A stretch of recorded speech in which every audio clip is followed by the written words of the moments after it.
should work.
Hey, Umphala. Let's see. I'm going to post the link if anybody wants to come on to chat tonight. Let's see.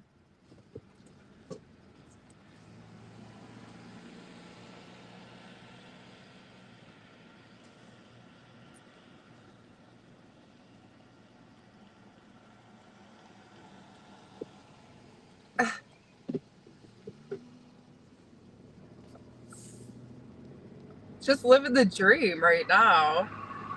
Let's see. Here. I'm going to post the link.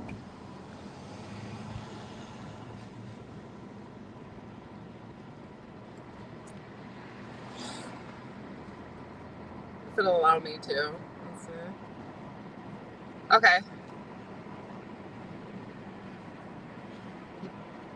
Come on the channel. I have 2 more hours working. Awesome. Awesome. What are your plans for the weekend? Your 3-day weekend.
What was wrong with your computer? I know with technology, it sometimes can go a little haywire.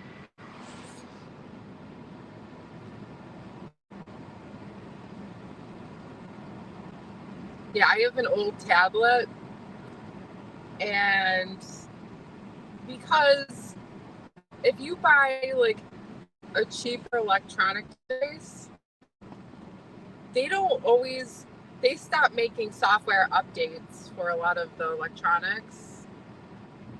So you always have to keep on buying like newer electronics. Especially if it's like a cheaply made electronic. Yeah.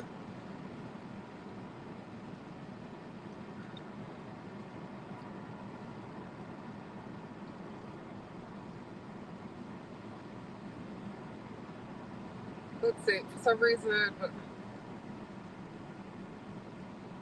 All right. Well, anybody can come up tonight. Let's see.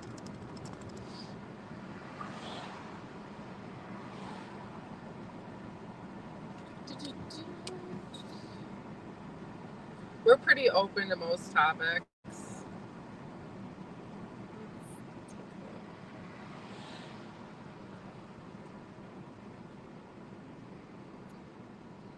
Well, I went into a store and hold on, you guys. There's a lot of traffic right now. There's a lot of traffic. Yeah, I'm Flav. Let's see.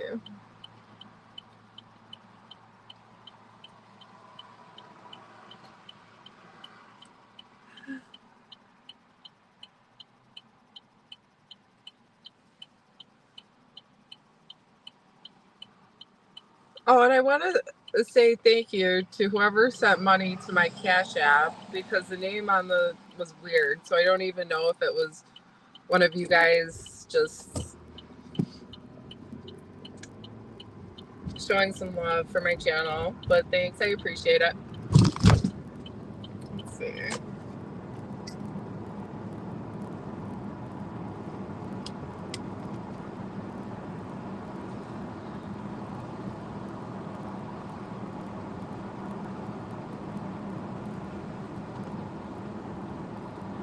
It is. So I mean, I wouldn't say like really hot. We had a streak of warm weather. Now, I mean, right now it's 64 and raining. It's been raining on and off all day, but that's just kind of how it is. You know, it's still technically springtime, so let's see.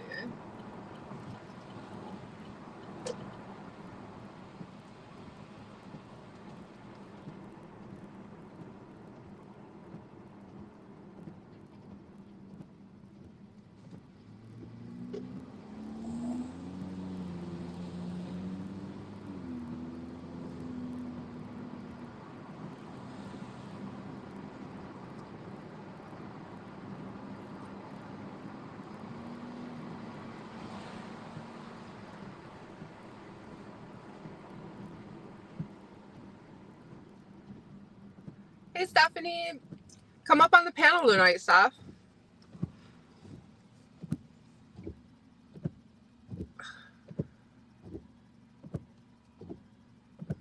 So, I don't have kids who are in school right now. I believe the kids start their summer break usually starts like the end of June, mid to the end of June is usually when the kids go on their summer vacation. So, yep. Okay, Stephanie. Stephanie's just got home.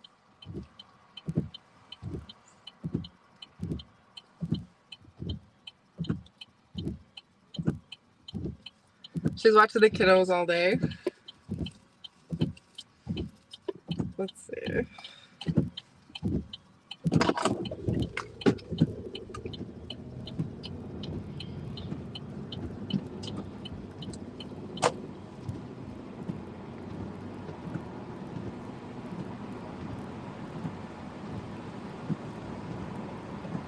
Well, I was just making a delivery and I was just going to stop home. I'm on my way home right now.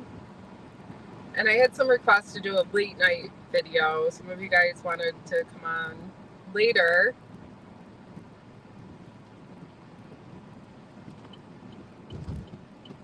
So here we are right now. Let's see. Well, Stephanie, besides going crazy, I mean, yeah.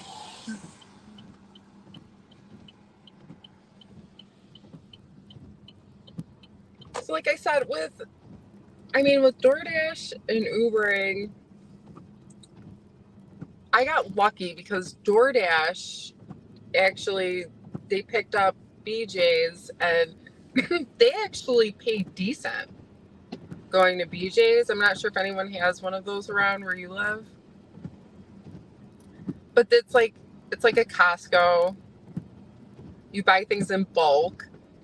And it's like, I've gone to those places before, and yeah, like if you're buying paper products or if you have a large family, It's definitely worth it. You pay for the membership, and the gas is usually the cheapest there too. So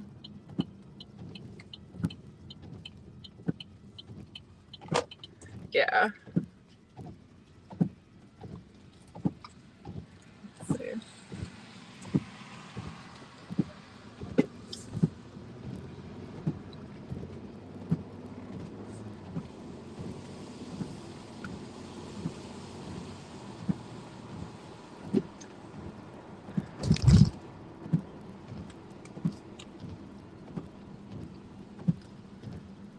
So Stephanie, what do you guys want to talk about tonight?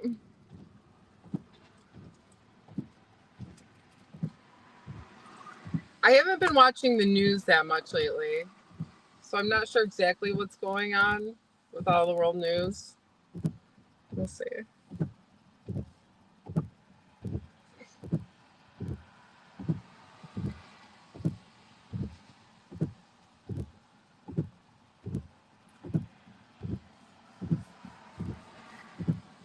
Let's take a look.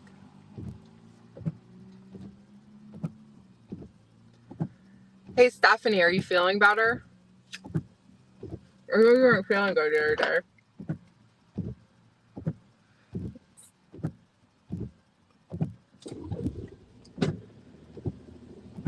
Well, it's easy to spend a lot of money at Costco just because, you're buying, you're spending, $20 on large quantities of it, $20-$30 a shot. So it lasts a while because you get a lot of it.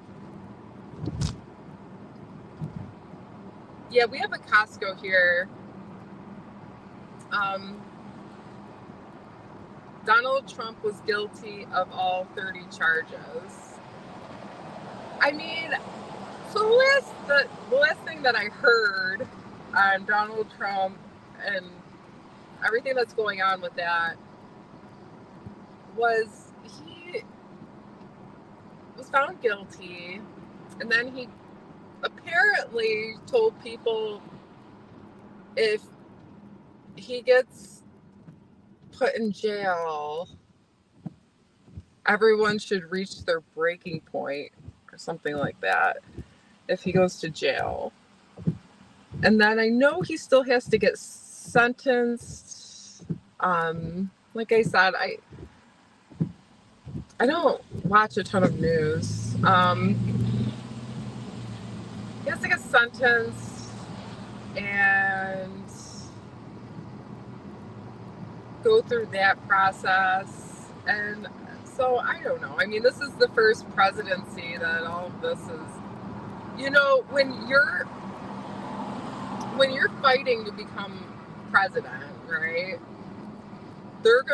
That's just how it works out. That's just the nature of the game in that field. You're going to try to make your opponent look like the worst candidate ever. And that's just how it goes. And, he's pissed off about it. No other president was that pissed off. Like they would come on camera, they would be, calm and collective about it, not starting a war, freaking not causing massive chaos. They were just kind of like, yeah, okay, and fire back at the other person. It's like, that's just how it is. That's just what they do in politics. They dig up dirt on the other person so that they seem like the better candidate and people vote for them. That's just how it works. I mean, it's always been like that. Donald Trump isn't any different from any other president who had to go up against all of that.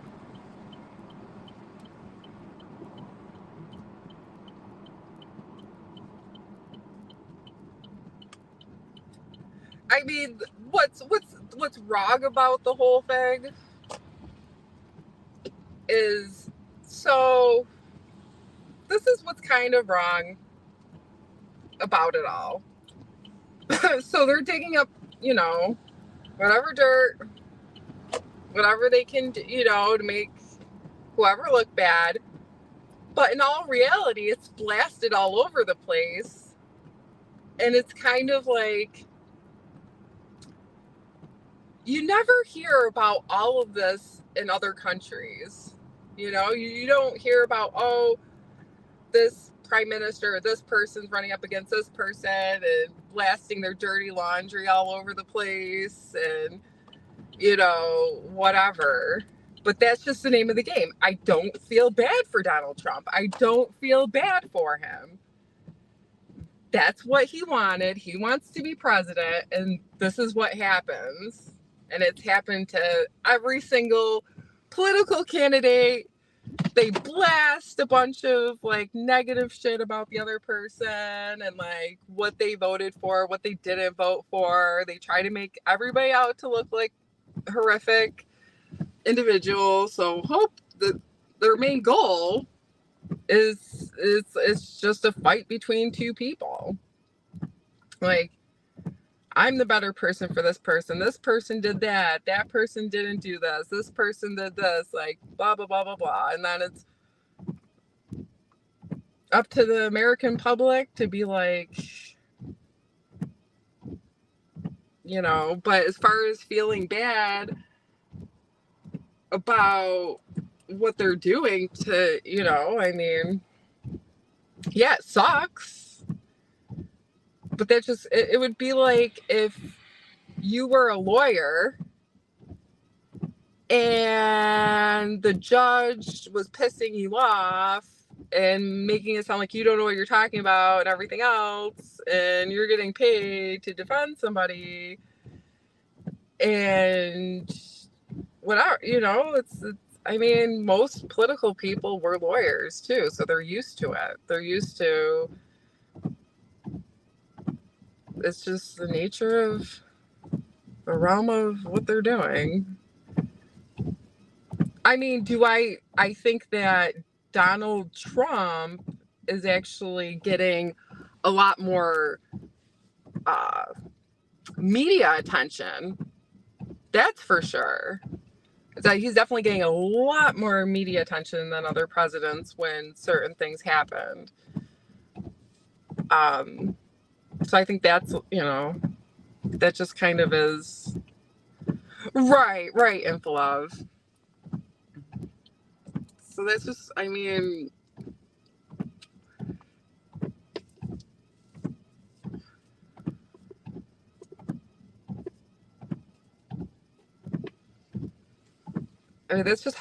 that's just how it always, every single presidential candidate, oh wait, this person did this person didn't do that, and that's what it is, They do it to every single one. I used to watch these commercials when I was younger, these political commercials, for, senators, House representatives, mayors, everything else. So they put these commercials out and they were so dramatized, to make the other person look so bad. And then underneath it says paid for by, paid for by the committee of this. Right. Well, Stephanie, right. Bill Clinton got caught doing this stuff. There's other presidents who've been through, when you sign up to be basically this is what it is. It's a voting contest. Be prepared to get talked badly about. Be prepared to have stuff come out that you probably didn't want to come out. That's just what's going to happen. And like Stephanie said, he's no different than, right. So that's the whole thing. This is where it gets a little ridiculous, is the hypocrisy. Are you talking about, Stephanie? Kind of you know, like my mother, she does not follow politics at all. She is anti-politics, doesn't want to hear it. She says it's all a bunch of, you know,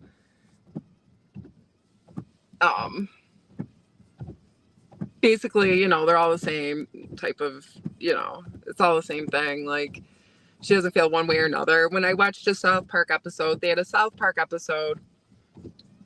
I'm not sure if there's any South Park fans out here, but I used to watch South Park, and they had this like presidential election on South Park, and it was between a turd, like a douche, a giant douche, or a turd sandwich. That's who they were voting for.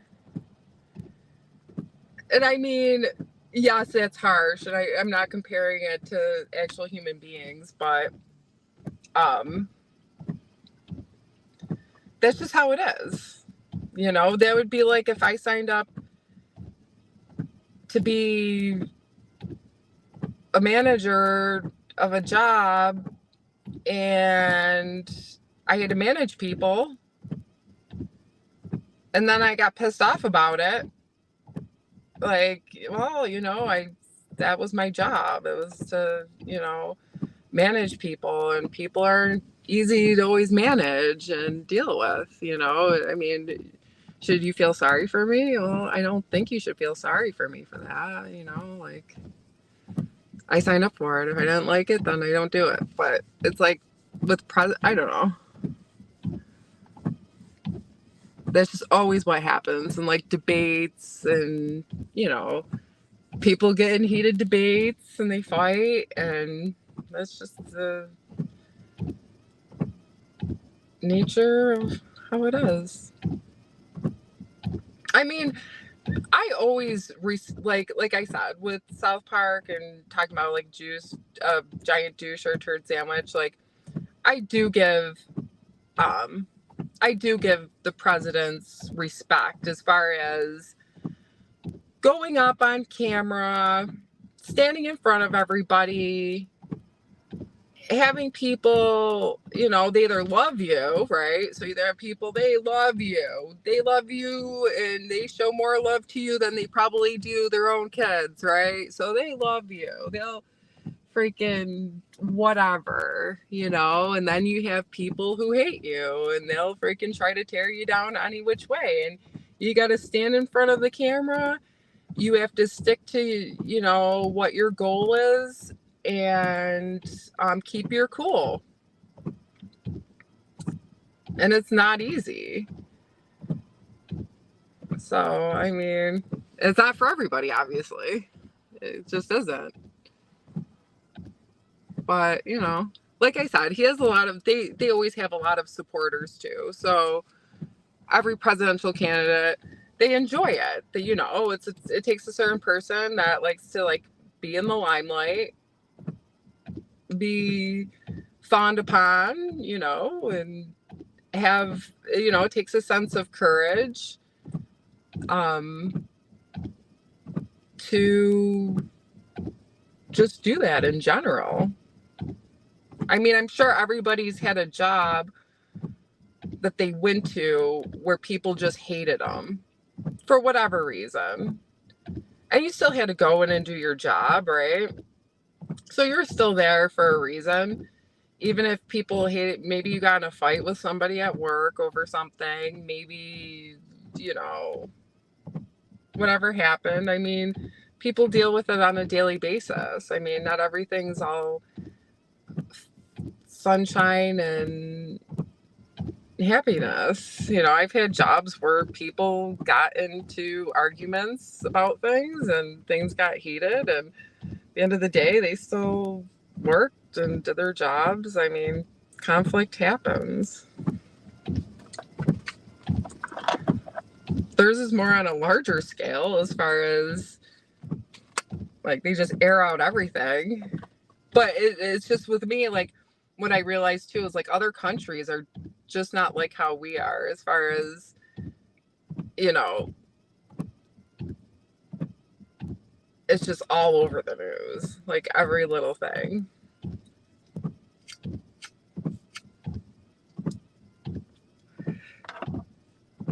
But But yeah, so I mean, I'm not sure if everyone votes who's on my channel, but you know,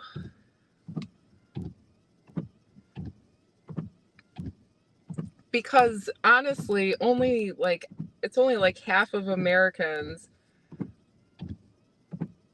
actually vote anyways. So that means half of Americans could care less, don't even go to the voting booth.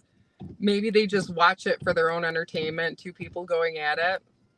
And that's their entertainment. You know, they're watching two people fight it out and don't even go to the voting booth to even vote for anybody. I mean, I don't know.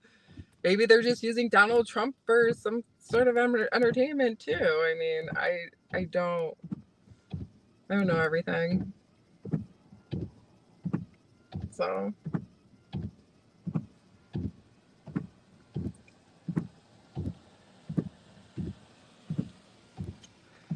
well, I mean, that's with any candidate though. So like any candidate, they've always tried to just smear like whatever they could, pull dirty tricks, you know, freaking hit below the belt. I mean, that's just how it is, you know.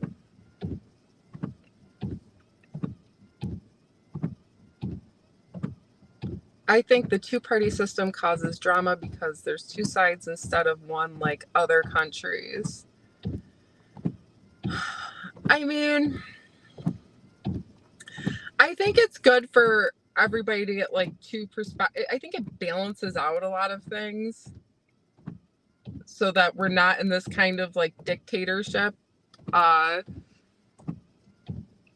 land.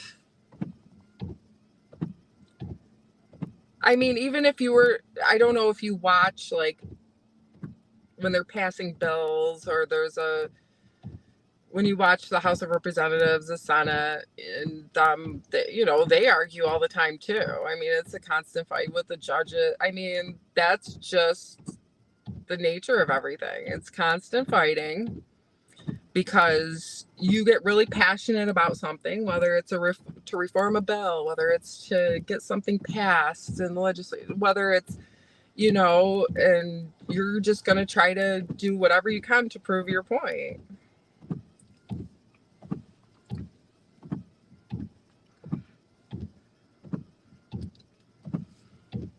I mean, I think all the people, the government, I mean, it's good that it's more than just like one person thought trade.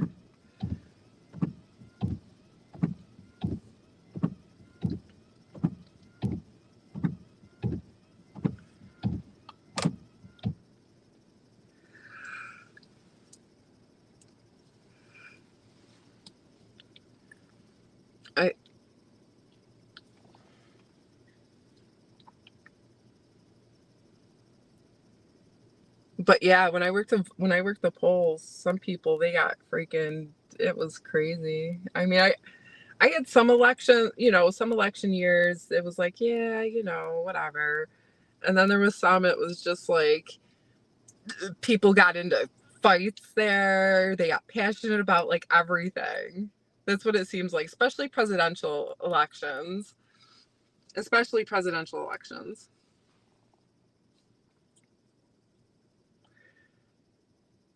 People get so obsessed with it that they'll freaking disown their families. They'll, you know, it's craziness. It is. It's complete craziness.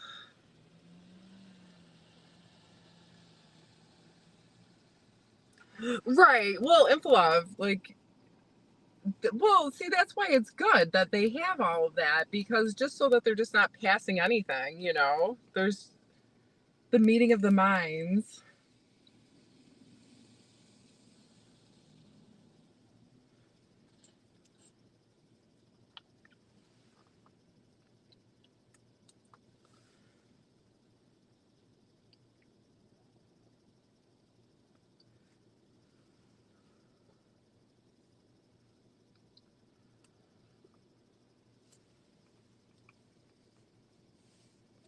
Okay, let's see. I'll do a Google search. We'll see what's trending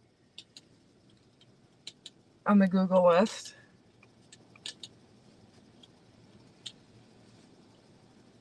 Let's take a look.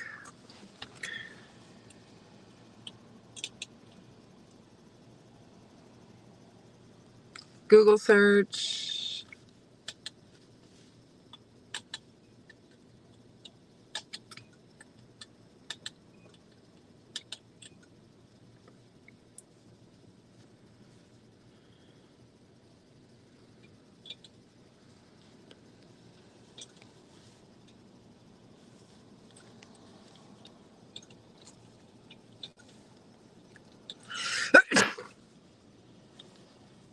Let's see.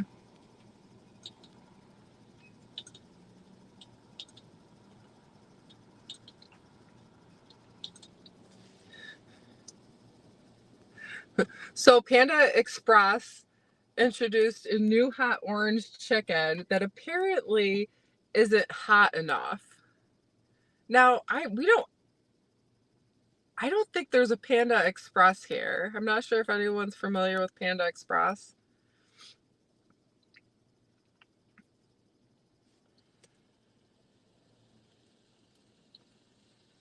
Let's see, Panda Express. I believe it's a Chinese restaurant place.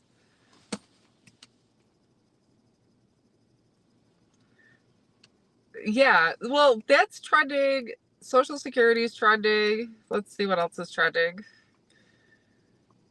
Um, let's take a look.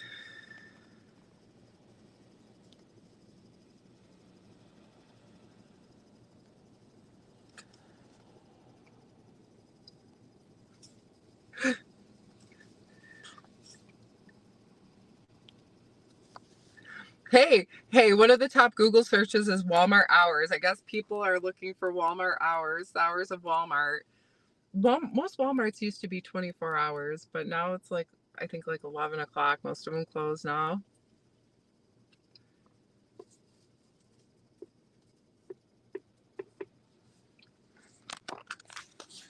Let's see.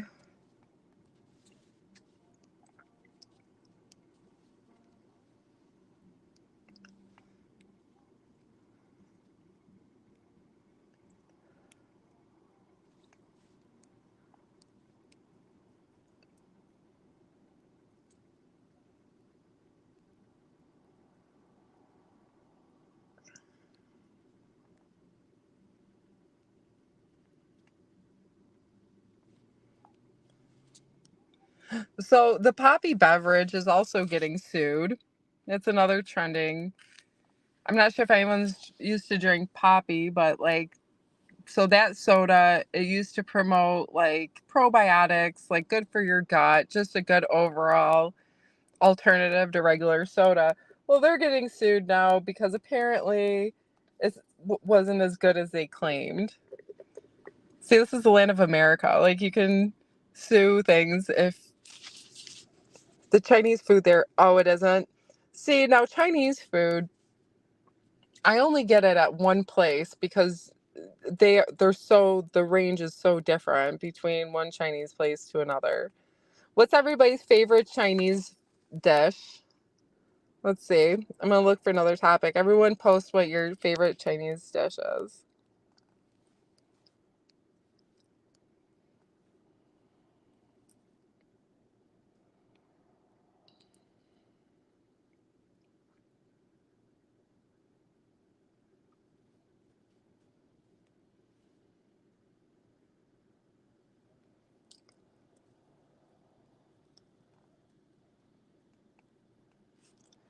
Well, the Stop and Shop is closing stores down apparently. I'm not sure if you guys have a Stop and Shop where you live. They never really did so well here. So, yeah, you know what? Um I mean, so I worked at a place that was open 24 hours. And honestly, did it have to be open 24 hours? Not really. And between the amount of theft that would happen during the overnight hours, it really isn't worth it to keep a store open overnight. I would say keep it open till about midnight and you should be good because that the people that work the B shift can still come in and buy something after work. So if you keep it open like by midnight, you should be okay. Oh, I know. Let's take a look.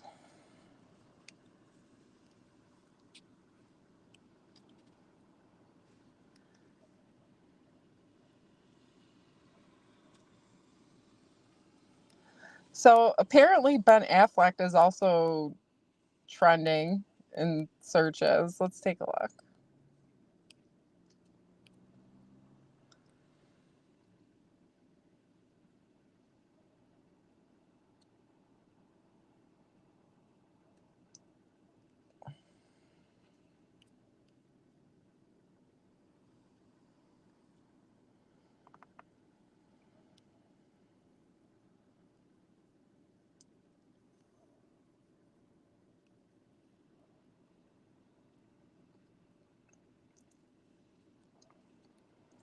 So apparently the couple with Ben Affleck and Jennifer Lopez, there's been a strain on their marriage apparently, but they want to stay together for the kids. Let's take a look. Let's see what else is trending. I'm doing a Bing uh trending search right now. Let's take a look. Let's see.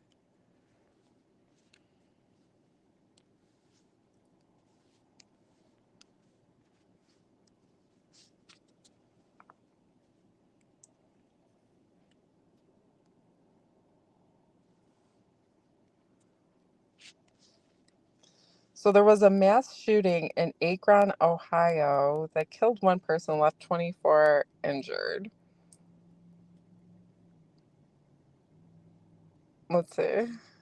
Let's take a look.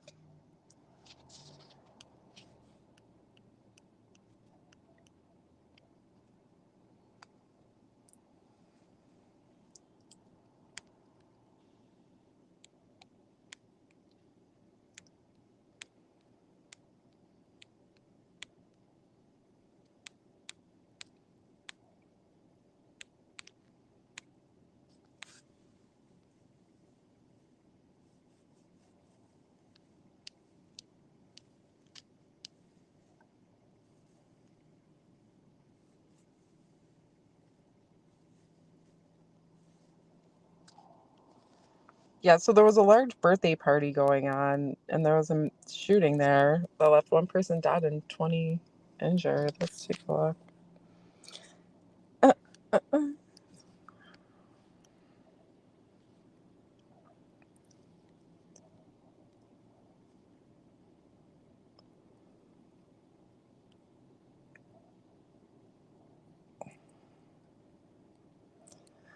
So Mexico is actually electing its first female president ever.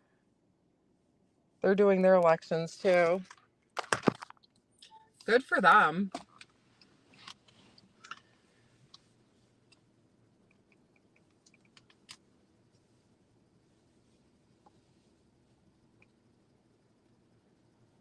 Let's see. Actually, I'm not sure who Donald Trump is running against for president. Or not running against, but running with. Who his running mate is.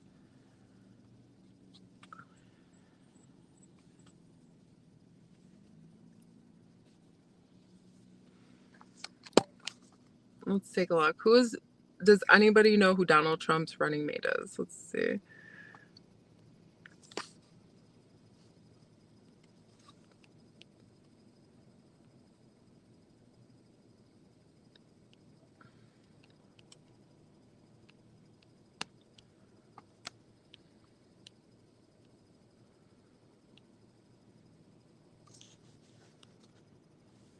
Yeah, I'm not sure. Who's who's his running mate? Who's Donald Trump's running mate? Usually they have. Let's take a look.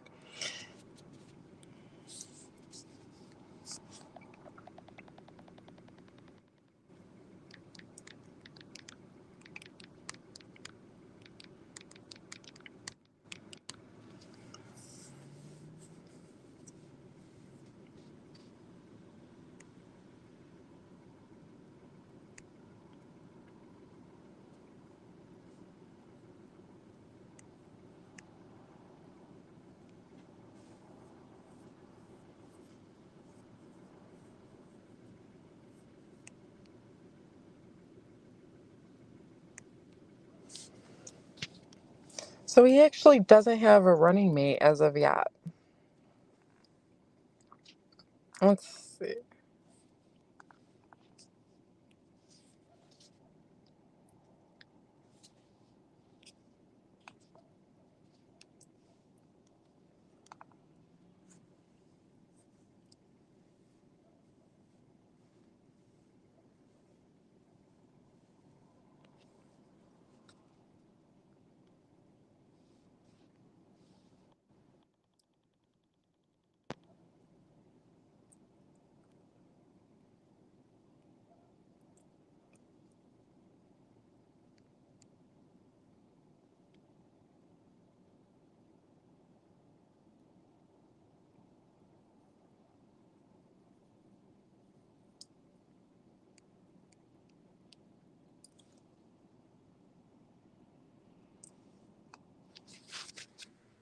Let's take a look. Well, now also trending is Melania Trump trending. I guess she's taken a lot of, you know, I guess it's been hard on her, apparently. I mean, I don't blame you, you know? You find out, your husband cheated on you with a porn actress when you were pregnant. I mean, and everyone knows about it. It's kind of like, all right, let's see. But that's, like I said, that's just the nature of politics. They're going to try to, whatever they can. I mean, they blasted, honestly, they were blasting Joe Biden's son in the media forever. They were following him. He was like newsworthy for a long time. Everything from drugs, prostitution, um, corrupt business deals, apparently.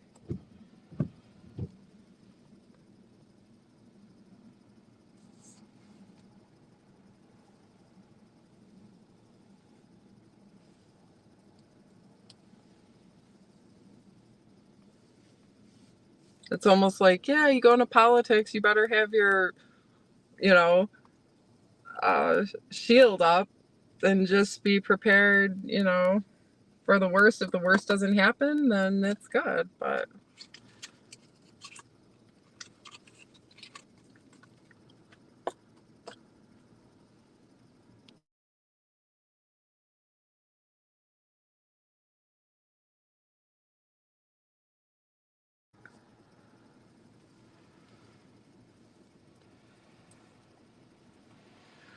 let's take a look. All right.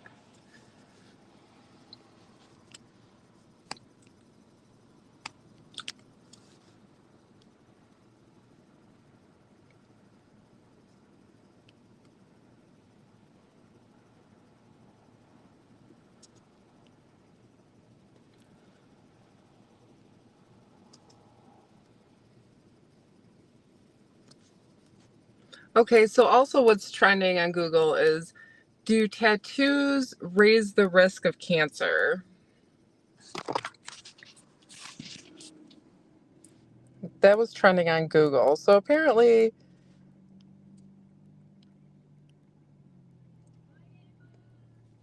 so you can apparently get a higher risk of lymphoma if you got a tattoo. Now, I'm not sure how many people have gotten tattoos and what's going on, but with that, the science behind it.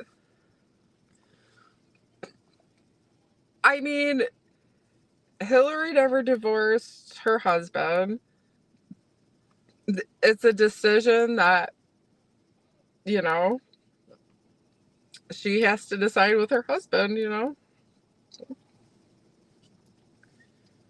It's her, it's her decision, really. I mean, I just think it sucks because she's so, like, it's just all out there.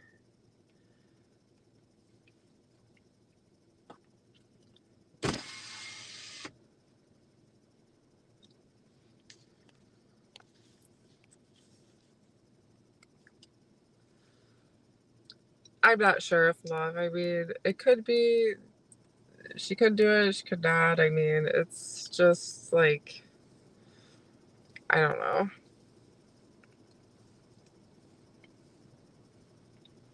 It's not really for us to.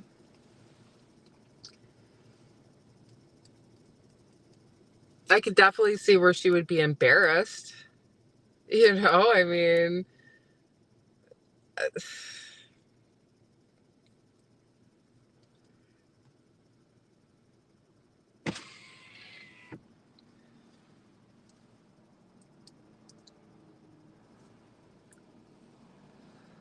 but Hillary, she stayed with Bill, and I mean,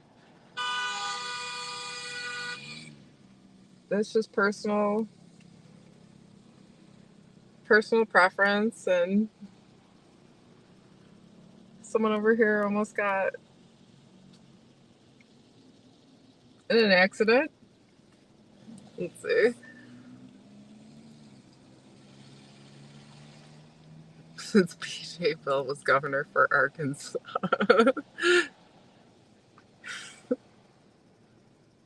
I mean, maybe in their relationship, being faithful really isn't that important. I don't know. They want everybody, there was probably something really good to their relationship that kept her going.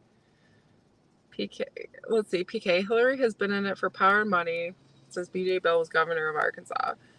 Right. So, I mean, you're right, PK. Like, people sometimes are in relationships and it's not for like a loving, like, whatever. It's maybe there's something else good that they like about being in the relationship with somebody. I met a lot of people where being faithful was not always the number one priority in their marriage, and that's just what they did.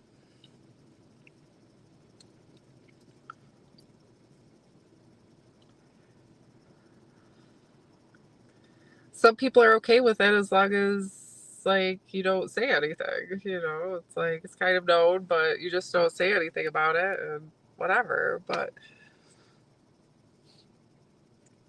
well, I mean, if you think about it, if you have money and power, it's just like there's so many other things that you can do. You're not really focused on, your family and stuff like that because you're off doing this and doing that and whatever you're passionate about, and you can do it because you have the money. You can wake up and you can do whatever you want.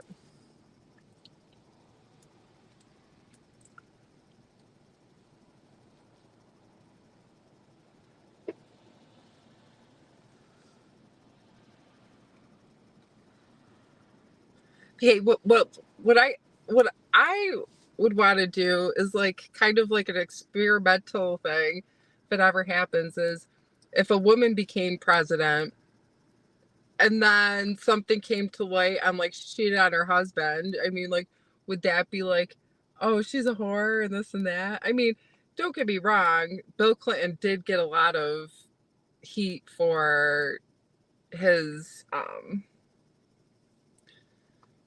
for what happened with Monica Lewinsky. I mean, it's not like he didn't get a lot of backlash from it.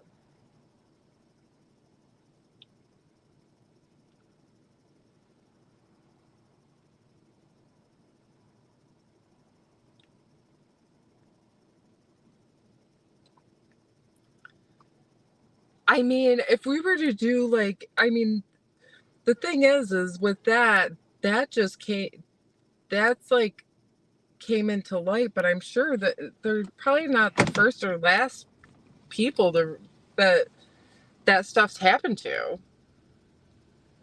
It's just that was just blasted all over um, the news, media, and everything else. But it's like, like I said, I give it up to the presidents and whatever. Monica was just one he got caught with. Right. Oh, yeah. Well, I'm sure she probably isn't the only, I'm sure it wasn't like that one just happened to be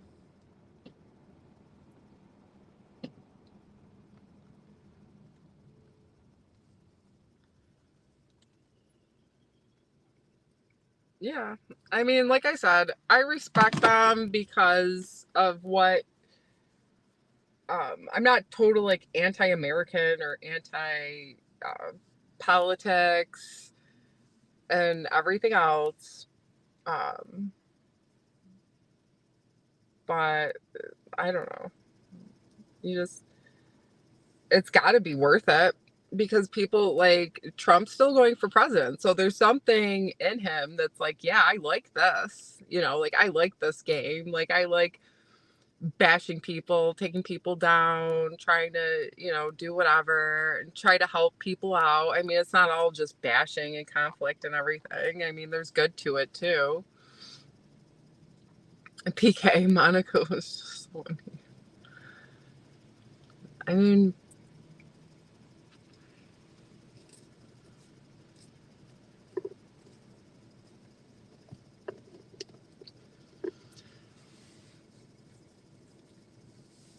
it is what it is. It's a very it's a very high risk field for anybody to be in.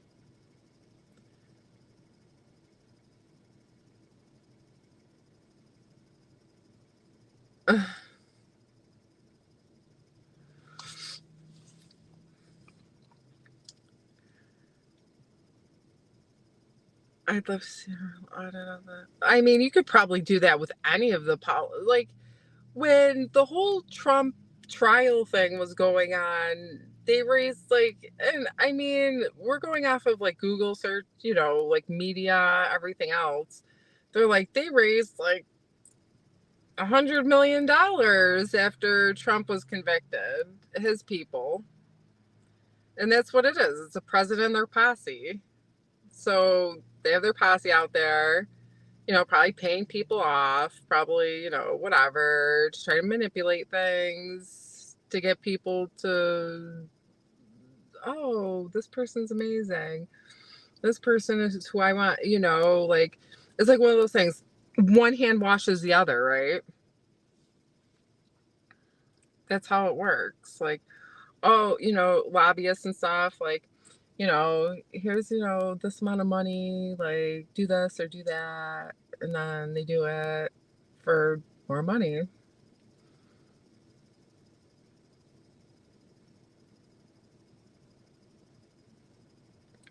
I mean, you had when 9/11 happened, it was George Bush, I believe, was in presidency then.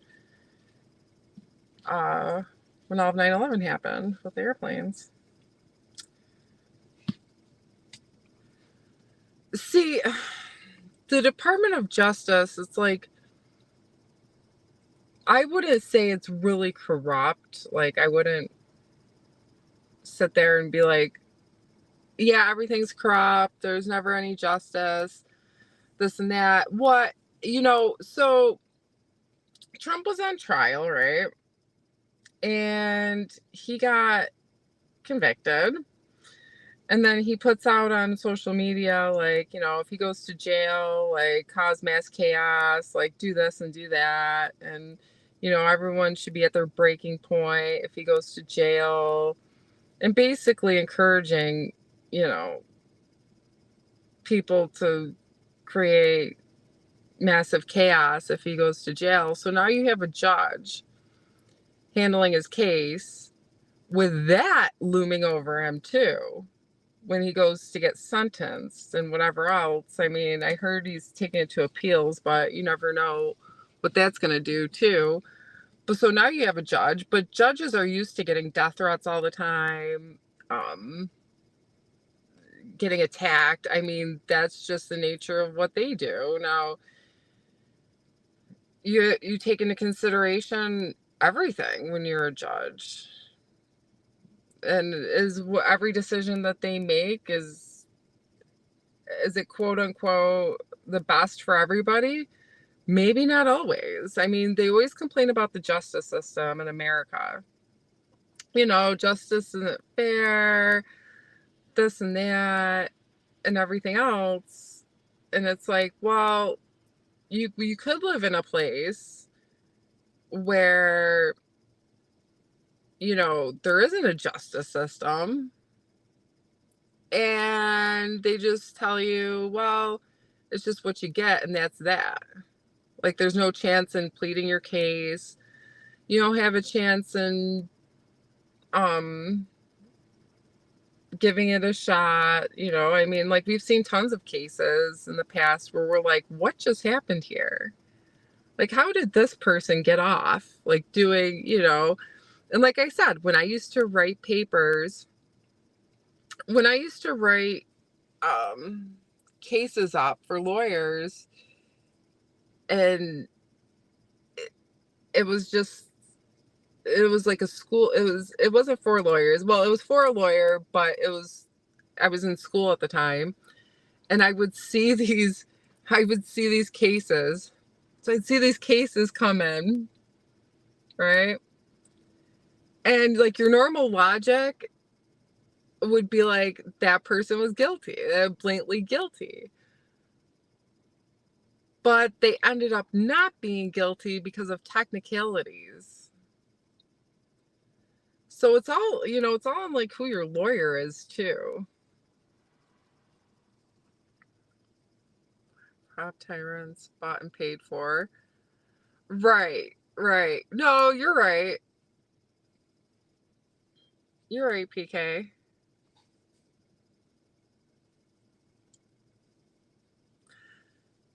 That's why when you go back to the whole, prostitution thing and everything, and like this and that and that lifestyle, it's like, well, it's just one of those things. Like,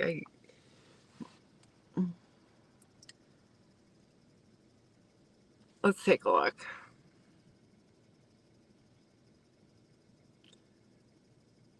It's like that song. Eminem made a song where he was like, America, we love you.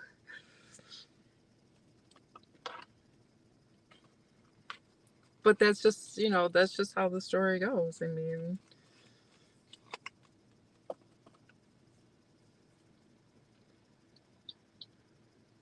it's like when you're going for a promotion at work and you're trying to make it like you're the best candidate and everything. And is it really always fair and right on like who gets a job promotion? Not always. So, I mean, if you want to compare it to that too, like, I've worked in places where I've seen people, I was like, well, they probably should have gotten the job, but they didn't. And they just kind of, it just is what it is with that, you know?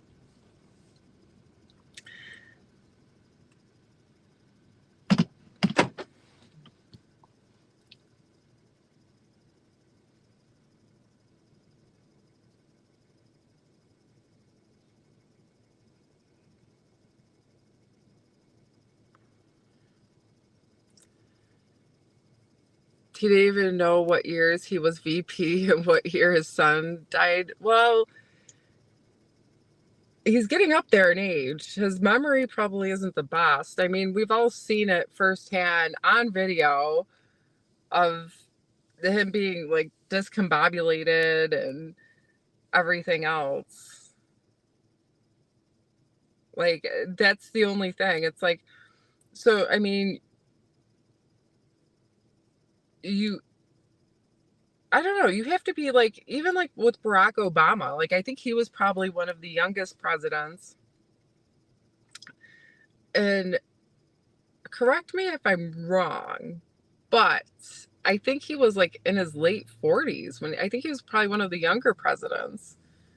They usually, they usually get older. And I think Joe Biden, I think he's probably almost 80 now. I mean, think about it. People who have family members who are in their 80s, they forget things. That's just how it is. 81 million votes. My, if it was DJT that interviewed, would be all over the MSM. 81 million. Well, I mean, You have this person saying this person's crooked, this person saying this one's a bad person. I mean, I really haven't seen a lot of bad press from Joe Biden. I think they're really like laying it on thick for Trump. But I think Trump kind of likes that, like I don't think, because if he didn't, why would he be doing it again? If he wasn't like, if he wasn't in his glory, like he obviously likes the limelight. He likes to be center stage. Um, that's just who he is.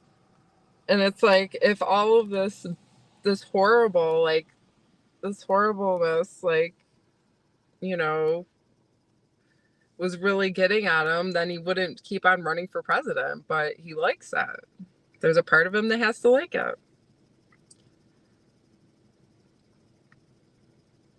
Illinois, who was installed as president.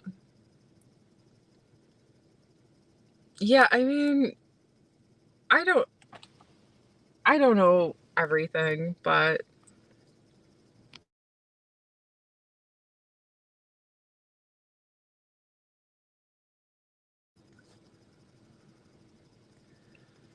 it's just the nature of politics. You got to be argumentative.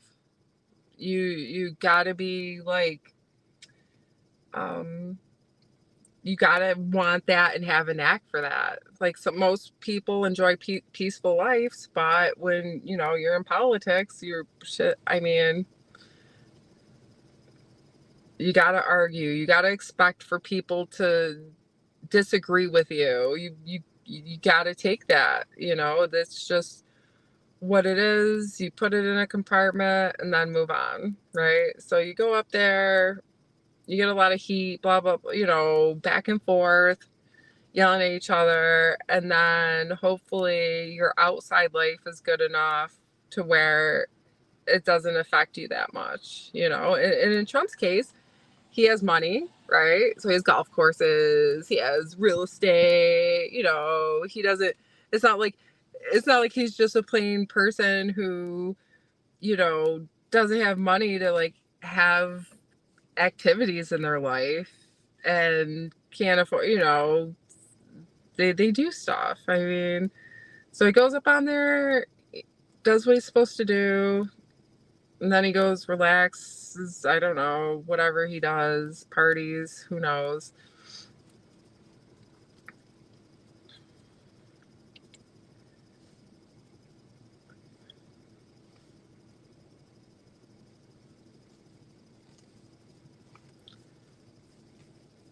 PK. I like PK. PK, you should come on the panel. Let's see. But in all reality, a lot of the presidents were cool with each other outside of everything, the political realm. And a lot of them knew each other from when they were either senators, governors, whatever, so it is what it is on that.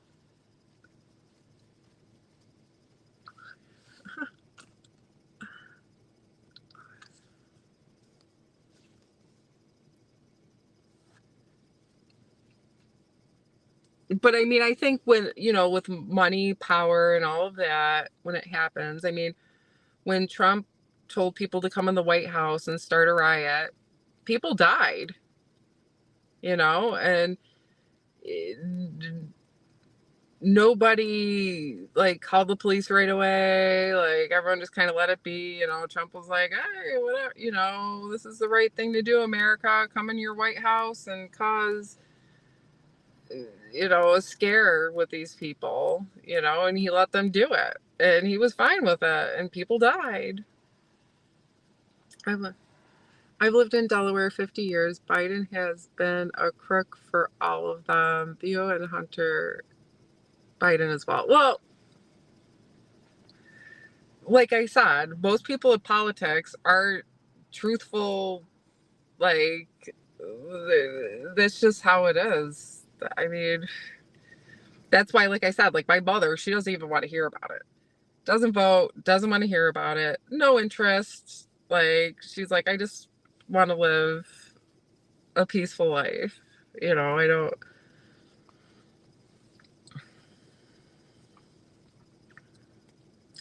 Yeah, it's just kind of like, who likes my crooked ass better? I don't know. Like, Trump goes on there saying Joe Biden's a crook, and then Donald Trump's getting convicted of felonies. So, I mean, that would be considered criminal. It's just, yep.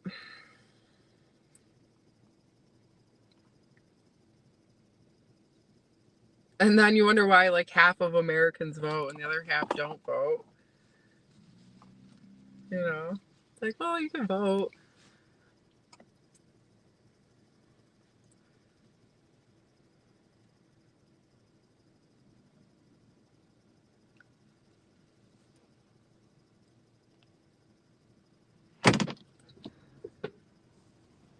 Yeah, it's your country, you guys.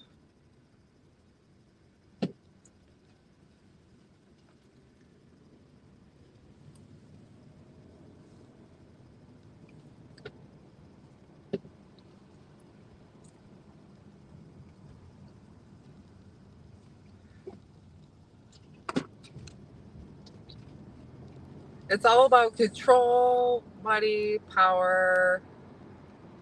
You know, and, and honestly, with that, is usually not a lot of good things. But that's what people want. Some people want that. Some people get a rush off of that.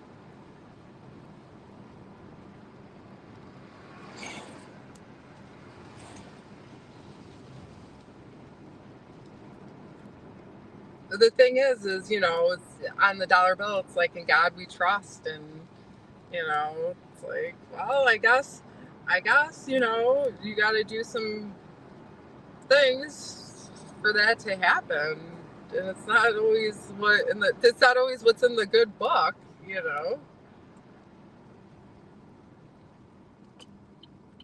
But it's all good, I guess.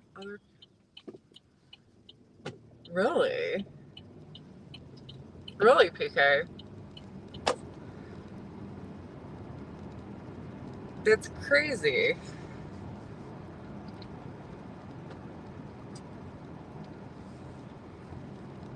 I mean, it's not even like America versus Russia or whatever else anymore. It's like America versus America. Like America versus America.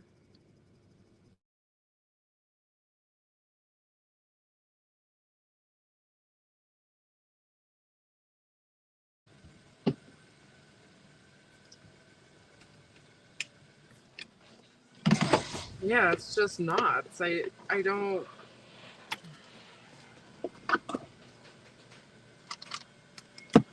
Let's see.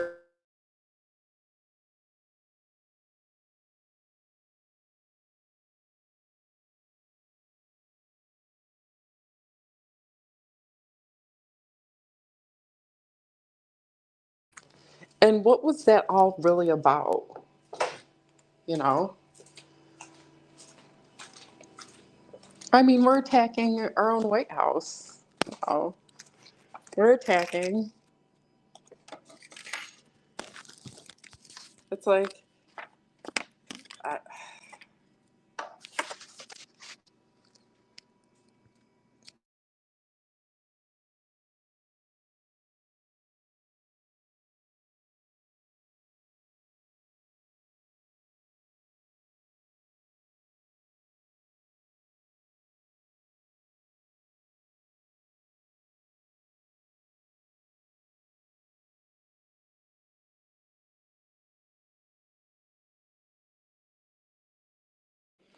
what's funny?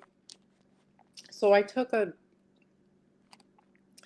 was a class trip to Washington, D.C. when I was in middle school. And, when you're 12, 13 years old,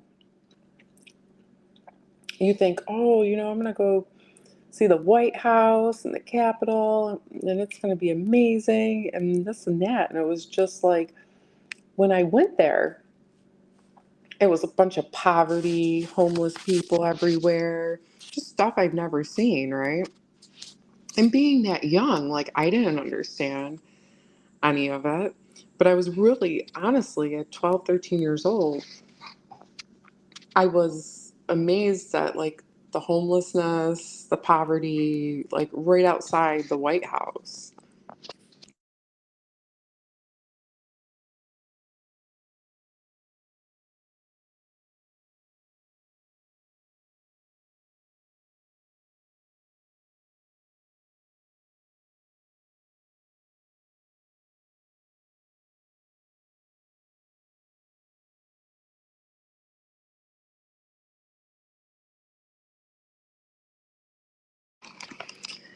I mean, like I said, when I worked the polls and they were like, don't ask, they literally tell you, don't ask for ID. You shouldn't ask for ID.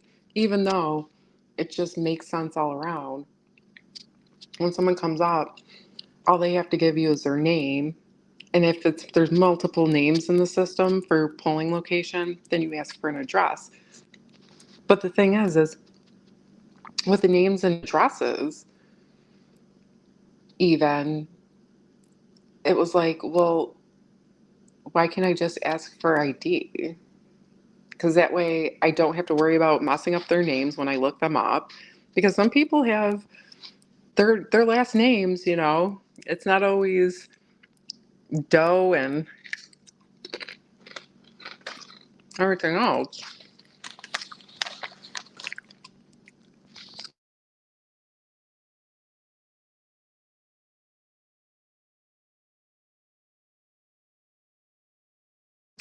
And so, PK, I'm really interested in your experience on being there at the Capitol when that happened.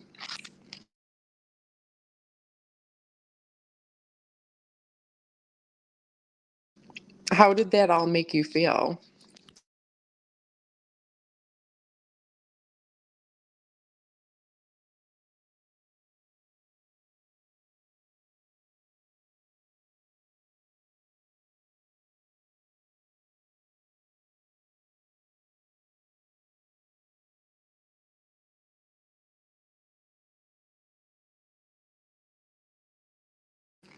And so, PK, when you went there, were you there to stand up for Trump?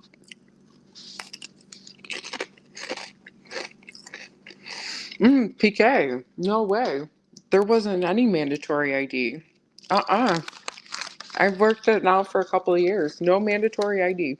I have to get ID'd to buy a pack of cigarettes at the store. But if you want to come and vote, you don't have to show ID to prove that that's you.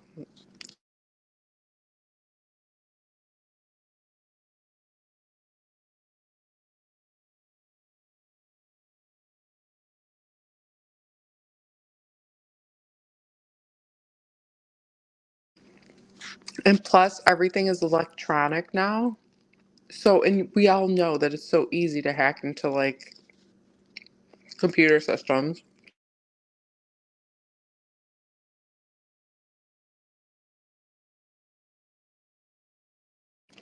Well, I kept on fighting for it when I was at working the polls. So I kept on asking. Even though everyone else was scared and said, no, don't ask. I kept on asking.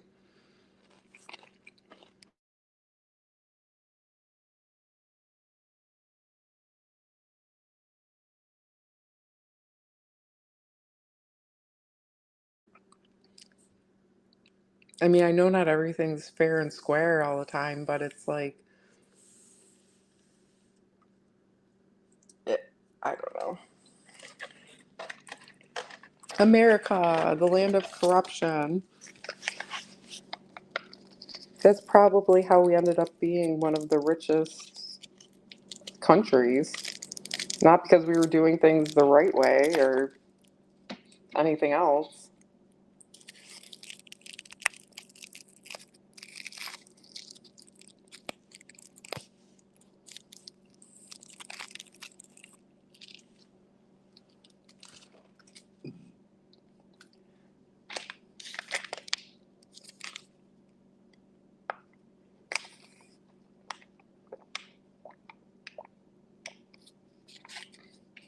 I mean, the Democrats still have a lot of support. They do, especially where I'm from. Here, there's a lot of people. There's a lot of like anti-Trump people where I live. They don't like the guy. They want nothing to do with him. I mean, I've never seen like level-minded, level-headed people, right? So people who normally like don't get that worked up or wound up over somebody else, like really just despise Donald Trump. Like you always hear like jokes like, hey, but the amount of kind of like hatred towards the man, like I've never seen.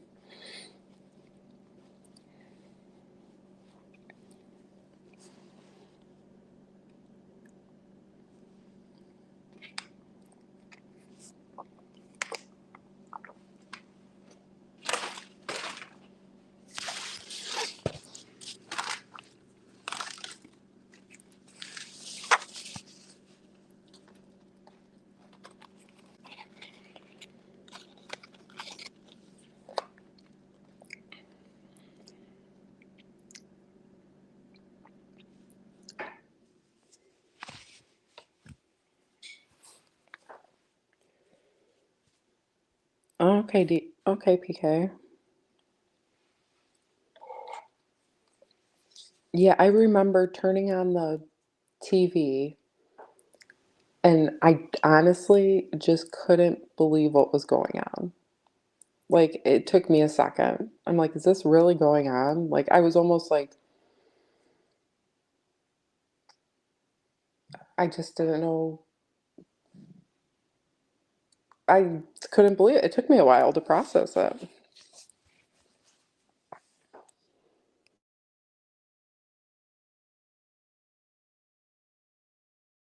Well, you obviously know that there's something really wrong going out of the White House if a president comes on and tells people to attack the own place that I mean, something had, and honestly, I think even Donald Trump with, he had money and power. It's not like Donald Trump was ever just your regular Joe that was like, "Oh, hey, I want to be president." So he had he came into it with money and power, and a lot of people who have a lot of money and power, it's like, well, something not so amazing had to have happened for you to have all that. But in another sense, it's like, what do you do? I mean, I've never had a manager just try to inflict so much massive conflict either.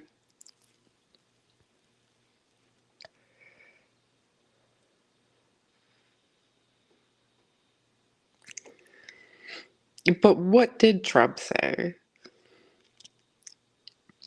I know he was definitely encouraging it and he allowed it. He didn't like have people immediately arrested. Usually at the White House, it's pretty locked and you can only get so far and you only have access to something. So, I mean, he was encouraging it.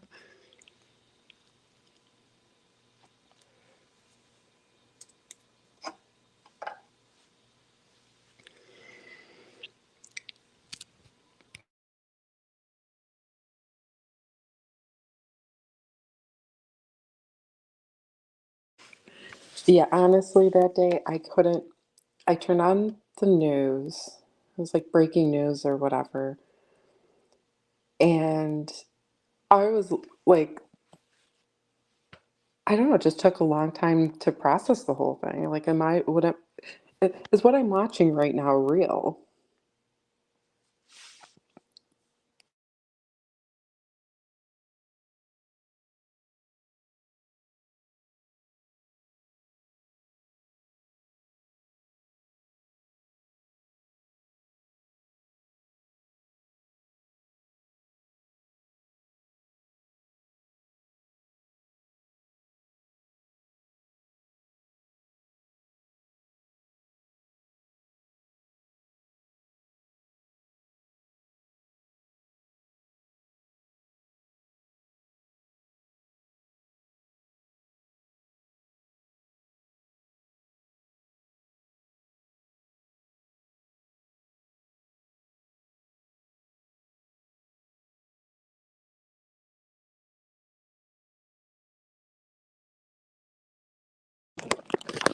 That group definitely, they definitely get violent.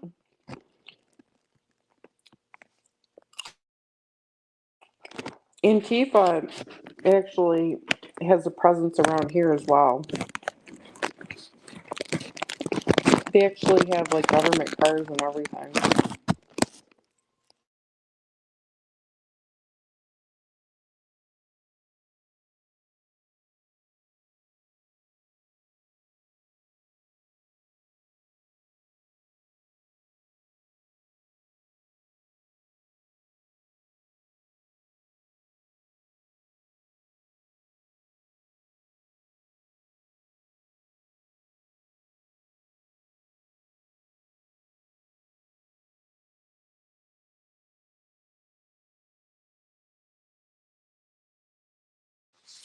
PK, you are correct on that. So when Black Lives Matter, which I'm not saying they don't matter, but the amount of destruction that happened, even in my area, it was just insane. It was like, it's one of those things. Like, have you ever heard of the saying, like, knock yourself out, right? That's what kind of what it was all doing. You were just knocking yourself out. I mean, yeah, you probably proved some kind of point, but you hurt yourself in the process.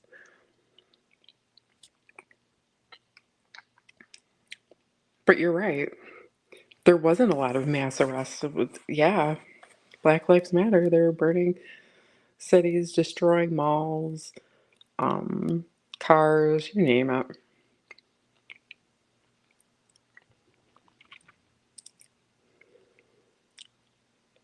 Yeah, I mean, who needs to fight with other countries when we're fighting ourselves? Think about it like that. Who needs to send people, over to uh, Russia and all of these places? I mean, we have conflicts here between our own people.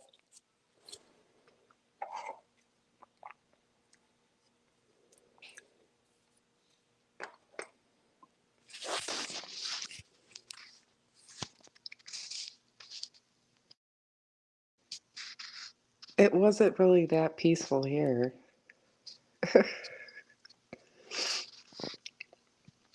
Oh yeah, they were coming in.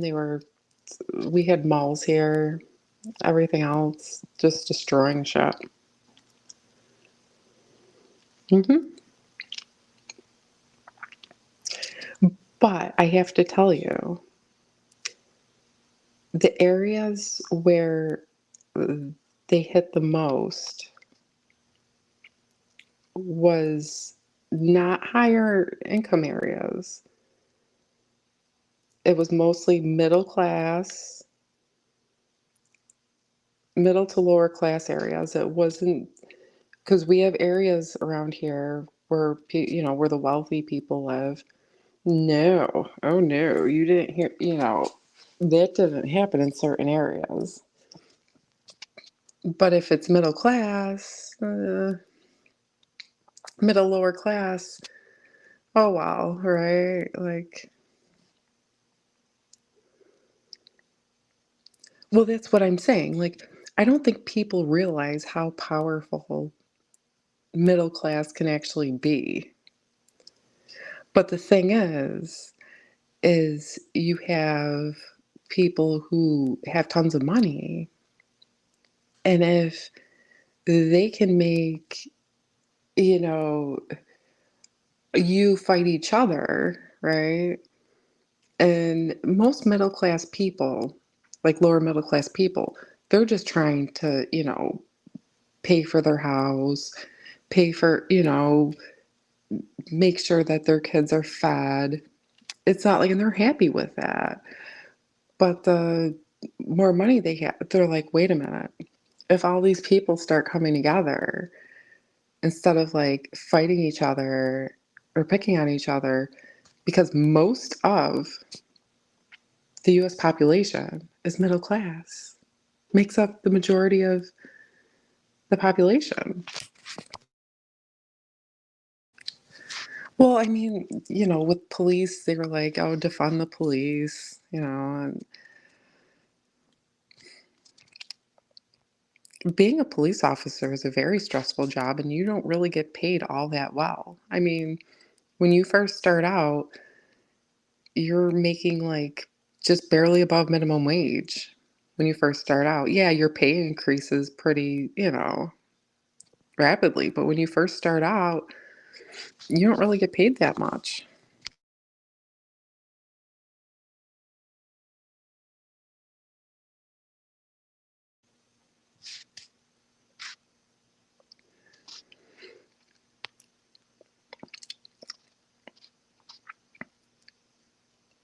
Right, PK.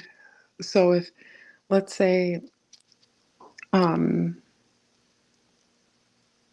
I'm fighting with my neighbor, this and that, and we're fighting, because I didn't like you didn't cut your grass in time. Like your grass isn't as short as my grass, or you know, your kid, I don't know, whatever you can think of to like get people to like not talk to each other. But in all reality, most people, it's like, well,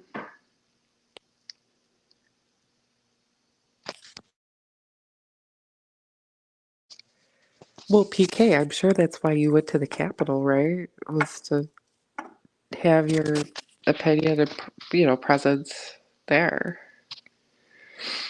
Most of the people that went to the Capitol and did everything to the Capitol, those were all like pretty much middle class people who went, am I correct, PK?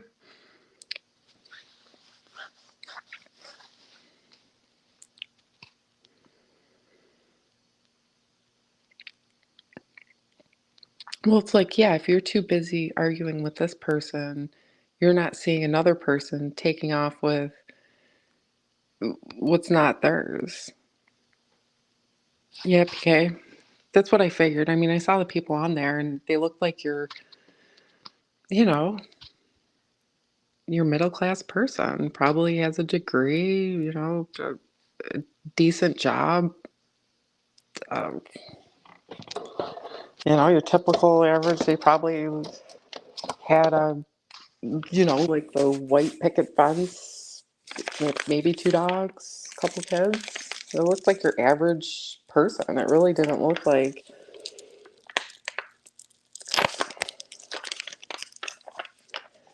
and that's the only thing, right? So you go in there and,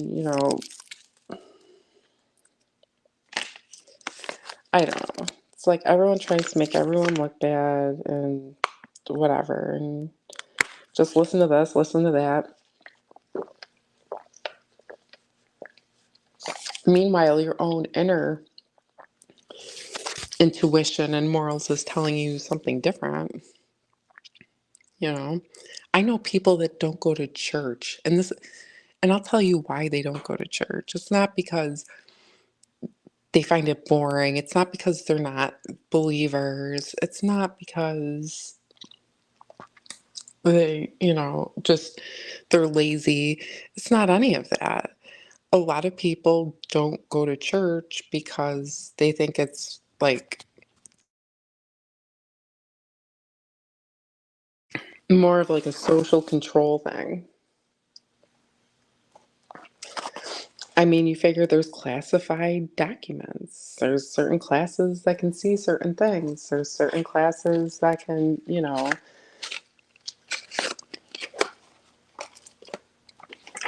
and I mean, his campaign of, making America great again. I mean, okay,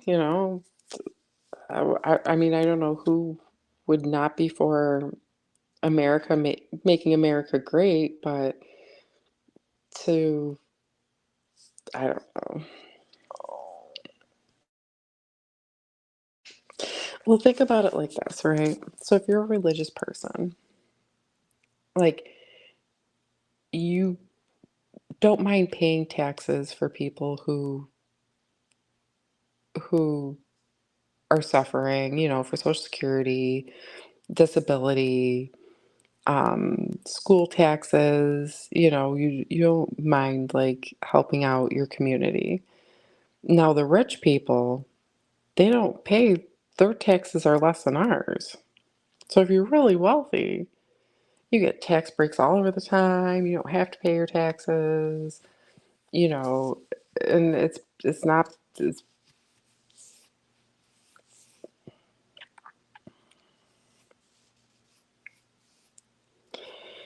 right. So I mean, you're right, PK. Most people want to be left alone, right? So they want to maybe, and I'm not saying every person, but a lot of people want to have a family, go to their job, take care of their kids, um, maybe have a couple cool things and everything else. But it's like everything's seems like it's always some kind of fight, like even just to get a normal life, even just to have basic things, not even just stuff that you want, just to have basic things. There's a struggle to that. Oh, you want a, you know, $20 an hour job, which isn't, by the way, $20 an hour really isn't that much. It's like you got to go through all of this thing. And honestly, most people, they just want to be productive members of society, have a job, make money for their needs, for the needs of their family, and whatever.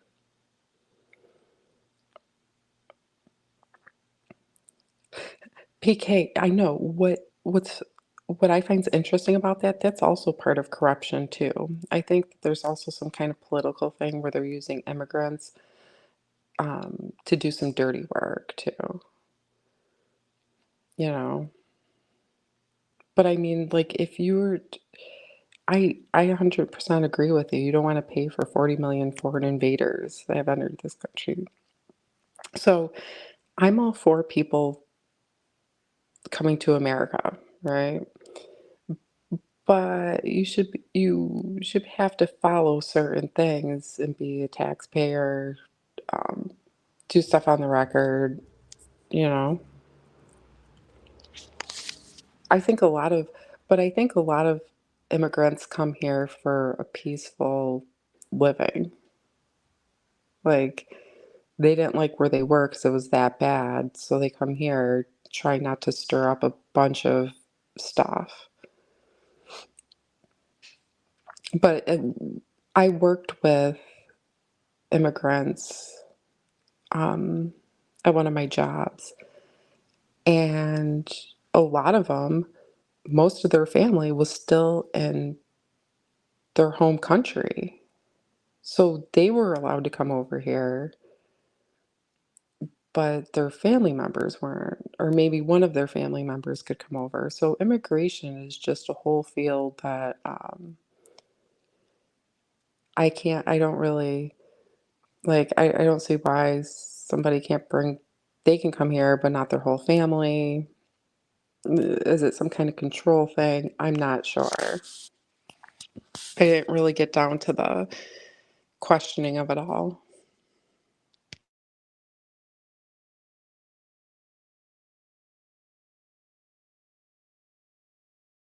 But most immigrants usually come here, they get a job, they keep to themselves.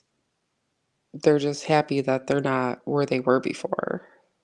It's not really, I don't really think, I don't really think immigrants are the major problem either. Most of them are just like so like happy to be, they're just happy not to be where they were.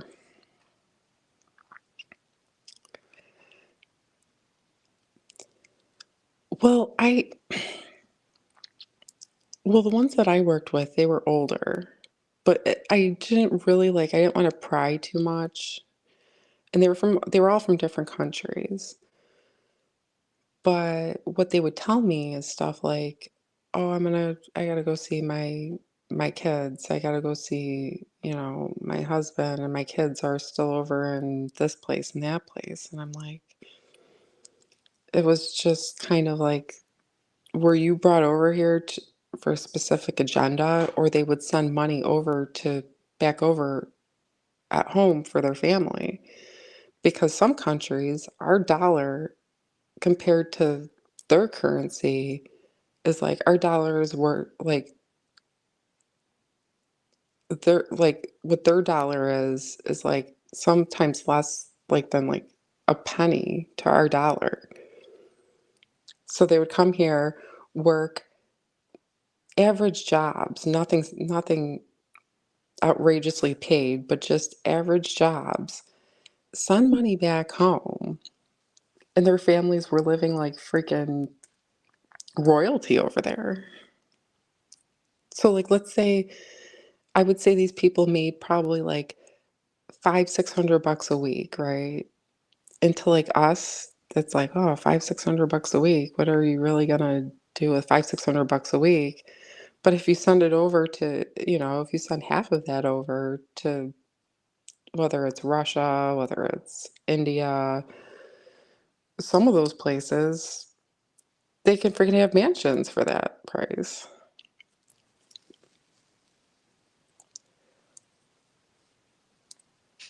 So Americans definitely have the buying power in most countries.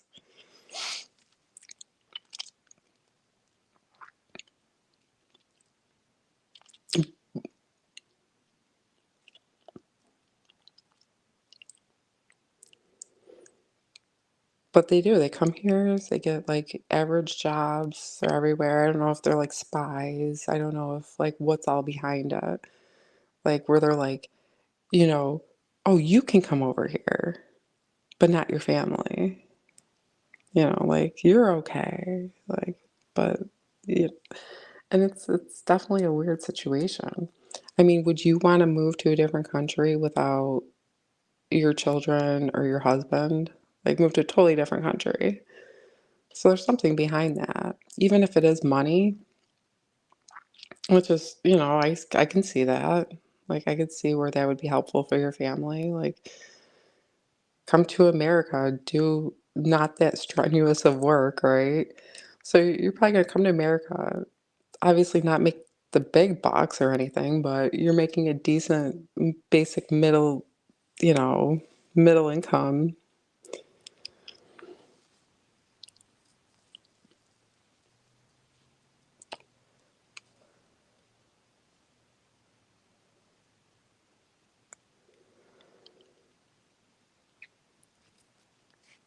Oh, I believe it, PK. I mean, I've seen tons of, well, I mean, when we first started building this country, we came over in massive boats and by the boatloads and everything. That's where well, at least my grandparents did. They came over here.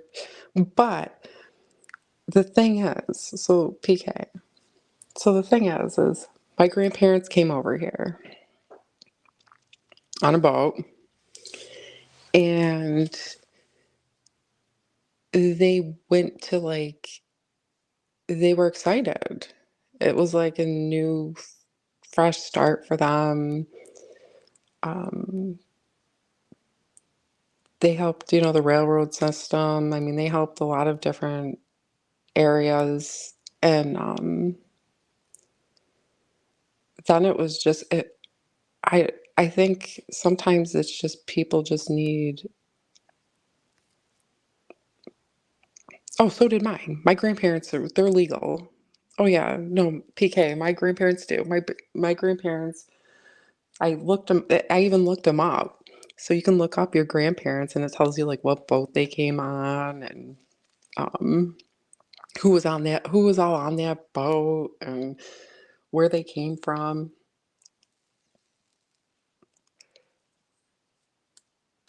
I think, well, yeah, because they wanted to stand for something that was part of their belief system. And now with like AI technology, people hacking other people, this and that, it's just a, I don't know.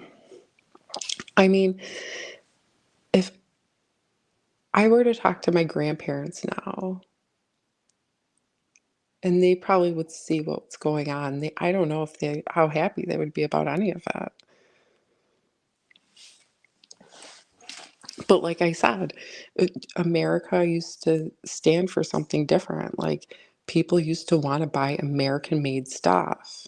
People used to want to, they had pride in building up America. And now it's like with these business owners, they just want to save a couple bucks. So they're, here, we're going to send jobs to India. We're going to send jobs over in China. We're going to send jobs over here because it's cheaper, and it is cheaper for their own business. But Americans used to do all of that stuff. But Americans want to be paid decent too. Like before, one man could go out, and this was just my parents' era, which wasn't that long ago, right? The Somebody could go out, one person was all you needed. And I'm not saying like a high level freaking, you didn't have to be a doctor, you didn't have to, be a lawyer. Just your average person can go to a company, get a job, be able to afford a split level home, 1,800 square feet, two cars, have a couple of kids, go on vacation once or twice a year, and everything was all set. And now it's like, well, for you to have that, two people have to work, and there's more struggling, and then you're like, oh wait, like I gotta afford daycare, who's gonna watch kids, like it's just a whole other avenue. It's not even that people want more stuff. It's just that's how expensive everything has gotten here, and the lack of decent quality jobs that pay decent price, because all of these companies, they're always looking to save some money. So if somebody's willing to do the same job for less, it's like, what? I'm just trying to be a smart business person, right?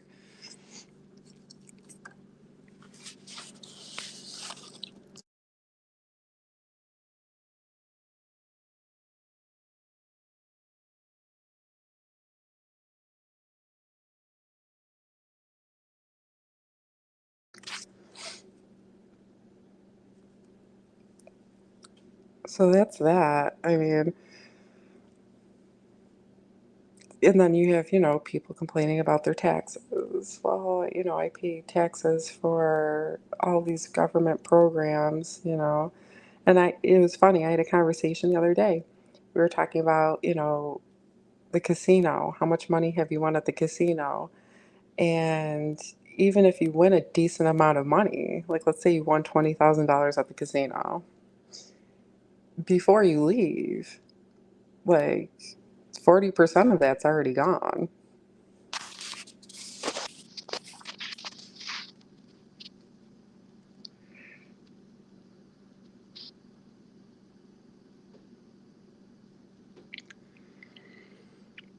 America has it perfect, but I still love her. Aw, PK. Aw, well, that's the truth. I mean, nothing's perfect. Right. Um, Socialism, communism, right, is to destroy because people get threatened, right? So like if a whole class of people all of a sudden, you really have to think of somebody's intentions and motivations. If they're very rich and they want to be your friend, if you're like, let's say you're just like a middle class person, is it to be nice to you? Like, is it, why are they being friends with you? Is it for their own personal gain? Because people who have money usually are more on the greedier side. And I'm not saying every person, because that's not fair either, but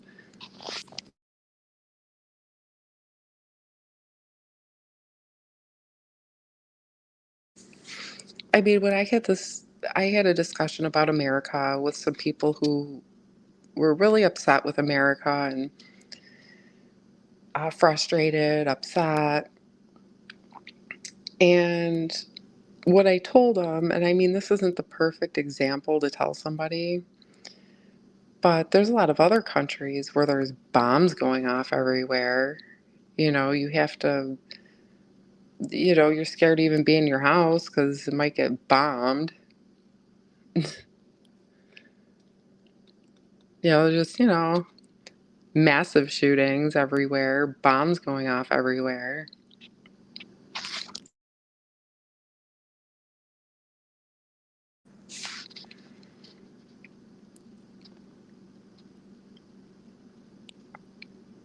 Well, that's what I mean. You just have to check yourself sometimes. It's like, am I being too greedy? And then what is your intention and why is your intention of giving money away or whatever else? I mean, they say it's a dog eat dog world, you know. The middle class is what America is, you know. You have a small percentage of poverty.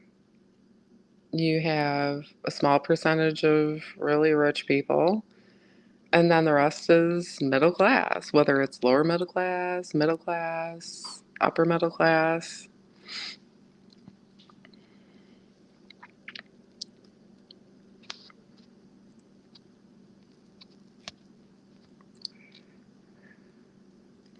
I mean, if you think about it, like destroying the middle class, I mean, with all of the social media, people going on, you know, they glamorize their lives. Like, oh, love us. Look at our lives. We're so glamorous. Everything's just peachy keen. But in all reality, I mean,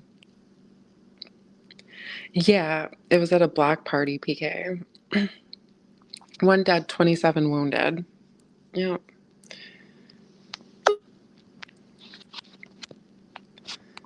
Okay, so I'm gonna let $5 Tommy come on. Let's see what he has to say. What's going on? What's up? How have you been? I thought you were $10 Tommy. I decided I wasn't worthy of being $10, so I switched to $5. Oh, you're $5 now? Well, come on now. With inflation, you should be like $20 Tommy by now. No, you're probably right. I've been $5 for a while, and my question to you is, Sure. when are you going to stop letting Tom run your channel and block me?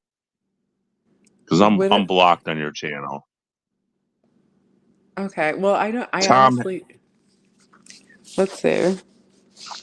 Tom had you block me because I came in there and I was asking him tough questions that he didn't want to answer. Okay. Let's see. Well, we can always have a voice here. I mean, like, there was a lot of conflict um with Tom for a while. I mean, I don't even remember what you had to say about Tom, like looking back at it. Let's see.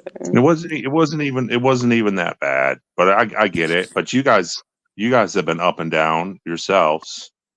Like, are you still chummy with him or no? I mean, we're still like we parted ways on a decent. Well, what I would say would be like a a decent no. I mean, that I what was good about Tom was he really did try to help me out, and he tried to point me in certain directions. Is Tom a very controversial person? Yeah, he's a very controversial person, and he upsets people, but I can also understand, and I don't remember exactly, but if you were starting a lot of problems, I'm not sure if you were one of the major troublemakers on the show either. No, Were you? I've been blocked for so long, and honestly, I mean, nothing against him personally. I don't really give a fuck about. I mean, he's kind of old news at this point. So I occasionally will go and watch some of his lives. Like you guys were on a little roll there where you guys were going live like every night, it seemed like. But Yeah, almost. I Yeah. mean, I got to be honest, and I know some of the time he's joking, but some of the time he's not joking, and he dogs the shit out of women, man. And I don't know how some of the women continue to want to support him when he says some of the shit he does. Ooh, And I know some of it he's like, I joking, and you just got to kind of get it. But especially when he starts drinking, and I some of mean, the shit he's Tom good. Tom and I have definitely had our fights. And it was basically over, I had a lot of friends who watched the videos with Tom and I, and a lot of people like in my life were just like, I don't like how this guy talks to you. Um, why do you continue talking to him? We've had our fights off of camera. There's also things behind the scene. There's also things off of StreamYard that people don't know about. Um, as far as that goes, um, PK, I agree, $5. Um, I didn't make it 5 minutes on Tom's and was blocked for a comment that wasn't even bad. Um, I think, Tom takes everything. Tom can sometimes take everything offensive, like any little thing. He was in a, when somebody is in a very dark place in their life, they're on this kind of like defensive attack mode. Where like even if I was like, when I made the comment to you about, oh, wasn't your name $10 or like a inflation thing, like where he would Yeah, have took that and like never talked to me again. Um, it, he's he was just at a place where he felt like he was being attacked at all angles, going through a divorce, going through a move. There was a lot of, but he does it to himself too. He comes on, he, he's definitely not uh, always nice or polite or any of that. And like I said, I had a lot of family members and friends who were like, stop talking to this guy. Why are you talking? Like, what's going on, Michelle? And like, even some of the people who were on the chat even said the same thing. I mean, um, but what I was thankful for, and I still am thankful for it, was there were things that he did to try to help me out, where a lot of people on YouTube and just people in general, they're just completely out for themselves. And this is the difference, because like I've dealt with other people on YouTube, and a lot of people, they're just out for themselves. Like they don't give a fuck. And I don't know if it's because of Tom's age. It's probably because of his age. He's probably like, dude, I'm retired. I'm almost 70. Like, I'll help you out. Where if he was my age or younger, he'd probably be like, F you. Like, I'm not gonna, show you how to do anything or whatever else. You're on your own. So, yeah, it's I would still consider him on decent terms, even with the quote unquote parodies of each other. That was all planned. That was all planned. Like he knew not exactly what I was gonna do, and you know I didn't know exactly what he was gonna do, but it was just like a joke. Like it wasn't like I didn't come back from it like hurt, scarred. We talked after that. It wasn't a serious thing. But like him and I, we would have conflicting views on things sometimes, and that's when it would get heated. Because there is a point where you gotta say something, where something isn't cool, you know? And there, I'm sure you guys saw that sometimes, but it was like he had conflicting views on me and like what so it's like a relationship, friendship, even a friendship, it's never going to be like rainbow sunshine, like I love you all, if you have a voice and you say something, not every two people are going to just fawn all over each other because of it. Because that's not natural either, because everybody has their own opinions, thoughts, um, etc. So, and I mean, at the end of the day, we kind of just respected each other in a certain way, to a certain degree at least. But yeah, as far as women, I, um, I, I don't think that he would give women, and I don't like, all of that could be from childhood, could be from bad relationships. I mean, I don't know.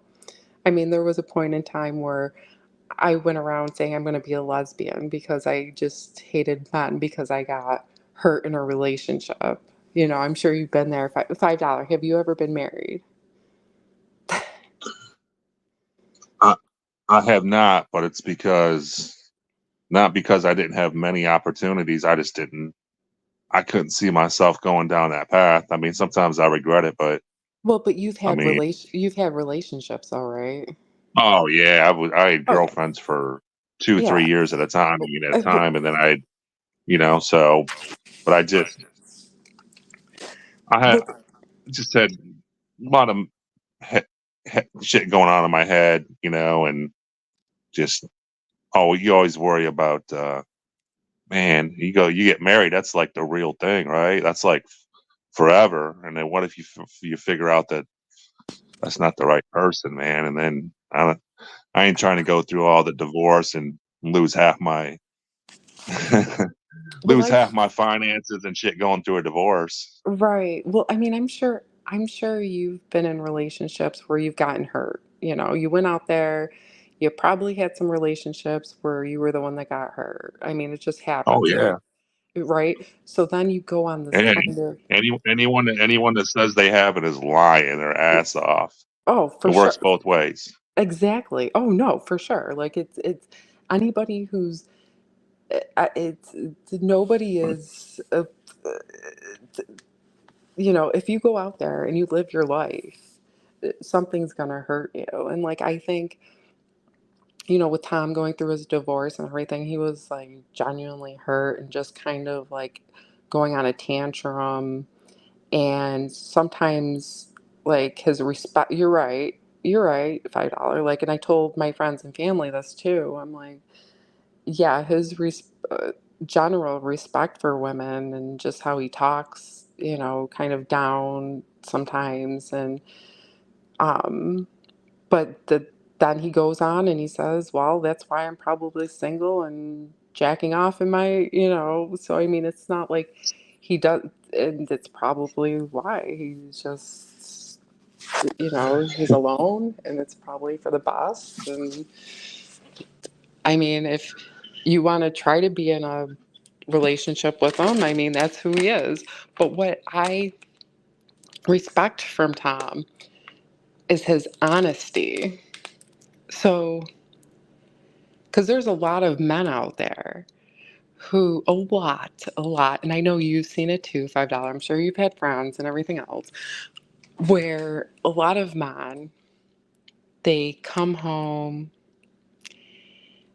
and they're really nice to their wives or whatever, and then they go out to the bar with their friends, like bitching about their wives or, you know, this and that, like, and they try to make it work when it's really not going to work. Where Tom's just like, I think I respect part of his honesty. Like, I don't want to get talked to like how like, so, it's like, all right, well, But you here's go find, you find somebody, but I respect how open and honest he is. A lot of people don't do that. You don't find that quality, like, especially if you're going out there and you're in the dating world, which I'm sure you've dealt with since you're not, you never got married.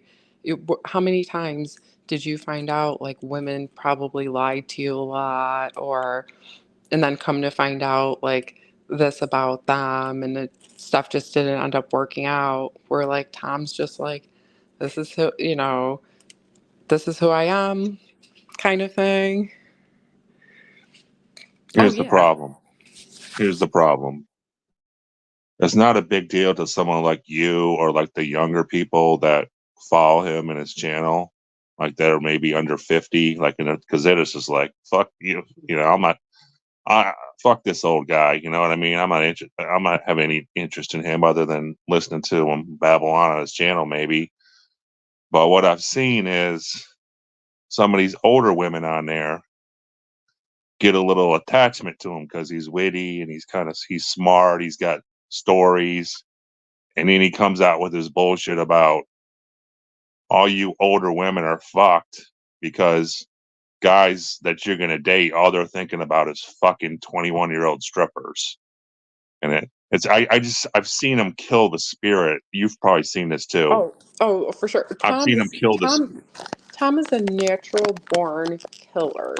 Okay, so this is what, and I'm sure you've observed this, watching, like listening to him and watching him. That's just, you know, and if, like, you're right, like when he's talking about, you know, basically like degrading women to like sex objects. And like we all know, like when we've been in healthy relationships, it wasn't just about um, physical attractiveness, or, I mean, it plays a part, but it's not like that's everything. You're right. He's more of like, I mean, I see your point with that, but No, he's I not. feel bad for I feel bad for some of the women that probably still have hope of, what other situation, maybe their husband has passed away or they've gotten divorced, and the kids are out of the house and they're lonely, and they come across this guy on YouTube and he's witty, and I mean, I'll give him his flowers. He's a smart dude. He knows a lot of shit about stuff that doesn't really matter to most people, but nonetheless, Well, if you he think, knows a lot of shit about a lot of stuff. So I could see how some of those women, and then you can just tell when he starts drinking, and as the night wears on, he starts getting more and more vulgar, and it's usually related to something sexual, watching porn. I heard one night I was on there. Do you have like an adult, like a young adult son or something? yes, I do. He's an adult. So you know what I'm saying. There was one night he was asking you some stupid ass questions about your son, and I couldn't believe that you even hung around to entertain his questions. I mean, the thing with Tom is, I I was doing YouTube, and I still do YouTube. People give me money to help support my channel, and Tom is a very he's a very, like, people like Tom because Tom's very controversial, say it like it is, type of person. And even with my son's gonna be fine no matter what, you know. t- I enjoy talking about my son. Um, there there are a lot of men out there who, it's not like I don't know. Tom did help me out. I got a lot of my subscribers from Tom's channel to begin with. And he did give me a lot of good advice. So Tom isn't just completely negative towards women.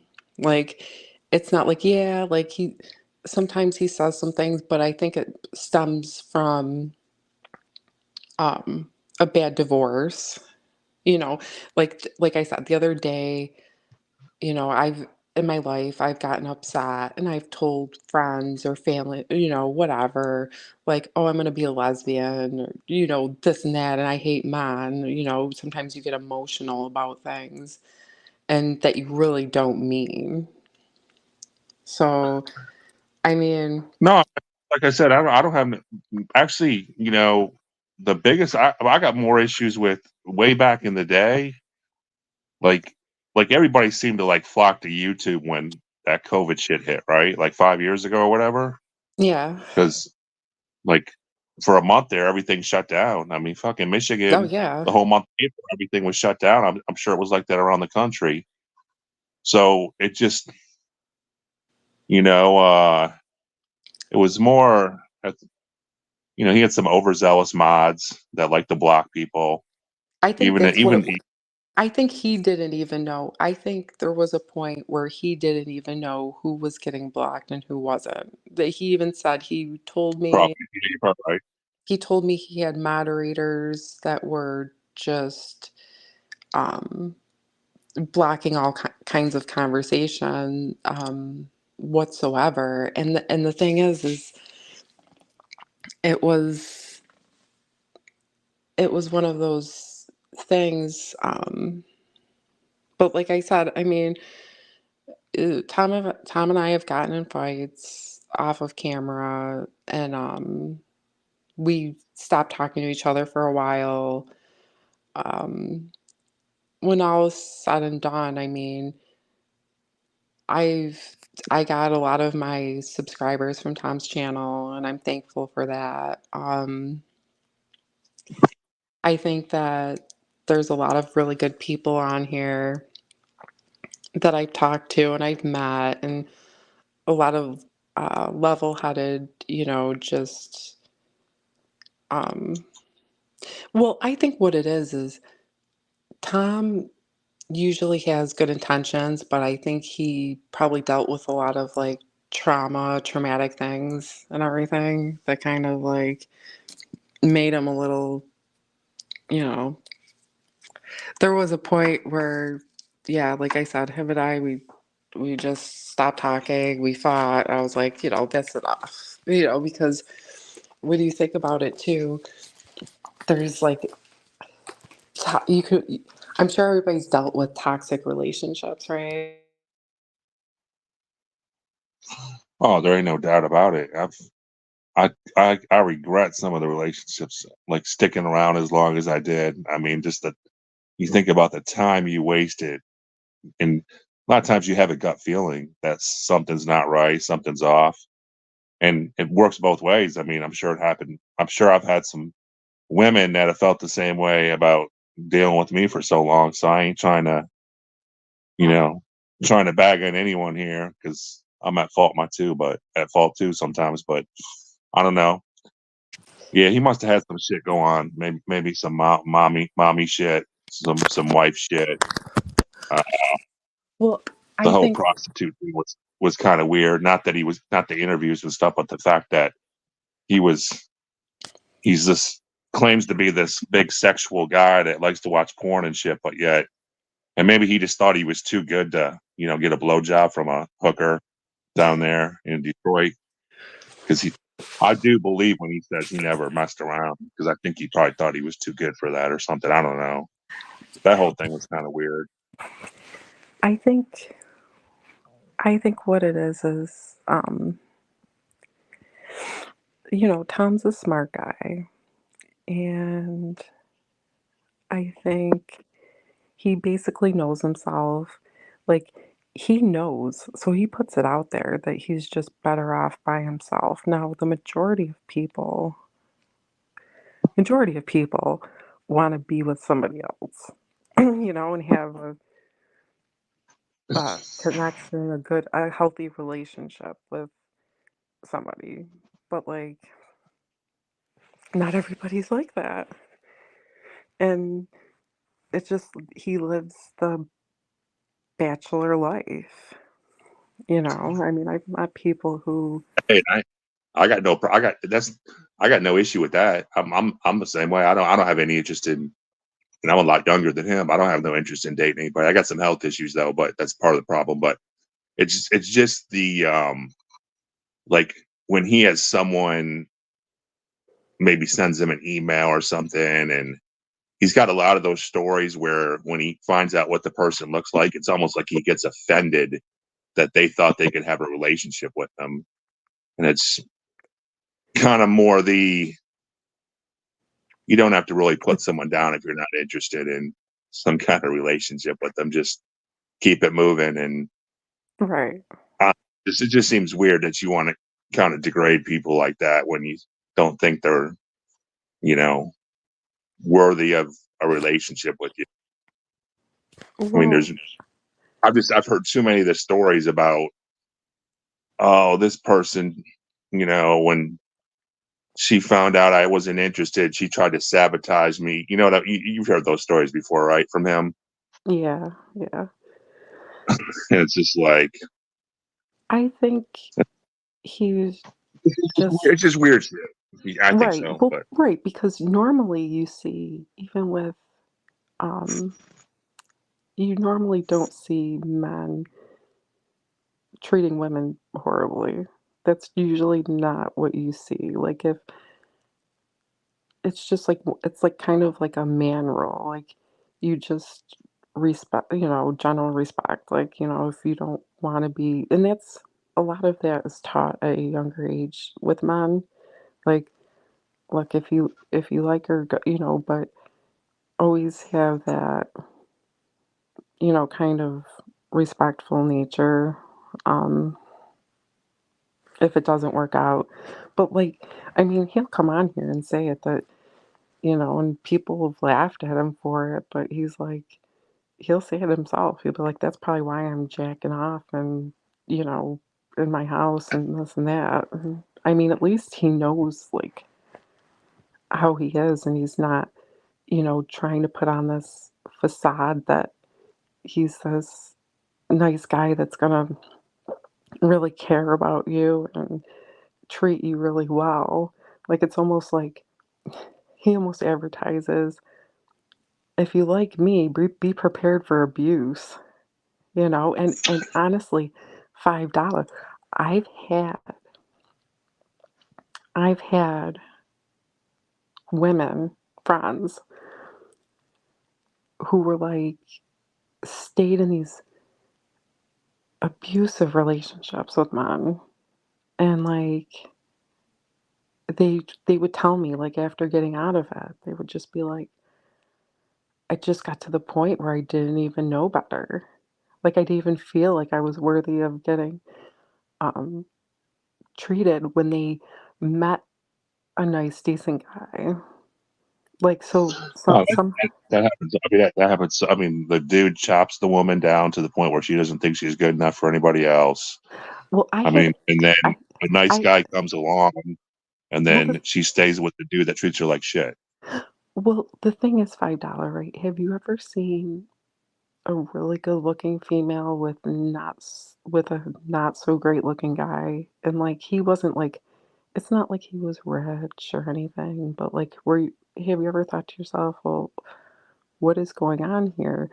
Well, what I've came to learn in my relationships is a lot of guys that are like that, who get these, like, beautiful women, it's because they usually try to cut down their self-esteem. So, like, especially if they're younger, especially the younger they are. Because when the older you get, the less you put up with that shit.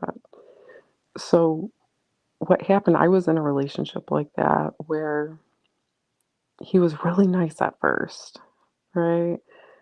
Just nice to me, and then all of a sudden he would start like saying demeaning things to me, like slowly.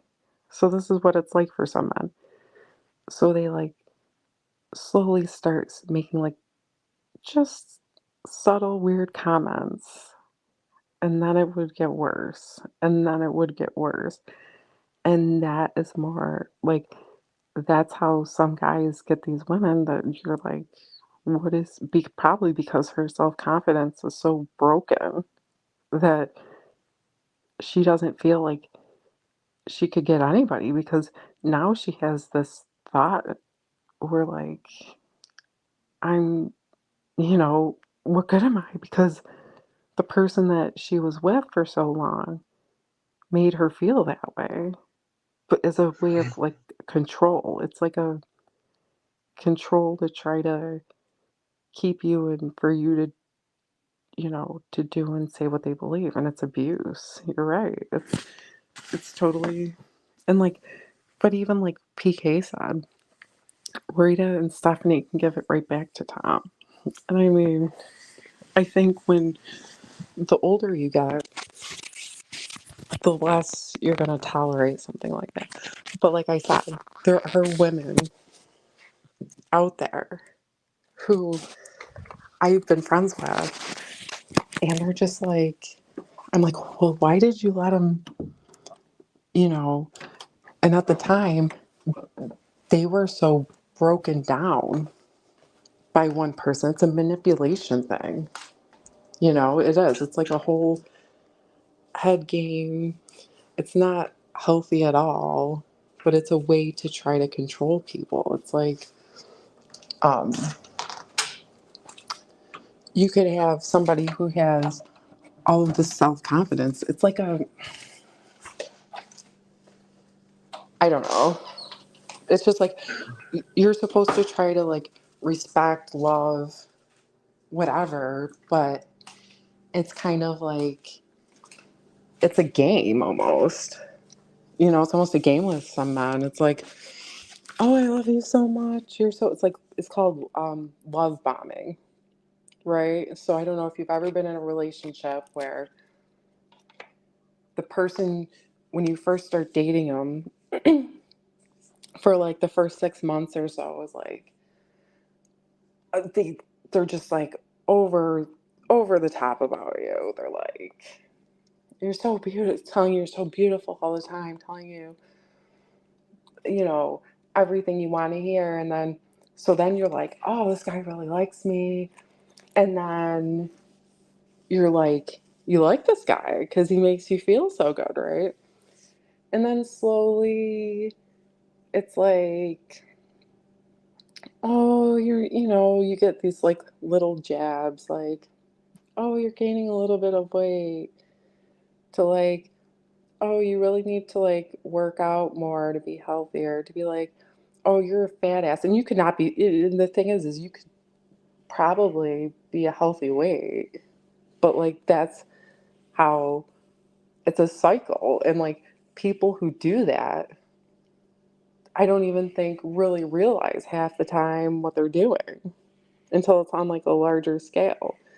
But that is the epitome. And a lot of that has to do with the person's own um, self-confidence issues.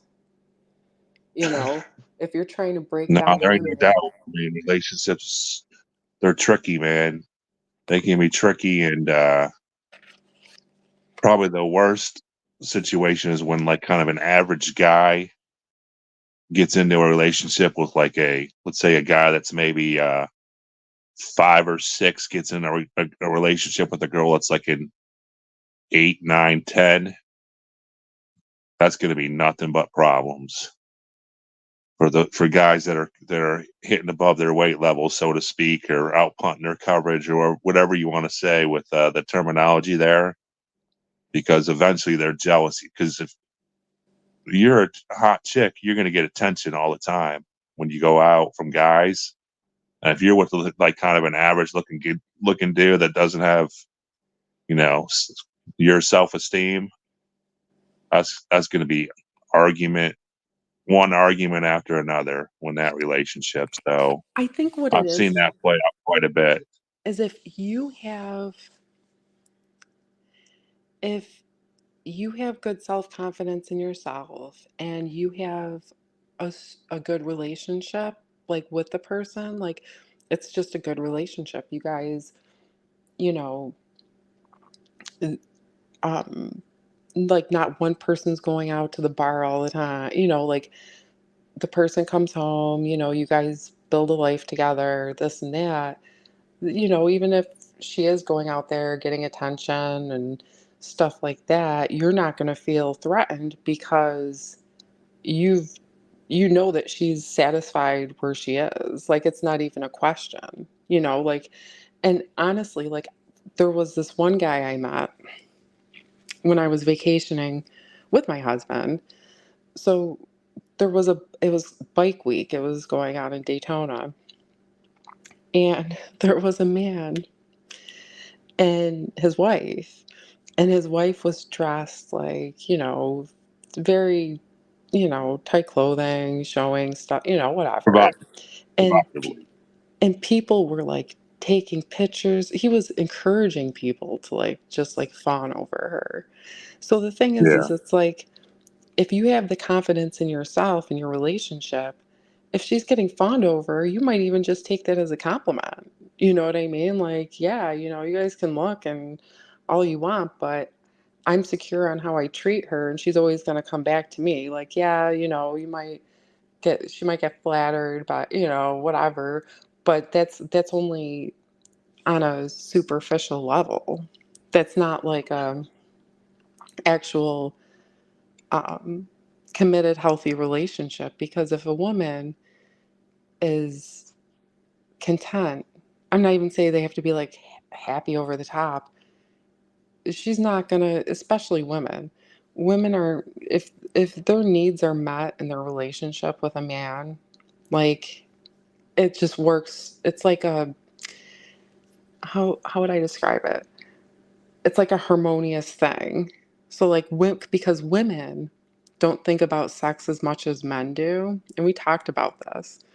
And there's scientific, it's all proven. It's not like anybody being less pervy, more pervy. That's not even what we're talking about here. But women don't think of sex like men do, or as much as men do. So the chances, more often than not, men are usually the ones that cheat on women than women cheating on men. If a woman is cheating on a man, it's because something really wrong is going in the relationship. It's not because she just has like this massive high sex drive and is just like going after. There's something in her life that isn't being met by her partner. It's not, you know, it doesn't have to do with Sek is an asshole. That man is definitely on a whole different level, secular. I haven't seen him in a while either, but Oh, um sex, my dude. Actually, I just met up with him in Detroit this week.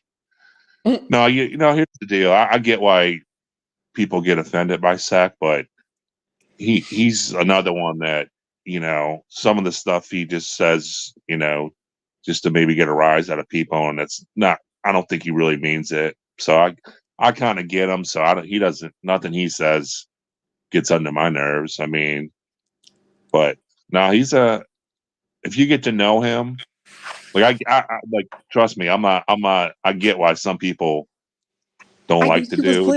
he was literally laying in bed with a woman like that was half dressed. Like I don't even think she was like she was in his bed, and he was like filming her like laying in his bed and just like talking like very like hey, it Yeah, was but just it gave me I was like okay, well, I mean, that's funny though, because that's everybody knows he's just trying to be funny. I don't think he's doing it to like show off and like look at me. I got this chick in bed. I'm with I think he's playing the role of Sec, and that's what the people that understand him expect from him.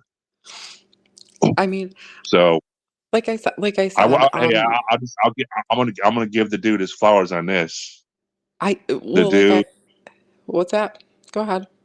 no, I'm gonna give him his flowers right now on this because you know a lot of women out there are always saying, I just want to find a man that works, period, that has a car, that, you know what I mean? It's hard to find a good guy, that's not on drugs.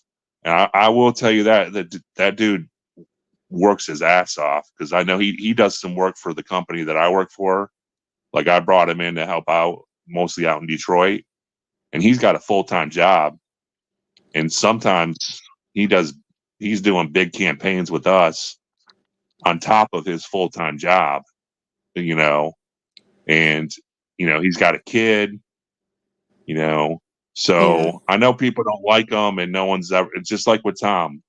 There's some people that are never going to probably change their tune on him, but if you get to know him, he's a pretty good dude.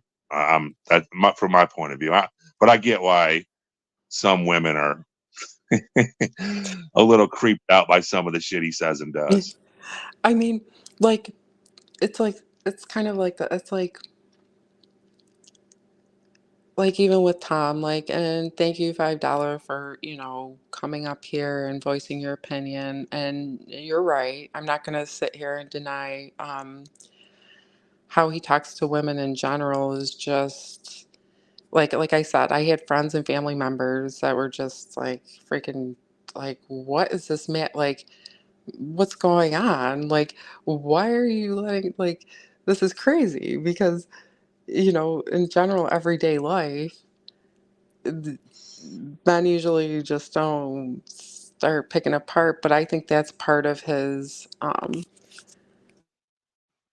start. I think that's how he just is. Like, and it probably stems from something that, and I mean, he's older now, so I don't, I don't know, but yeah, like a No, lot of, like I said, I don't have no issues with Tom. I just feel bad for some of the older women that have kind of flocked to him, and then and maybe they do think that there's maybe a chance that they could have some kind of relationship with him. That's the sense I get sometimes. And then he's got to come out with his, well, if you're not a model skinny, then I'm not even going to look at you.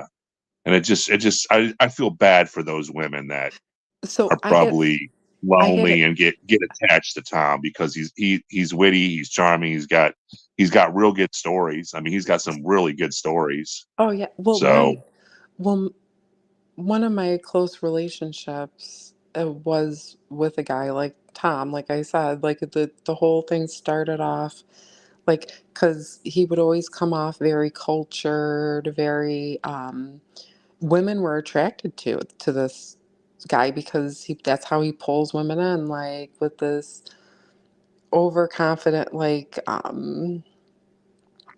this and that, and then actually being in a relationship with a man like that, and it was horrible for me, and I ended up leaving because I just couldn't like it. Literally, this guy like made me just feel like I wasn't worthy of anything. You know what I mean? That's how it all starts. And wait, you were dating the guy, and you're talking about oh yeah, how no, he. I was in a relationship when I was younger, where we were together for a couple years.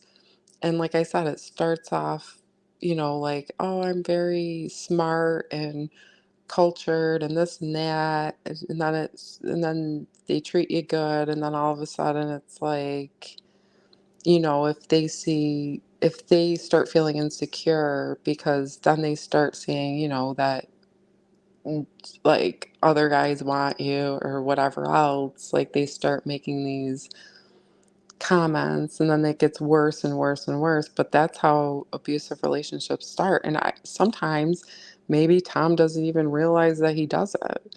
But I think on a large scale, like you said, $5, like on a large scale, you're right. He is definitely can be borderline abusive. Like to put these thoughts in your head. Like you're right. Like he's telling these women nobody wants to look at you now, like like this and that, like your dating life is good luck trying to find anybody after a certain age. I mean, I don't think just because, oh yeah, they start getting controlling and jealous.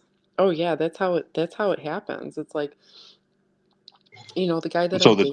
the dude that was cultured in that, would you consider he was, as Oh far yeah, as looks wise, was he I mean, I've never seen you before. I'm just looking he at your picture. You look attractive. Would you consider that he was on your level as far as looks wise for a man? I I mean, like, I wouldn't say that he was unattract like, I wouldn't say, like, he was hideous or anything, but I don't think, like, I Just from a he look standpoint, you were a real good catch for him. Just from right, looks. right. I was younger too, so I was younger Yeah. and, and like I said, but that's how insecure men get women that people are like, "Wait a minute." And like I said, if the other man doesn't have money too, like on top of that. But like and guess what? Guess what happened? I ended up breaking up with him. He ended up dating a couple people. Then he got with another woman, and guess what? He treated her the exact same way. And I just kind of shook my head. I talked to her, and I'm like, well, it's up to you if you want to deal with that. But the thing is he has money now. Now he has money, like he has more money now, and she didn't really have money too. So in relationships sometimes where you're like, why does this person feel like they can get treated a certain way or whatever? Well, it might be a money thing. It might be like I don't have any better options because this person made me feel like I'm not even capable of doing simple things correctly. So it is. It's manipulative and it's you know Yeah, it, they know what they're doing. I mean, they know that. All right, man, I got this beauty queen on the hook on the line, and the only way I'm going to keep her around because I know she's going to have better looking guys, younger guys hitting on her all the time. The only way I'm going to keep her around is if I chop her down to where she doesn't think she's good enough for anybody else, and she's got no other options but to stay with me, ride it out r- with me. right, right. And a lot of men are like that. That's what they do. They just make you feel like, oh, Oh, look men are at, terrible. or they say, or I'm they definitely say, not trying to. I'm definitely not up here trying to stand up for men, man, because yeah, they are definitely I think, the problem probably more times than not in a relationship. well, I think like they say like submit to your man, like this and that and everything. And like I understand that whole concept, but only if you're with the right. See, it does. It works out beautifully.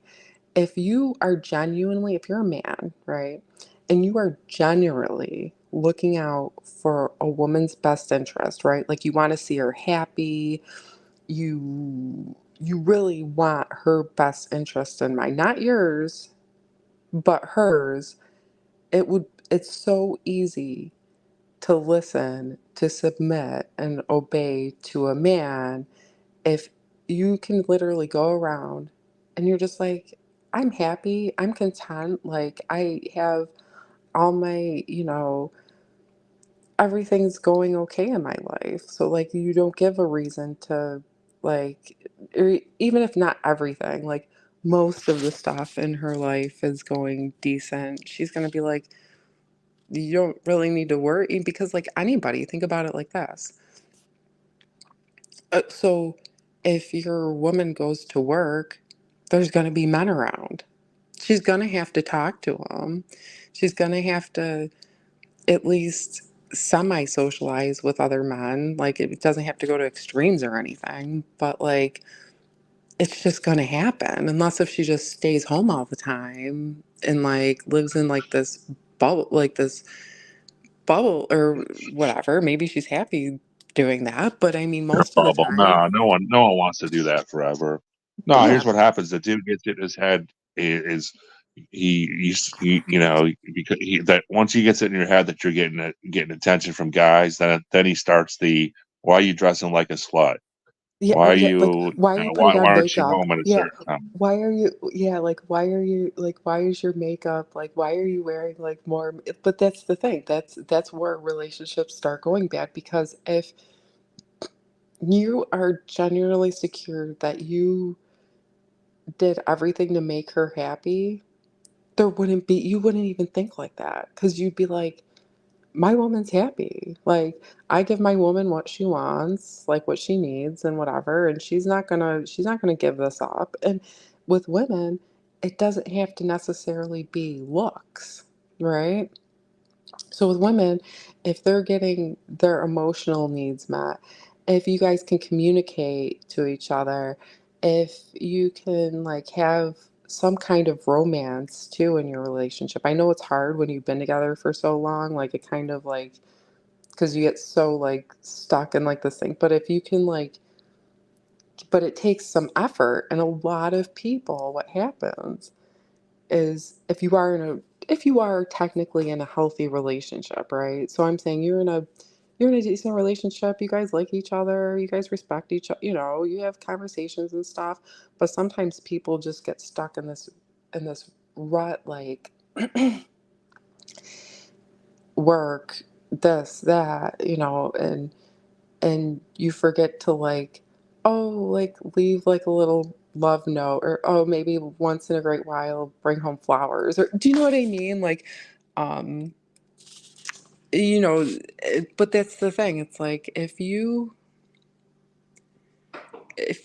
talk to each other, and I mean truthfully talk to each other, not like just what the other person wants to hear or whatever, but if you can communicate with each other, like it's usually, there's nothing, if you guys have plans with each other and everything else, it's like, I don't know.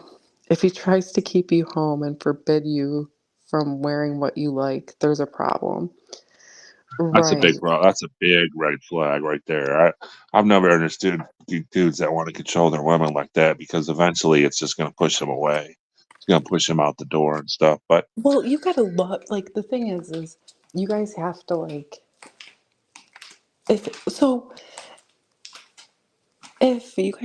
people date, if you go out there and you date and something doesn't seem right or like a good fit for you, then just end it. Just be like, this isn't going to work out. It's not, this is the thing with people that I've noticed, because throughout my life, I've had a lot of people tell me things and tell me everything and everything else. And I've had a variety of friends, and it was just like, when it came to relationships, people usually stayed for the wrong reasons, or um, you live in this, or you were raised like, if you dated too much, you would be considered a certain way, or if, you know, you didn't stick with a marriage, like it was just bad for you.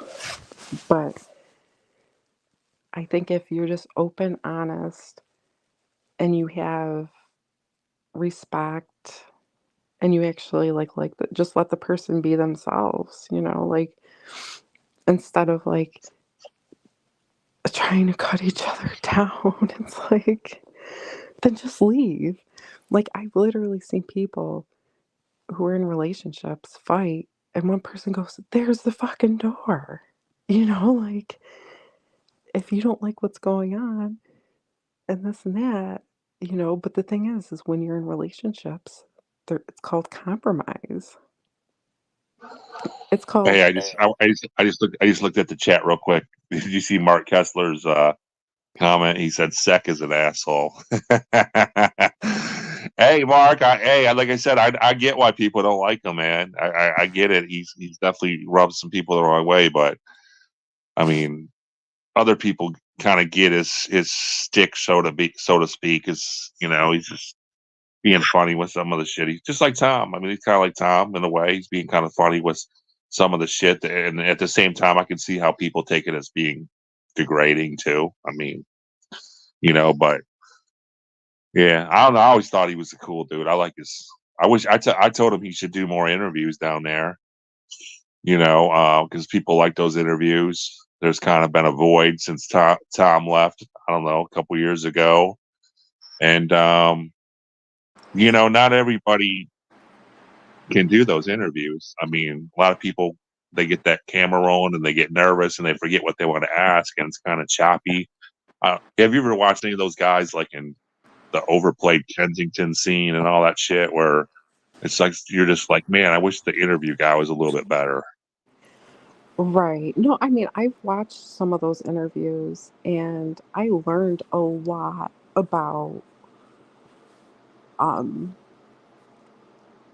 just like when I first started watching the videos, I didn't like to watch them too much because it was just kind of like watching it was just like I don't know. I was just kind of like, all right, well, how do I feel about this? And he got such a following for it because there is a want to see um, stuff like that. If people didn't want to see that, he wouldn't have gotten, you know, the subscribers and everything else. But people, for whatever reason, maybe a lot of people who were on his channel, they had family members who went through the same thing. They loved somebody who um, went through the same process. And honestly, like it could getting involved with drugs and stuff. Oh, hi, DK. DK's There's on. definitely a good side. I mean, it help probably help some people reconnect with people that they hadn't seen or talked to for God knows how long, because when they're on the streets, man, trust me, none of those girls can keep a cell phone except, well, apparently Maddie can keep a cell phone because she still seems like she's going hard on her YouTube shit. But none of those girls can keep a phone. I mean, it gets stolen, it gets shut off.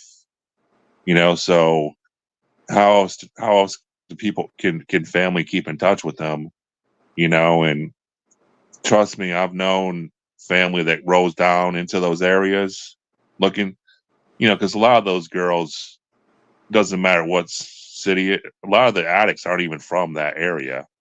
They come from the suburbs and shit. Like a lot of those girls on Michigan Avenue in Southwest Detroit come from the downriver area, which is like suburbs. I mean, don't get me wrong, there's some hard scrabble suburbs in Detroit, but a lot of people, their family just ain't gonna roll down there and start asking people. I mean, some will, trying to find their person, but a lot of people just ain't gonna roll down there and start trying to figure out where their person is, because it's too damn dangerous, man.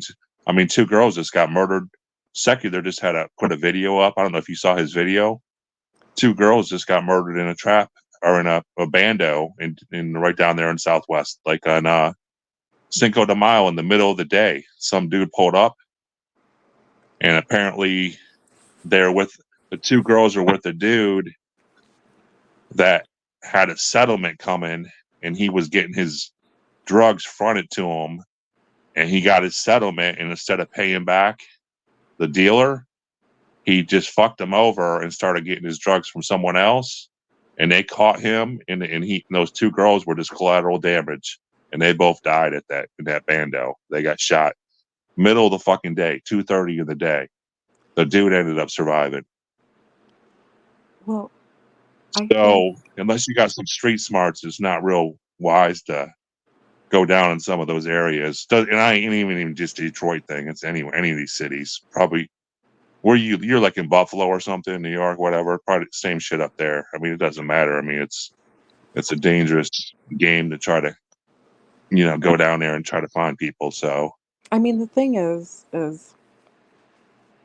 so that's a very vulnerable population, right? Because you're on the streets, you um you probably don't have a lot of friends. you probably don't have a good support system, so you're very vulnerable to getting hurt out there. Um, it's almost like, I mean, your family's not out there. There's no one really to like stick up for you, and like everybody's kind of like out for themselves kind of out there. I mean, I don't think a lot of people watch over each other, what maybe a little bit here and there. Maybe there's some, yeah, I'm sure there's some decent people. I'm not saying like everybody who's out there, but you're, because these women, they're drug addicts. They're getting paid to, have sex with whoever for a little bit of money. Um, I mean, it's like, I mean, I, it, it's, I don't know. But like Detroit, there's a lot of different, there's a couple different cities that are more dangerous than others.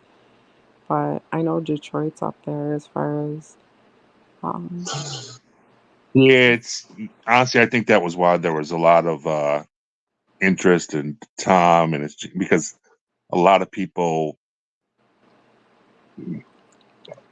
but obviously people from Michigan have a lot of pride in their cities and stuff. But I think a lot of people from different states and stuff, they all have this vision of Detroit being this horrific, violent place, which it can be. Um, I think they're probably surprised. A lot of them probably thought that there weren't any white people in Detroit, which is kind of comical. I mean, there's not a lot, but there's some, and most of them live in Southwest Detroit. I mean, that's the main area. I think it's about 70% African American, maybe something like that. But it's becoming more and more. Obviously, the Arabic community is big there because of Dearborn, but a lot of Arabic people are moving into Detroit, certain pockets of Detroit, like Southwest. mhm, There's also a lot of Indian people and Bangladesh people that are moving to Detroit from like New York because it's too expensive to live in New York City. So they're all moving to, there's an area in Detroit called Hamtramck. It's like in the east side of Detroit. It's like a city in itself, but it's right in the middle of Detroit. And that used to be all Polish and like Eastern European immigrants back in the day, back like in the 80s, 90s, 2000. mhm, And now it's all Arabic. I was just, when I was over in Detroit for 4 days doing a job, and I had to go to Hamtramck, and it's a crazy scene over there. It's like if you ever want to go and just see like one of the most interesting places, probably in the Midwest, go to Hamtramck in Detroit. It's oh, almost like being like in one of those Arabic countries. Like the music is playing. There's all kinds of Arabic people, Indian people, white people, and African American people all kind of mixing together. And it's like super crowded. Like the traffic is crazy. And it's just a wild scene in Hamtramck, without a doubt. yeah. I mean, I personally, I've never been to Detroit, Michigan, um, but it seems like there definitely is a lot of, um, well, from Tom's videos and from other people's videos in Detroit, there's definitely a lot of, it seems like a lot of crime and poverty, and it seems like usually with a lot of crime and stuff, it usually stems from poverty as well. Like usually the crime filled areas usually have the most, it's usually poverty. You hear Well, I about, will I will say this. Now they've cleaned it up a lot because they've demolished a lot of the abandoned houses, and now it's just a lot of empty lots. But there's starting the gentrification process has been going on for a while in Detroit, and some of those neighborhoods around downtown right now are absolutely electric, like bars and restaurants and young professionals. Um, they pushed out a lot of the poor people, like to everybody's heard of 8 Mile, right? Because of Eminem. That's another reason why I think a lot of people are. Everybody likes Eminem, right? So if you're like in the 40, 50 age range, everybody kind of grew up on him. Everybody knows about 8 Mile, you know. So I think he created a lot of interest in Detroit, probably because he was white. I mean, that probably played a part into it. And he's in a predominantly black city, and he becomes like the greatest rapper ever to live. He just came out with a new song called Houdini. I don't know if you're into Eminem or rap, but it's a pretty sweet fucking jam. I was actually in a bar. We were doing a campaign for the state of Michigan, and so our stuff goes out to bars and restaurants, and we do a lot of stuff at gas stations and barber shops and salons and stuff. But I was at this bar the other day in Detroit, and I hear this song on the radio. I don't know if they didn't even. It was during the day, and it was kind of in a rough area, and I hear this Eminem song on, and I'm like, damn. I mean, I don't pay as close attention. I'm a little older now than what I used to, but hell, he's 50. He's already 50 years old. Mm-hmm. And I hear this song, and I'm like, damn, I never heard this song before. And then when I got back home to the other side of the state, Saturday, I find out that he just put out a new song called Houdini. So, and if you're into like his shit and rapping shit, he's crushed it, man. It's a sweet ass tune. And he's got a nice video to go with it too. Back to some of his old shit, like where he used to, be a little brash and, Well, maybe say some. you can tell Go ahead. that he's definitely lived a very stressful life. Like he always seemed like he was on a fight for something. He was always like angry, um, hurt. When I used to listen to some of Eminem, it was just like I don't know, he was just always um, pissed off. Like he's just very pissed off, uh, but He people got like. bullied. He got bullied a lot. I mean, you got to imagine something. Number one, Detroit public schools is probably one of the worst school systems in the United States. It still is at this point. There's some good videos on YouTube that you can find about, like, Dan Rather came and did a thing like 20 years ago and he followed around kids that actually wanted to get an education and basically what they had to go through as far as jumping on this bus and getting on city buses to get to a school where the teachers actually cared about teaching the kids. It Well, was amazing. well, It was we had, amazing. we had a discussion about school districts and teachers and everything. So the good school districts around where I live are in high income level areas. The public, and they're still public schools, but they're ranked like top, like top top of the notch, right? So if you're like middle class or you're poverty, middle class, lower middle class, like the school districts just aren't the best, and a lot of that has to do with what they pay teachers. Like they pay teachers, you got to think of it like this: you got to have at least, at the very minimum, a 4-year college degree to be a teacher, right? So then once you spend that time and money to get this 4-year degree to become a teacher, you're making just above minimum wage to start with. And then it's like they it's I mean, yes, there's more schools that are more dangerous than others. Um, but all in all, it's the whole, people are talking about we want better schools, this and that. And it's like, well, look at how much the teachers are making. I mean, think about it like this. I don't know if you have kids or not. I don't know if, you, whatever. But like when you're trying to raise a child, you want to tell them, like, work hard, you know, go to school, become something of yourself, right? And you'll get paid well. Well, when all reality comes, they go to school for 4 years. They have this debt, right, that they have to pay. And then they're making just above minimum wage. Now, who's going to find that, you know, appealing? So they just take whoever will do it, even if they don't necessarily even like kids, like, because they just need teachers. And it's not an appeal, it's the the pay isn't that appealing.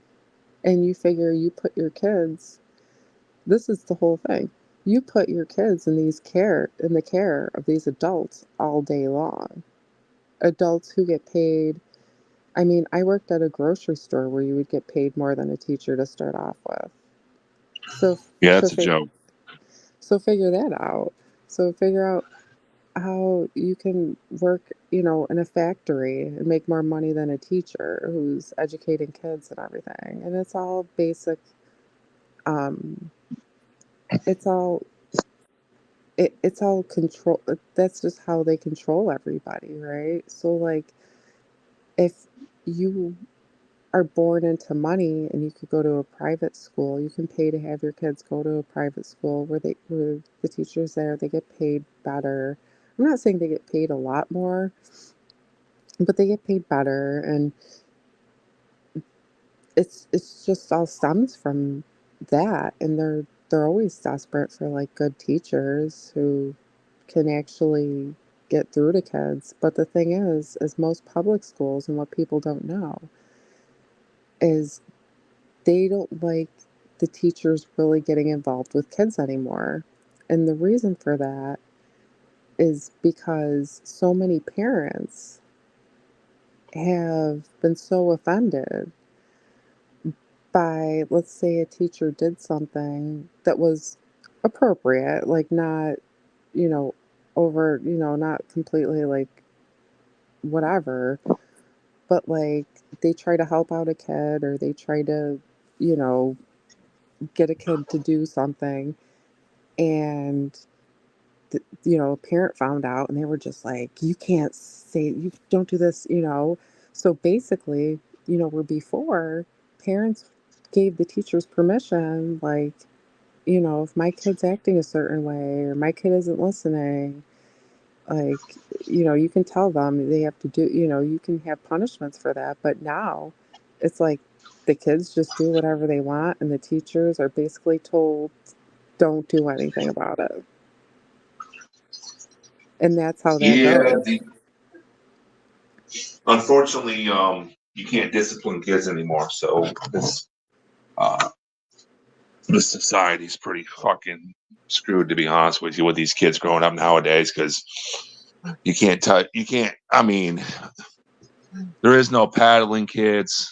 Well, I mean, You know, like even just um like write-ups and suspensions and detentions and stuff like that. They're so strict on um even doing that to kids. Like, I've had teachers that I've known, and they're just like, you can't touch kids anymore. Like, you can't really get a lot of parents don't really get involved on like what's going on with their kids at school, or um, they don't want the teachers uh, getting too involved with their kids or any of that. So it's really like a whole dynamic that really goes into effect with schools in general. Like, they kind of just like, whatever happens happens. It's disheartening to some of my teacher friends, because they're like, there's things that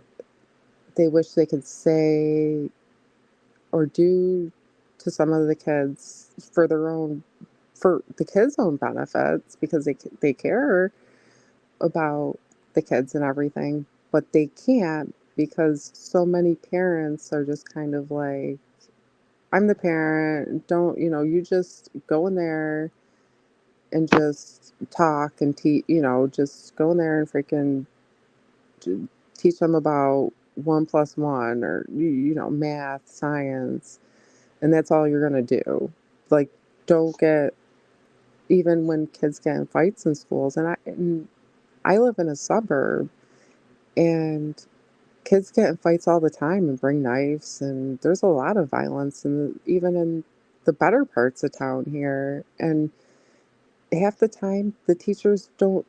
They see what's going on, and they see like stuff getting escalated, and unless if it turns into something completely extreme, they can't really do anything to intervene anymore.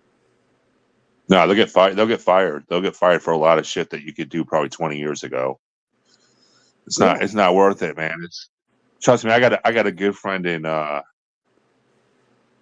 Columbus. He's a police officer. I used to live down there, so before I moved back to Michigan, I grew up in Michigan, on the east side of the state, in Flint, it's about an hour north of Detroit, on 75. But anyways, he's in a fairly big school district. He's a police officer. He was on the streets for a long time. Now he's kind of, and he's close to retirement, so he's been working in the school. And it's a suburb, but it's like right on the Columbus border, and it used to be mostly white, but now over the years it's changed. I think they have like open enrollment and stuff in a lot of these cities now, where if you don't want to go to like a Columbus City school, you can go to like a suburb or whatever. So, which I don't blame parents, man, for wanting to do that if they can do it, because these city schools have gone to hell. There's no discipline. You got teachers showing up drunk or high, if there's a teacher at all. You got to watch that Dan Rather piece. Like I said, if you ever get a chance, it's unbelievable. And that was like 20 some years ago. It's probably gotten worse.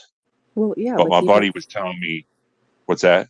well, even when I went to school, um, there would be teachers that were very questionable on like what kind of things that they may have been on, and like it's just it's crazy. It's like you hear parents and they're like, we care about our kids so much, and you know, and then they put this blind faith in the schools because guess what? Your kids have to go to school. Unless if you homeschool your kids have to go to some kind of school. And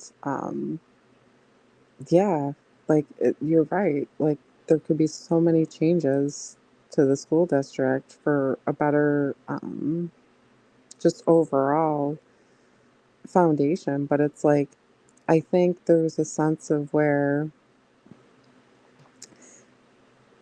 they the people only care about like themselves and their family. They don't look at it like a bigger picture on how, because if you figure this $5, if people are getting educated and getting degrees, then that's more competition for richer people. You see how this works?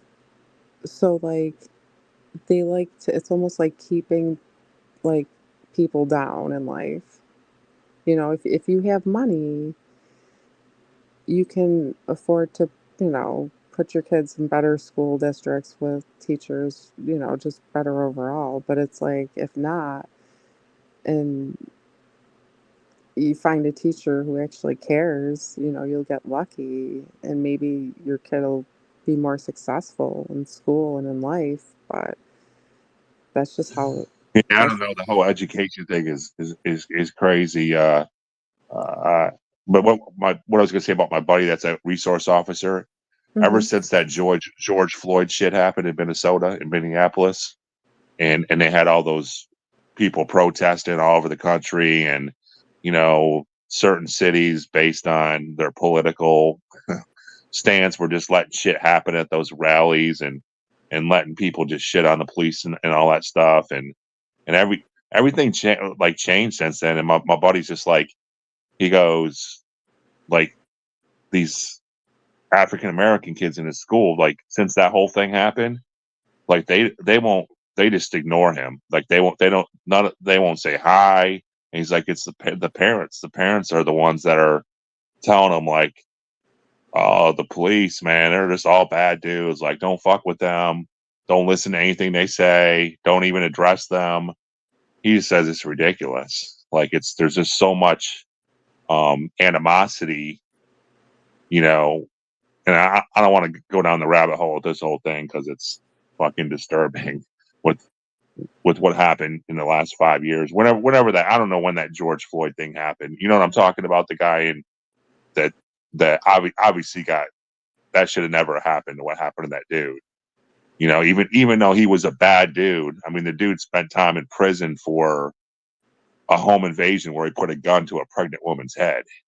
That George Floyd dude. I don't know if people knew that, but he wasn't just like a great dude, but he didn't deserve to die the way he died in that incident. But ever since then, remember all those crazy ass riots and shit? Did you guys have those where you're at, like in the streets and stuff, with people, with like Yeah, young yeah, people, like spitting yeah. on police and throwing shit at them and stuff?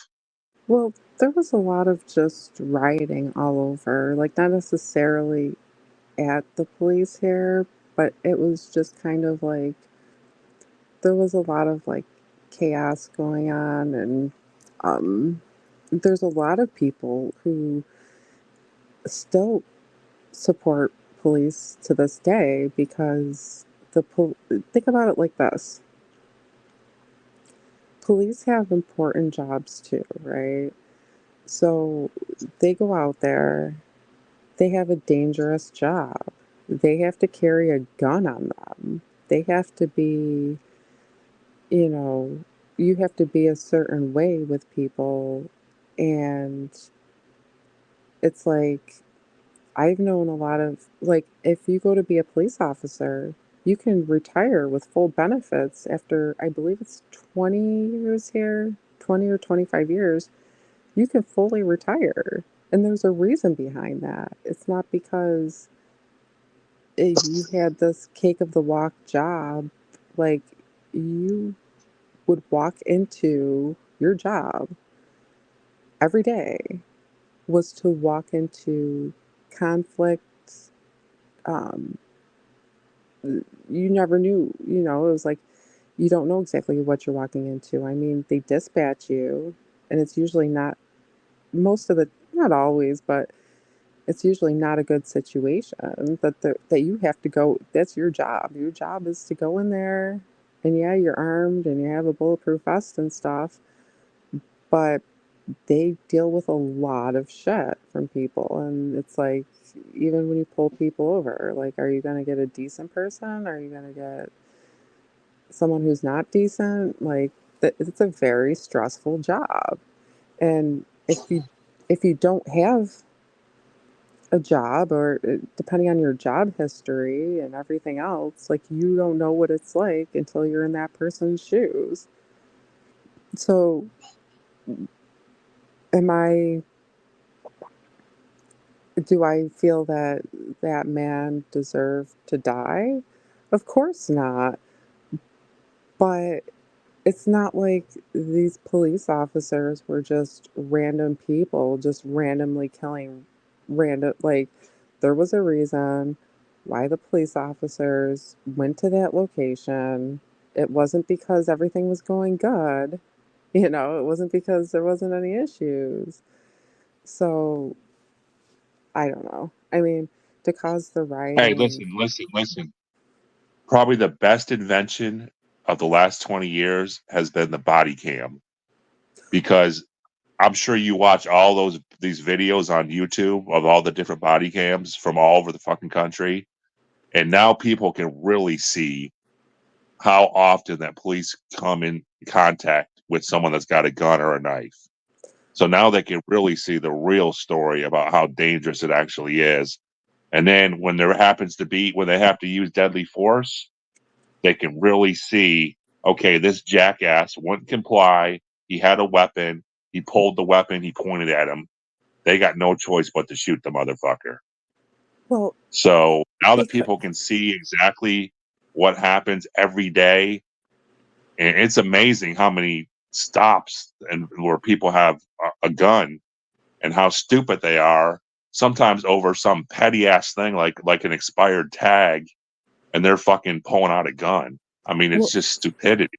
well, the thing is so here's the deal, right? So they get pulled over because of like an expired tag or whatever.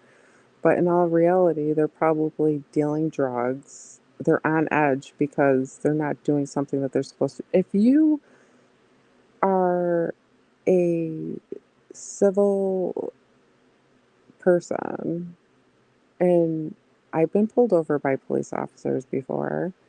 I mean, they weren't always the friendliest to me, but I didn't give them a lot of shit for it either. And even there were a couple of cases where I was in the right. So, and I was a little irritated, but I didn't go off the wall. I didn't run away from them. I didn't attack them. Um, I just basically was like, you know, here you go. What's going on? And that's that. But it's like one of those things. It's like people call the police on people all the time. And most of the time, if you get the police called on you, they're saving your ass from something. You know, if you get the police, it's like 9 times out of 10, it's literally helping out the whole situation, even if you don't think so at the time. So, like, even if you don't think, like, because maybe you had to go to jail or maybe something happened or whatever that wasn't necessarily in your favor at that moment. Um, I think in the long run, like their intentions are decent and But here's the thing: unless you're someone that just committed a homicide and a lot of these people are getting pulled over for petty ass shit. Well, even if it's drugs, a lot of times they end up dropping the charges and put them on probation. Like, why is it worth being putting why would you want to put your life in danger by reaching for a weapon or something? When and that's a whole nother issue with the with letting these people out of jail so easily. I mean, the U.S. has turned into a weak ass country when it comes to handling these criminals, especially violent criminals. And goddamn, the going back to what we were talking about earlier, these guys that are put in jail for domestic violence, how many times do you see they get out or they have a low bond and they go and kill the woman? How many times does that happen? Every fucking day in this country, where that dude should be in jail and they give him a low bond for whatever reason that the judge wants to give him a low bond. They bond out, bail out, whatever it's called, and then they go and kill the woman that they just committed domestic violence on.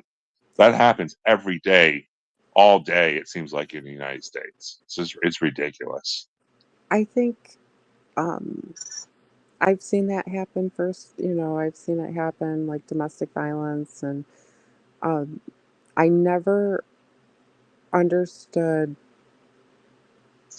the thought process of a man like literally like that just goes to show you what the man's like if you literally starts beating up on a woman. That's not really a man. Like let's say this woman, right? And I'm not trying to just whatever. Okay, let's say this woman is horrible, right? Let's just say, you know, she was nasty to like some she did something very, you know, she did something not good.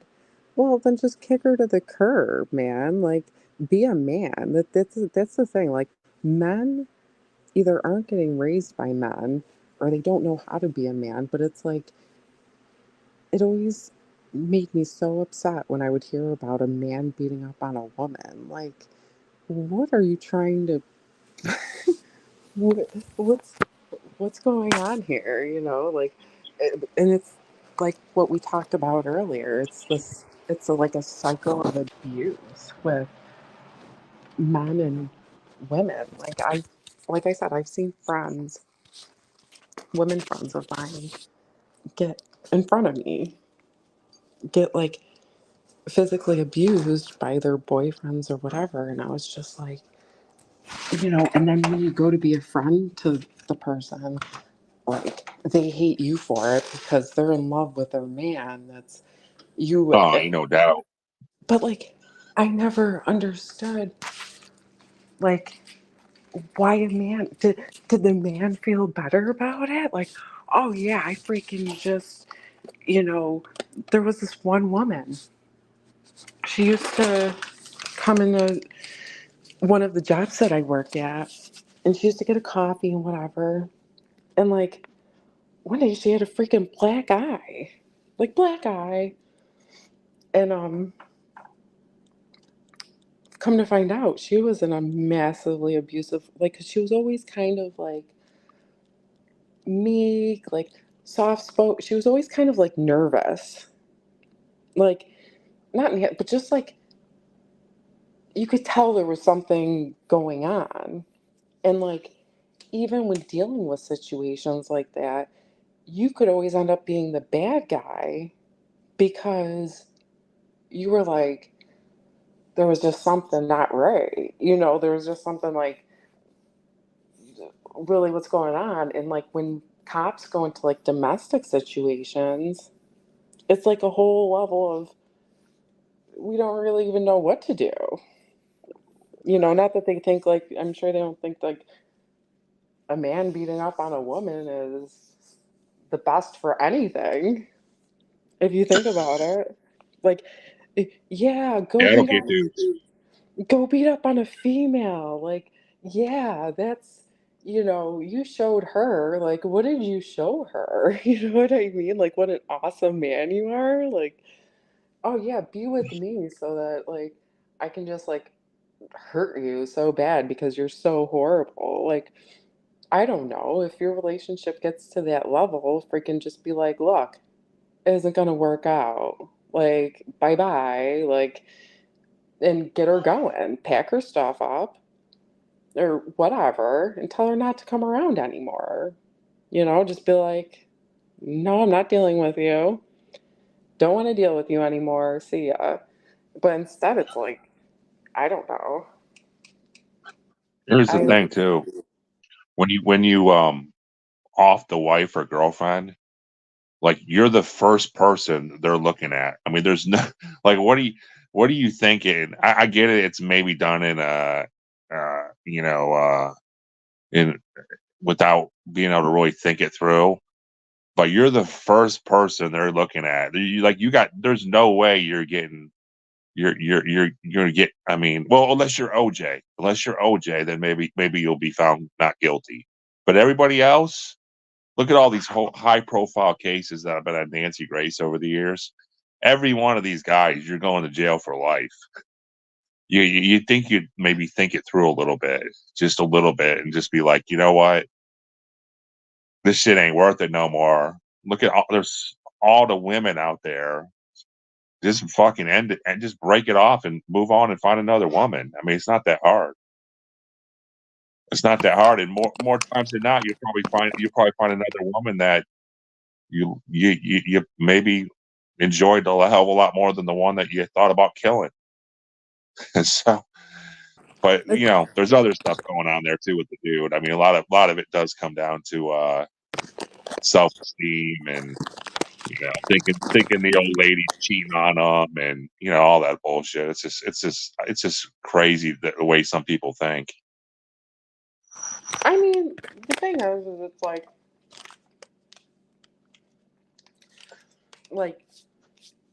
you get a woman like I said, like I'm not trying to sit here and say that women are just you know whatever, but it's like if you're a real man, then just be like, it's done. I'm not dealing with this. You're bringing too much negativity in my life. I'm not dealing with it. Don't call me. Don't come around here. And like, yeah, they might be a little upset for a little while, but I mean, in all reality, it's like, I don't know, if you keep somebody around that's just pissing you off all the time to the point where you want to freaking beat them up physically and just whatever, then there's something wrong with you too. Like, not saying that there's anything wrong with the woman, but think about it like that. I don't know. Some of those relationships get so toxic that I almost think they start feeling like it's the norm and it's normal, and they get so used to it that before you know it, you've been in it, you've been doing the same shit for 20 years. You know, arguing every day. Beating your old lady up. And I don't know, man. That's that whole situation with domestic violence, and like I said, especially when they put these guys away and they get out and then they go and off the lady, even like they say, get a order of protection or whatever that's called or whatever. That doesn't do shit. If the dude wants to kill you, he's gonna kill you. Oh, I I mean, know. Well, there's nothing you can. Almost the only thing you can do is arm yourself when you get in a relationship like that with a dude. You're scared of kill, and it's just probably going to come down to you being a better aim than he is probably what it's going to end up coming down to, unfortunately. right. Well, like the thing is it's like if the society in general, so this is the thing, like a lot of people either don't know what to do or they just put a blind eye to, domestic. So like even if like you're friends with somebody and like let's say you witness it, you see, and whatever, like I mean, I've had female friends in the past who've gotten physically abused. And when I would try to talk to them, like, you don't, this and that, like, they get pissed off at me, Yeah, And they it's don't want to hear it. They're like, oh, you don't know the whole situation, and there's like, there's a lot of good times, and but he the, didn't mean it. He loves me. That's why he threw the right hook or whatever. You know what I mean? yeah, like, the thing is it's like, you know, I mean, I guess we all have different versions of what like love is supposed to be because of maybe how we grew up or whatever. But if you were to put like let's say if I were to videotape that happening, right?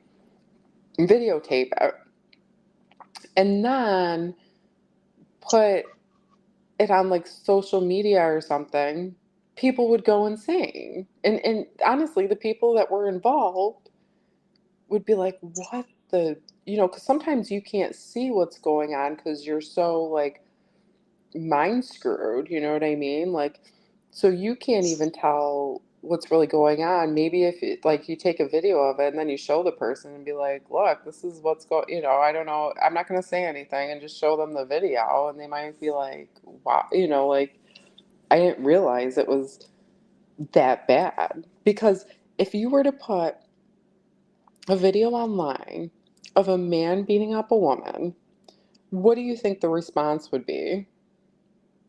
There would be People would like, be enraged.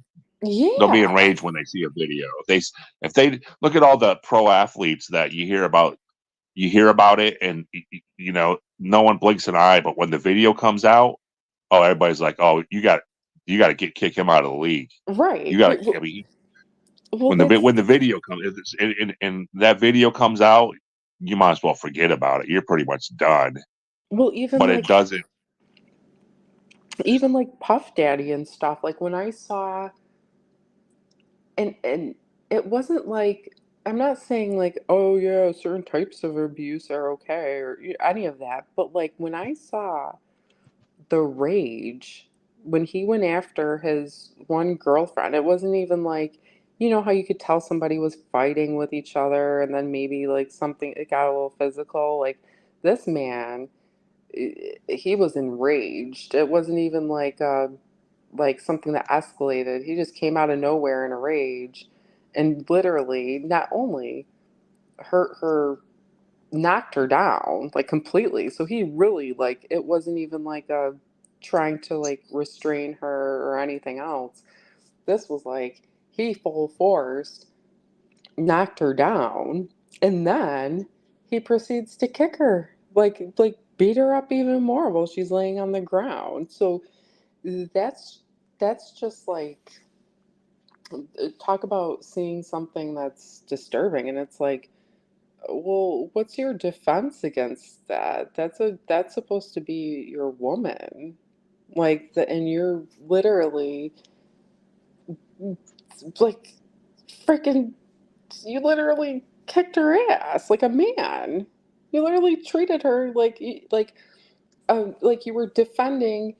You know, men are supposed to like defend and honor and respect their wives, not freaking.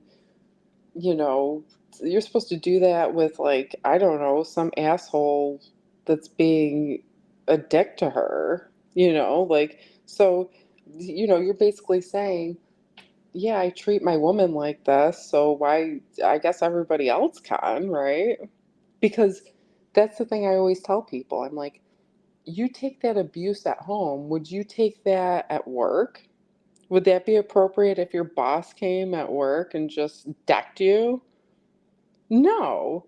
And there's a reason for that. So why would you want to tolerate that in your house? You know, it's just like it's crazy. But like I said, a lot of people have low self-esteem or they were getting abused for so long in a relationship that they felt that they deserved it. Like, oh They get yeah. used to it. They think that means the dude loves them if they're willing to hit him. Oh, he's got my dude's gotta love me if he's willing to, hit me. Nah, I mean, it's hey, you know what Puffy's best defense was is if there was never any video evidence, that would have been his only defense. I mean, think about it though. That shit's been out there for a while about he's been paying people off for these allegations of abusing women and stuff, and no one really blinked an eye until that video came out. And now if you're standing behind that guy, you got Well, some issues. well, it's like this. Like, I have a son.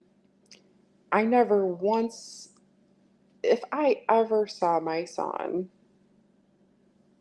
like, get that enraged with a woman, like, I taught, like, there's just things that you teach your kids, what's right and what's wrong. And it's like, you know, I never taught my son, hey, if she isn't acting, how you want her to, just, if she's not, the thing is the relationship was so screwy to begin with because he was probably cheating on her and who knows what else and everything else that it was just like a abusive all around abuse. It was just like abuse. That's all that they knew. And a lot of people, that's all that they do know. That's all that they know is to live in borderline hell. And when somebody does actually have something decent and healthy, they don't know how to even act towards it because that's all that they've ever known was to get treated that way. Yeah. Hey, Yeah. just look at the dynamics on the some of these people on the chosen one community. I'm not gonna name any names, but everybody knows who the players are, right? And people will see certain people act and do and say certain things and be like, how can they say that or how can they do that? And because to certain people, that's That's all they normal to know. them. Yeah, that's all they That's all know. they know. That's normal. So to and I honestly the not just I mean the chosen one community, some of these people that they call within the chosen one community, they can like if you think you're a normal person, they can start getting you to think that hey, maybe I'm not, maybe I'm the one that's not normal. and maybe all this chaos, maybe those people are normal. I mean, it's not right, but there's so much dysfunction with some of these people, and it's like Well, that's got to be listen, all they know. And I I came from I lived in the inner city here for a while when I was younger. And where so are you I at? Are you in B? Are you in B? Or are you in R? You're in R, aren't you? Or did you say yeah, that one time? Okay, yeah. okay, okay.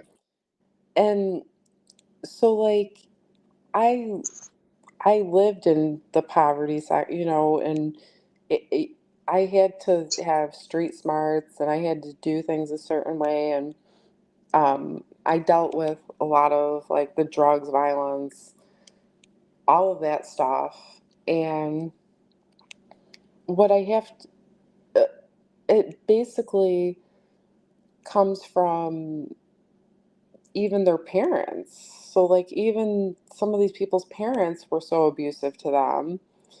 And then you go into this realm of, chaos, fighting all the time, and drugs, alcohol. I mean, you name it. That's like the normal thing.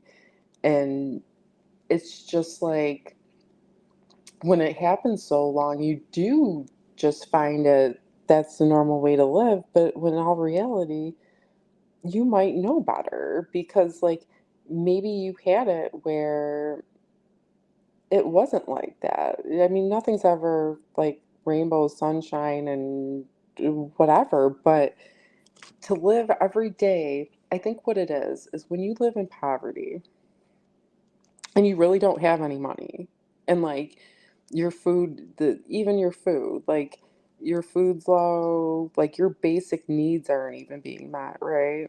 So like you don't know where you're going to live from month to month. You don't know if your phone's going to be on from month to month. You don't know if your power is going to be on. Everything is so uncertain, right? And so you get in this like day to day kind of mentality. Like, I'm just trying to get by the day. And with all of that worry and even how your basic needs are going to be, we're not talking about stuff that you want. We're just talking about stuff that you just need, that everybody needs. So when you have that sense of like, it turns you into just an aggressive, like dog eat dog type of atmosphere. Like when you're just kind of like, fuck, like where am I going? I can't go any further down. Like why do I give a fuck if freaking the cop, I get a charge or something, like, because I got to do something. So that's where that whole mentality comes from. And even if, even if, let's say you did all these bad things and things that, just are morally not right, you know, you're still miserable, even if you do get money out of it. You're still living that life of just kind of like abuse and all of this and that. And the thing is a lot of those people, they don't even know what it's like to not have that going on. So when they do get something good or something that could be beneficial, like they don't know how to even handle it, or they don't even want it in general. So it's a life like cycle type of thing. Hey, I can't argue with anything, man, but that you just said. It's God bless the people that are down in some of these impoverished areas trying to help people out, and the teachers, you know, that make like 40,000 a year being a teacher in a inner city Detroit school. I mean, that's a joke. I mean, Well, dealing with those kids that my mother was a substitute teacher for the inner city here, and some of the stories she came home with sometimes, like, she couldn't do it, and it was for fifth graders. So these were only like 10-year-olds that she was watching, and she was like, I just can't believe how these kids act. like total disrespect, whatever. They get worse. And it seems like they just keep getting worse. And social media is great, but it hasn't helped the cause with these kids either, because they're all beefing with each other on Instagram and TikTok, and then it just boils over. And I mean, 20 years ago, that wasn't the case. I mean, you know, you see someone in the street, and yeah, something might happen, but a lot of this shit starts on social media now in these inner cities. Well, That leads to violence. it also starts at home too. So like, especially when kids are younger, how they act in school is probably what their home life kind of resembles. Like if they're acting out really bad and they're not listening and everything else, there's probably something going on at home that they're just Well, learning these the behaviors. biggest, I mean, yeah, I'm not afraid to say. I mean, the biggest. I mean, if you don't have a male figurehead in the home, I mean, that's a bad start right there. So I think it's pretty much out there that that's No, one of the exactly. biggest No, one of the you're biggest right. issues in the inner city is there's not enough male figureheads around to discipline kids, and then they're out running the streets because mom's got to work 2 or 3 jobs because she doesn't make enough money, so she's never around. So you got kids just running the streets. I mean, they're gonna get in trouble. They're gonna cause havoc. So it's just the whole system is messed up, to be honest. Whether or not it ever gets fixed, I don't know. No, more power to the single moms because I actually have a couple friends who had kids with guys who were, on drugs, whatever. Um, Ended up getting out of that relationship and then having to raise the kids on their own. And for whatever reason, these men, and I don't know how they got away with that because I'm pretty sure once you're ordered to pay child support, like, don't you get arrested if you don't pay it?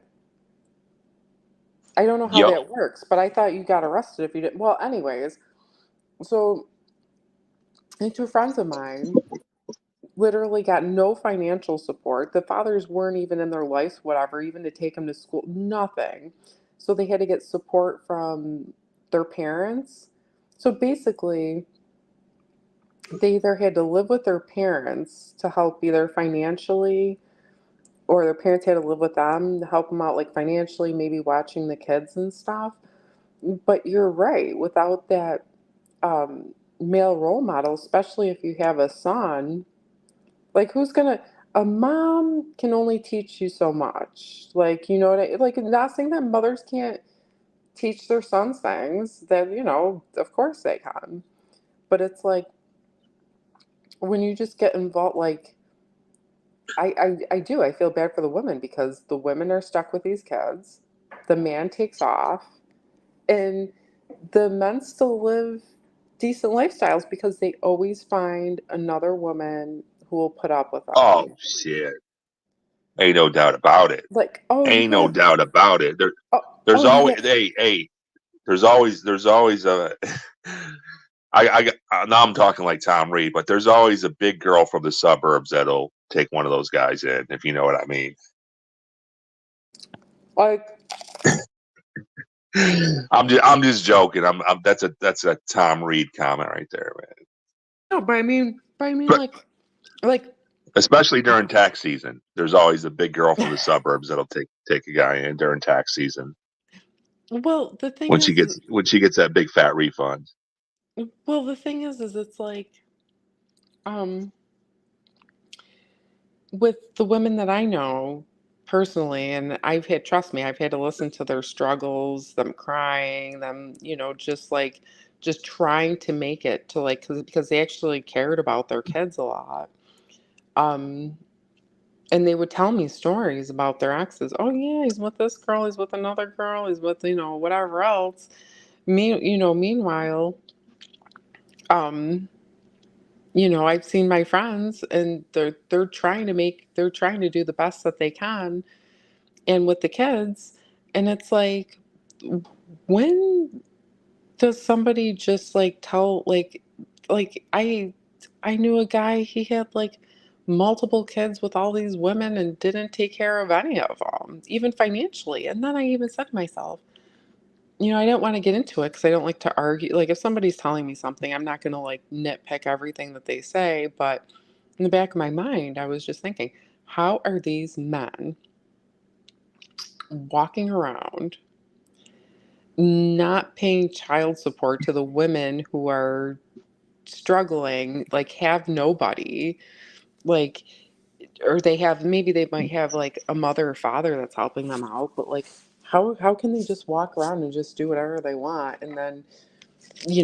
another woman's going to be like, yeah, I really want this man. He has like all these kids. Uh, it, it goes.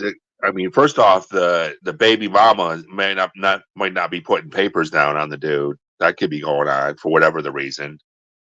Maybe she just gets that, you know, attitude where like, fuck this dude, I don't need his help.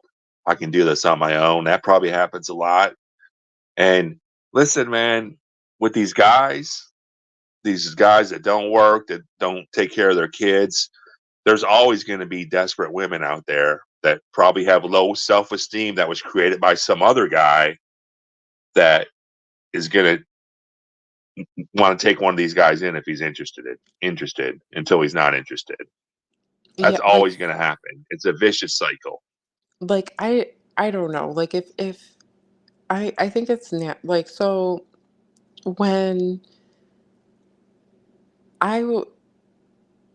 had my child, I was young, so I was a little naive, I was a little naive and stuff. And um, luckily, like, I picked a man who wanted to be there for his child and actually cared and cared about me as well. And like, yeah, maybe we didn't stay together, but like, it wasn't like oh, whatever, I had a kid, great, like, I don't even think about them. I don't think the thing, so it's like, there are decent men who, if they have children, like, they really want to raise and do the best for their kids and, have a job and everything. But yeah, like, if I were to meet a man and he doesn't have a job and I'm looking to have kids, I would be like, yeah, no, I'm not having kids with you because even as a woman, you're like, you want the best for your kids. And if you're like seeing all these red flags, like, or even if they lied to you, like, oh yeah, I have a job, and then maybe come to find out, like, no, he was They didn't really lying. have a job.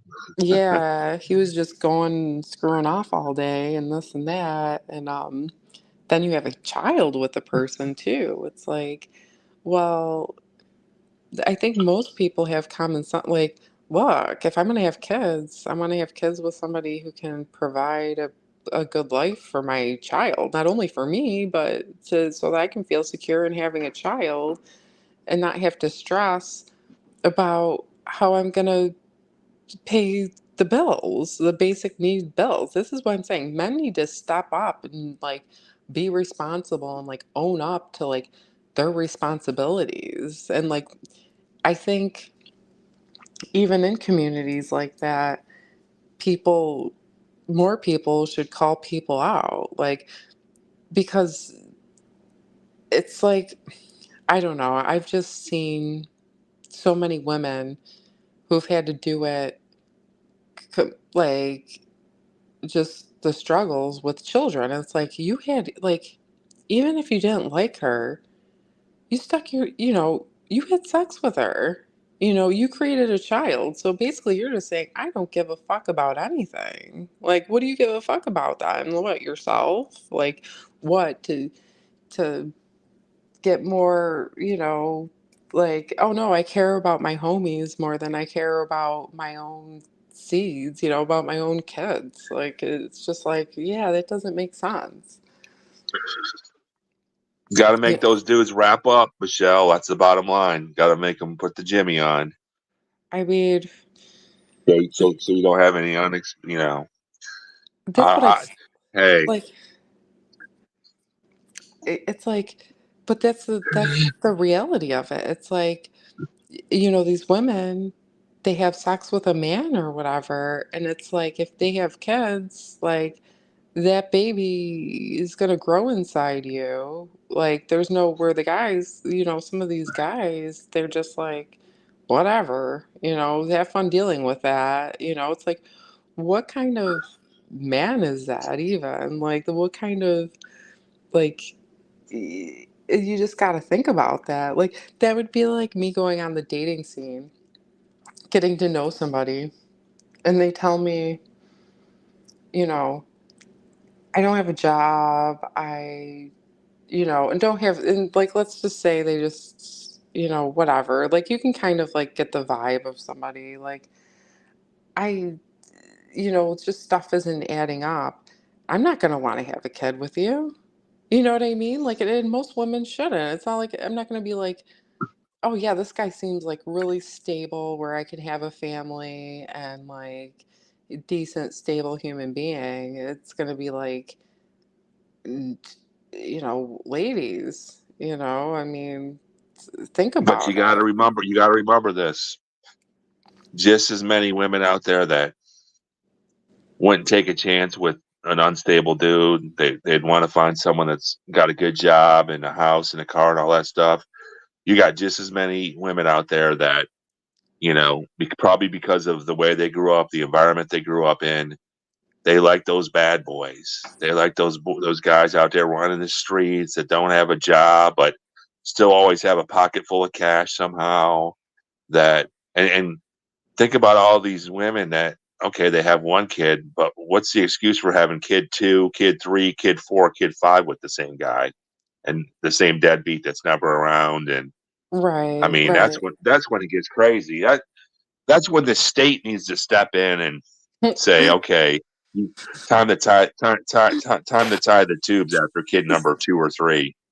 Well, not even the tubes. What about go after the guy and do a little snip snip? I mean, it's actually Oh yeah, safer. or that too. Whatever they got to do to prevent, you know, uh, having a young mom with all these kids living off the state their whole life. I mean, there's got to be.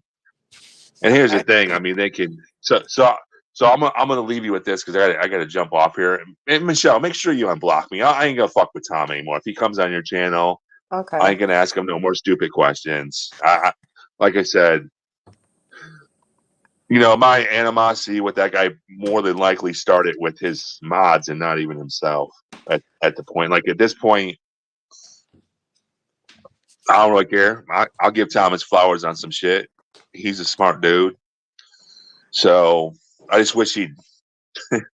I just wish he went and killed the dreams of some of these ladies that are on his old. Some of these older women that are on his channel that maybe have a little crush on him. He does. He can be a little nicer about letting them know that he's not interested. That's just put it that way. I just feel bad for them.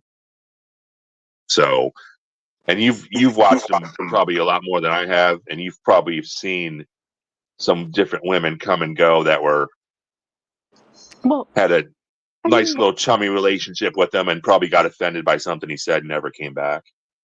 well, right. Well, the thing is like so some of the women give it right back to them. So I mean, I don't think it's necessarily like they're No, I see some of those women on there that like, yeah, if they can, uh, yeah, everybody's different. I mean, some of them are like, they don't care. This is who the guy is. We don't care. We well, don't give a piss well, what he says. well, five, we still well, like him. We're gonna. well, He $5. doesn't You offend you us. seem you seem more of like a gentleman. You were probably raised a certain way to like treat women a certain way. So when you see that going on, you're probably like, what is going? Do you know what I mean? And I've met, and not saying that gentlemen are always the best men to be with, because they have some stuff, going on too. that you find out later on. But I mean, like, that's probably just how you're raised. You're probably just raised like, just give women decency and respect and whatever, and that's a good thing. So Hey, and some of those women that have been around for a long time, he's probably the perfect guy that they like, that maybe their husband or ex-husband or deceased husband or boyfriends or whatever were like, and that's why they like them. I mean, more more power to them. So, right. um, but hey, I gotta, when I next time I come on live, I'm gonna I'm gonna tell a story. I got a lot of good stories, but so we just did you'll like this one. So we just did a campaign for the state of Michigan with the company I work for. It's an advertising company. And we do a lot of campaigns for the Michigan Department of Health and Human Services. So we just did an HIV campaign. Now there's a new, I think it's a shot you can get. It's called PrEP. Have you heard of this? Oh, yeah, I think I've seen commercials. So you can get a shot now that prevents you from getting HIV. It's been out for a while. I'm not for certain how long it's been available. So the state of Michigan wanted us to go out, and I'm on the ground. I'm in the trenches, so to speak. We do a lot of campaigns in uh, inner city areas, and we do a lot of stuff in rural areas like northern Michigan, even in the UP up there. And they're ad campaigns basically, but we use like gas stations and in this case it was bars and restaurants, and we do barber shops and salons, nail salons, this and that. Basically, it's advertising different, programs and stuff. And a lot of it's through the Department of Health and Human Services, but we do other shit too. So we got this HIV campaign. My guy reaches out to me and he says, "Hey, we need 60 locations, and most of them are going to be in Detroit, but we did some in Grand Rapids and Lansing and Flint, and so basically, it was supposed to kind of target the LGBTQ communities as Hmm. well as the African American communities that have like 40% or more African American population, like Flint, like Detroit, Kalamazoo. Actually, Grand Rapids doesn't. We just did the LBGTQ locations in Grand Rapids and some more outlying areas, the LBGTQ. But your boy $5 got his first experience going to LGBTQ uh, clubs in Detroit to to hand out to give the places the materials for their customers. So I admit I've never been to a gay place before. If that's not really the proper terminology. So you got certain areas of the city that have bars and restaurants that are kind of regular bars and restaurants, but they're like in an LGBTQ or whatever it is friendly kind of area that we Okay. targeted. But these clubs were like in like some of the worst neighborhoods in Detroit. I'm assuming that's because when I say clubs, they're places that open like at 10 o'clock and stay open until like 5 a.m. Okay. Yeah. And I'm guessing it's because of the acceptance factor, that maybe they wouldn't be accepted in a nice suburb. Now some of the just more traditional bars that were or restaurants that were kind of LGBTQ friendly were like in the suburbs and stuff, Royal Oak, Ferndale, whatever. But it was it was pretty interesting popping into some of those places late at night and uh, meeting up with the contact person there and leaving these materials and doing what we did with different stuff. And yeah, so So it was what I go ahead. what I want to ask you is now, when, like, how do they approach people? Like, nobody wants to hear about, that stuff when they're at a bar. So, like, I don't understand. I'm not really. I So don't what know. it was is so what it was is there were posters that went up in the bathrooms, coasters, and like table tent kind of things. Oh, And okay. Oh, so the okay. Like LG, that. so Okay. the so here's the deal. The LGB. So a lot of times we do these campaigns, and usually they have the locations kind of lined up for us, whether it be a gas station or uh, a barber shop or whatever. Sometimes we got to go out and get some on our own, but usually it's not a lot of locations. For this campaign, I had to go out and get most of the locations on my own.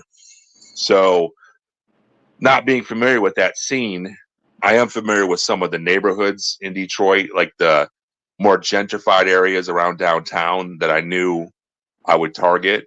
But the actual clubs that identify as LGBTQ clubs that might not be open, but you know, Thursday, Friday, Saturday nights, they don't open at 10 o'clock, they still open to 5 a.m. A lot of those places were in, like I had one in Eminem's old stomping ground on between 7 and 8 Mile on near Mound Road. You're not going to know any of that shit, but it's a pretty rough area. But it was that's not it. I mean, I that's not the issue. I've been to every gas station in Detroit. I mean, it's probably the most dangerous place you can be in Detroit doing some of these campaigns, and it was just a different scene than for a heterosexual man to be in those environments. And it was, I don't know, it was actually kind of interesting to see that live and in person. So yeah, so I maybe mean, next time I come up, I'll talk more. There wasn't anything in particular that happened or anything like. Yeah, I didn't have any guys trying to rub up. It was just more like stuff you would like signage they had in the bathrooms about only one person in the stall at a time. And there, I took some pictures of some of the stuff. There was some more stuff about more funny kind of stuff about you know stuff with PPs and and then yeah. one place had a huge bowl of like I got there right when they open up, basically, which is usually the best time to do this. And one of the places had a big bowl of condoms. The guy was filling up the bowl of condoms before the crowd came in, like right up by the front door. I mean, there's probably 100, 200 condoms in this bowl, which is good. But yeah, places like that. I got every major club, bar, restaurant that identifies as LGBTQ. Now, some of the more traditional places, some of them didn't want to do it, probably for which, maybe because of the message. Some of it may have been had to do with some of the posters that they gave us. One of them had two guys kind of holding hands that was supposed to go in the men's room, and if you try to put that up in a regular bar, that might not go over too well. Right. Especially if it's a bar like in a African American area. It just. But anyways, it was one of the more interesting campaigns that I've done in a while for these guys. We had one probably back in 2020 that was for the U.S. Census, and they did all the signs were in Arabic, and they had us put them up in gas stations in like Dearborn and stuff. But Hmm. they did have gas stations that were in the nearby Detroit zip codes to Dearborn, and I can tell you that some people weren't happy to see us put up signage in Arabic in a gas station that is 100% like African American customers. There's anybody from Michigan will tell you this. There's a big love-hate relationship between the black community and all the liquor store, party store, gas station owners that are, in Detroit, they're mostly Arabic. So a lot of those guys are cool, and they'll actually, let people come in and get stuff on credit if they don't have money. They'll give the kids stuff, but then there's been a lot of controversial shootings. People come in, they steal something like some candy bars or some pops or something, and the dude from behind the glass comes out and shoots them. I mean, it's just so yeah, that shit gets crazy over there in Detroit because Dearborn's the biggest like Muslim community in the United States. I don't know if people know that or not. No. I Yeah, mean, yeah, so Dearborn, and actually, I think I mentioned this earlier in Hamtramck. It's a lot of Arabics now, and Indians and Bangladeshians, I think they call them, so what that are moving from New York City to Detroit because of the cost of living. so what I want to know is with your job working in just like campaigns and stuff for the health department, like do you actually go and like talk to these people about like the medications and for like Oh no, getting no, no, no, no, no, no. okay. I don't have any. I work for the media company, and the only talking I normally do is if I have to pick up locations myself. So I have to have a conversation, usually with a restaurant owner or a bar owner. But we pay the location to let us put the ads up. So it's, most of the time they don't have a problem, but it depends on what the campaign is. For instance, we did a shitload of COVID and vaccine campaigns while all that was going on. Yeah. And we would have places that wouldn't let us put that stuff up because they were worried about their customers getting mad about them. You know how that the whole divide with the vaccine and all that shit. So Right. we would have locations, and usually they were more suburban based locations that didn't want those posters up or didn't want those ads up because they were worried their customers would get mad and maybe would stop coming to, get their nails done or get their hair cut or whatever, or eat Well, at the restaurant. wouldn't you find it like kind of offensive if you go into like a bar or something and there's a poster for like an HIV like shot? I mean, I understand that with HIV it's mostly predominantly in the gay and black communities, but like I mean, Right. you're going out to have a good time, and like I'm sure the last thing you want to see is uh you know But when you you're think about it, it's in a way it's kind of promoting, okay, get this shot and you can have all the bareback sex you want to have. Isn't it? That's what it's saying. I mean, you can still get STDs and stuff, but right. isn't that kind of what it's saying? It's saying, hey, now there's an option for you if you're sexually active and you have a lot of unprotected sex. Now you can get this shot and it can ease your mind when you're going out to the bar and hooking up and having one night stands.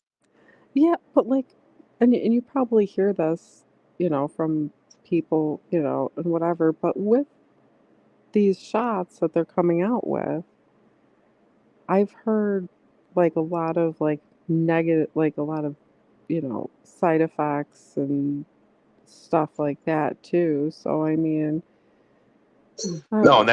that's why we're putting the posters up though, because it's got a link there, an internet link where people, or usually there's a phone number on their website, whatever, where people can get information and they can make their decision from the information. That's all it Mm. is. You gotta Here's the thing you gotta understand is in a place like Detroit, Cleveland, I'm just going off the Midwest because I travel around the Midwest. I've been to all these cities numerous times. Milwaukee, Chicago, Columbus, Dayton, Cincinnati, Toledo, whatever. You got to understand is, first off, the way companies and organizations advertise has completely changed. People don't watch TV like they used to. They probably don't listen to radio like they used to. Most of the people are on their phones all day. That's where they're consuming their information. And there is a lot of advertising going on social media, but a lot of these people in these inner city areas, in these rural areas, especially like in a place like Detroit, you got people that they may never leave their block. because they don't have the means to. They don't have the money. They don't have a car. So the only place they're going is to the gas station, is to the liquor store. So in a way, it's genius marketing to do the advertising and stuff at some of the places we do it at, because you're reaching people that probably need the most help and need that information and probably have the least amount of resources to get it. So that's why I'm not going to say the company name or nothing, but they're doing very well because it's kind of like grassroots. They do a lot of kind of grassroots type marketing stuff. And they don't just do stuff with state organizations. A lot of it is we do a lot with the state of Michigan and stuff, but they do campaigns for lottery. Like I go down to Indiana a lot, and they'll have a new lottery ticket come out. We'll do stuff with that. Same thing in Illinois, in Ohio. I just did not a big, but a decent size.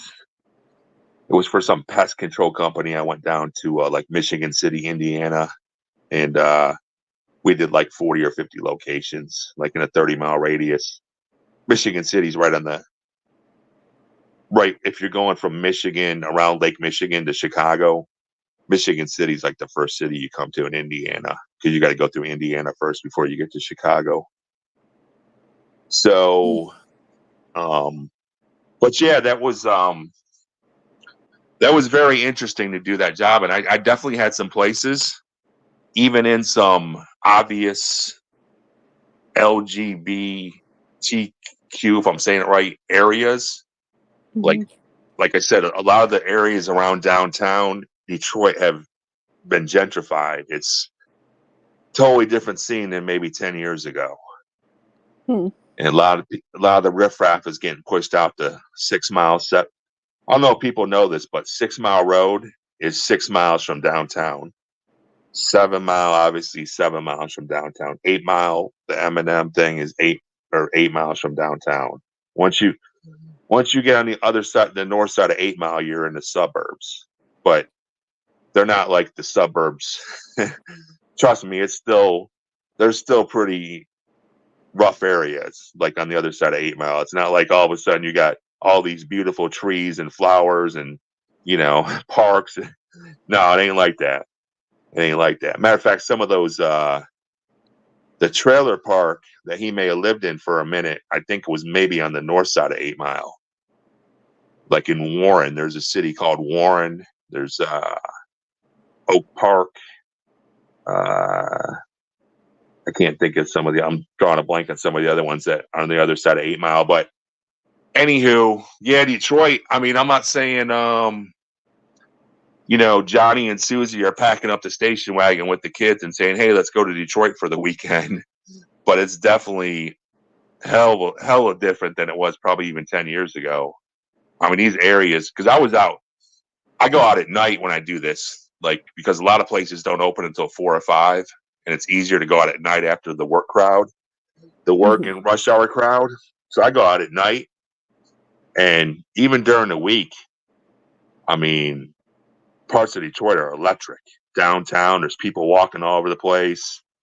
And you can tell there are people like in town for like maybe work related stuff, like staying at nice hotels downtown, walking from bars and restaurants late at night. So you're the guy that puts up like, I saw like a cigarette sign, new ones that they posted up for New York State, talking about like people die all the time from cigarettes and like all the scary stuff about how you should, you know, you know, basically like Was it at a gas station? Was it like on top of the pumps? Was it in a frame? Was it on a billboard? Where was it at? it was in the gas stations and the signs they put them like on the doors and stuff. Oh, like yeah, they've been actually doing those in Michigan too. Actually, those are actually, I think, probably done by the state itself. Yeah, they've been doing those are all over Michigan too right now. It was something related to smoking or something. Yeah, like well, just like you know, some of it's a little ridiculous. Like I mean, I'm not saying people need to light a cigarette, but like some of it's like they're saying like third hand smoke is just as bad, and like I was like, what's third hand smoke? And it's like you got to be like they're really trying to get people in New York to quit smoking cigarettes. Like you can definitely tell they're Yeah, trying to push that. back in 2018, the first year I started with these guys, we did a huge nationwide campaign for the FDA for like 40 of the biggest locations in the Midwest, Hmm. and it was an anti-smoking campaign. And we actually went it. So for every month for a year, I went to Milwaukee for like 3 days, and then the second year was every other month. They had another guy working in Detroit at the time that was pretty regular over there for us, so he did Detroit. But it was an FDA campaign, and and we had like 9 different ads that went up on top of the pumps, on the door, on the floor, and inside the gas station, on the counter, on the we had coffee sleeves, and it was all about quitting smoking.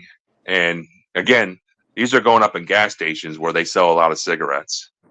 So yeah, that's been a big push for a while, man. Smoking. Oh, we did the other one we did too. We did a big anti-vape campaign a couple years ago, and that one was really tough because a lot of these places that they wanted the ads up at, the guys didn't want to do it because they sell the vape product.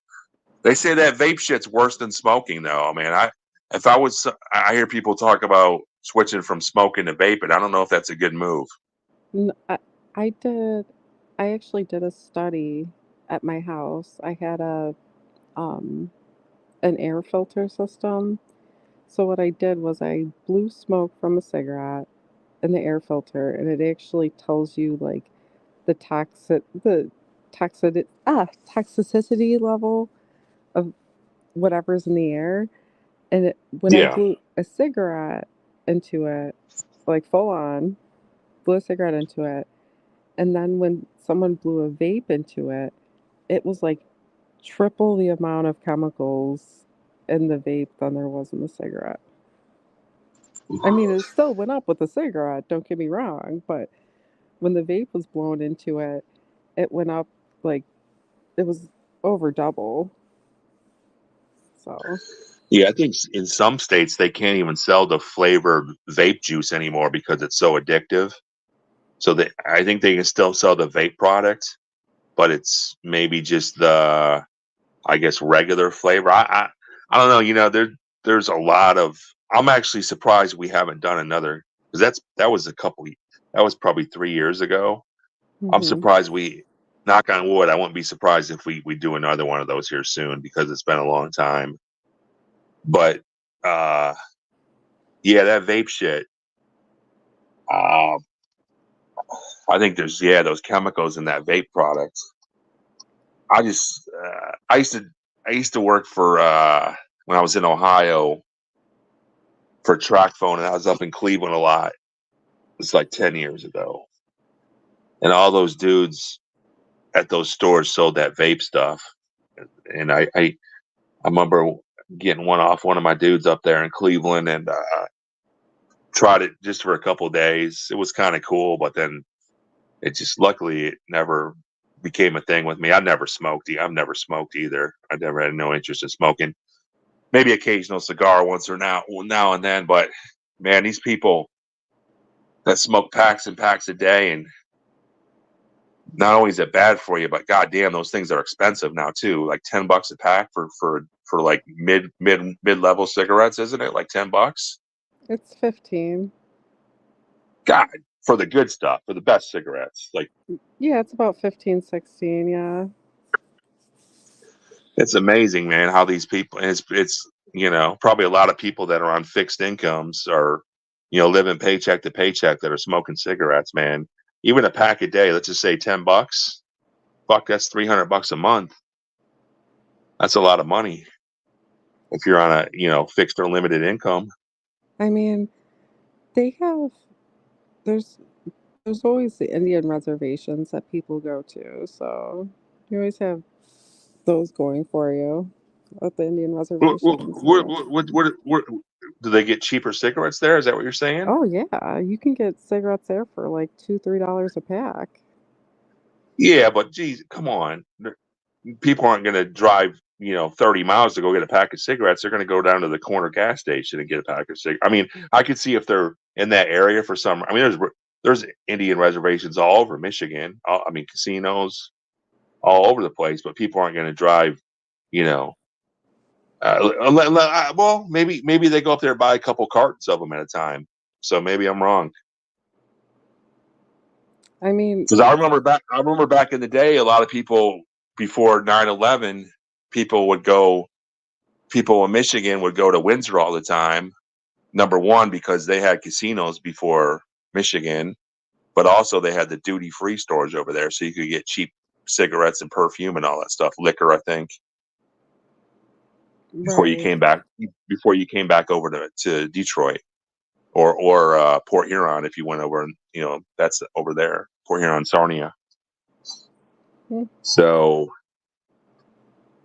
but yeah, unless they're going up to like Mount Pleasant to the casino up there and they're on the res, I could see, yeah, maybe them loading up for I have enough for a month or something, but most people are just going down to the corner store and picking them up, paying 10, $15. That's insane. Yeah, I mean, if you think about it, so for like $30 you can get a whole carton. So why, you either get 2 packs for $30 or you can get 10 packs for $30. So it's like if you can find a way to get to, it's a little bit of a drive. I mean, it's not like really far, but it's a little bit of a drive, and you can get more with But it. are they getting what are they getting for that price though? It's probably cheap tobacco. It's probably, but I guess you Honestly, got to make sacrifices too. I doubt if they're getting. I wouldn't even know what the Marlboros or whatever. Or is that still like considered a high end brands? Like, yeah, yeah, Marlboro, Newports, but I mean, like, you figure you go, like, I've gone to the Indian reservation to get cigarettes before, and like, honestly, there's a difference, but it's not like that bad where like I can't smoke them at all. Like, if it's one of those things. It's like, well, can I save a whole bunch of money just by going, and be better off just all around, or do I just run to the, you know, first thing that comes my way, and like, it's kind okay. it's kind of like buying Fago versus getting a Coke or a Pepsi. Do you guys have Fago up there in R? Are you familiar with Fago Pop? Yeah, I mean, I've heard of it before. We have a lot of um generic um that are it's still decent, even like the generic pops and everything. They're pretty um I mean, it's one of those, like I said, it's one of those things, especially with the prices of cigarettes now. It's like, well, I could spend $30 and get 2 packs, or I could spend $30 and get 10 packs. And yeah, it might not be like what you're exactly used to, but they're not like really that awful either. They're not like where it's just like I can't even smoke this. It doesn't even taste right, like it's just that bad. But like I said, to each their own. Um Hey, all that money you're making DoorDash and you can afford $10 a pack cigarettes. Come on. yeah, like I can afford stuff, but I still go to the Indian reservation um too and buy cigarettes there because it's just like, it's just one of those things. It's like if it's cheaper, so Honestly, I had no idea you could get cheap cigarettes at the Indian reservation. If I was a smoker, I'd probably be making that trip up there once a month to wherever the nearest one is to where I'm at. well, I'm not yeah. sure where. I think it's Mount Pleasant, maybe where Central Michigan's at. Well, there's one, it's by Niagara Falls. There's a couple of them actually near the Niagara Falls area, and you know, there's usually casinos around and everything else, and um I mean, a lot of people go to those places. They've made a ton of money. I've seen them throughout the years go from like shacks and trailers to like they're rebuilding because I think the thing is they've made cigarettes so expensive outside of the reservation that a lot of people are flocking to the Indian reservations because let's face it, your average person spending, $10-15 a day just on cigarettes or more, depending on how much you smoke, like, can people really, like, the regular person, is that really affordable? And it's like, well, Hey, if actually, you know what I'd be doing? Actually, this is my last thing. I got to jump off here.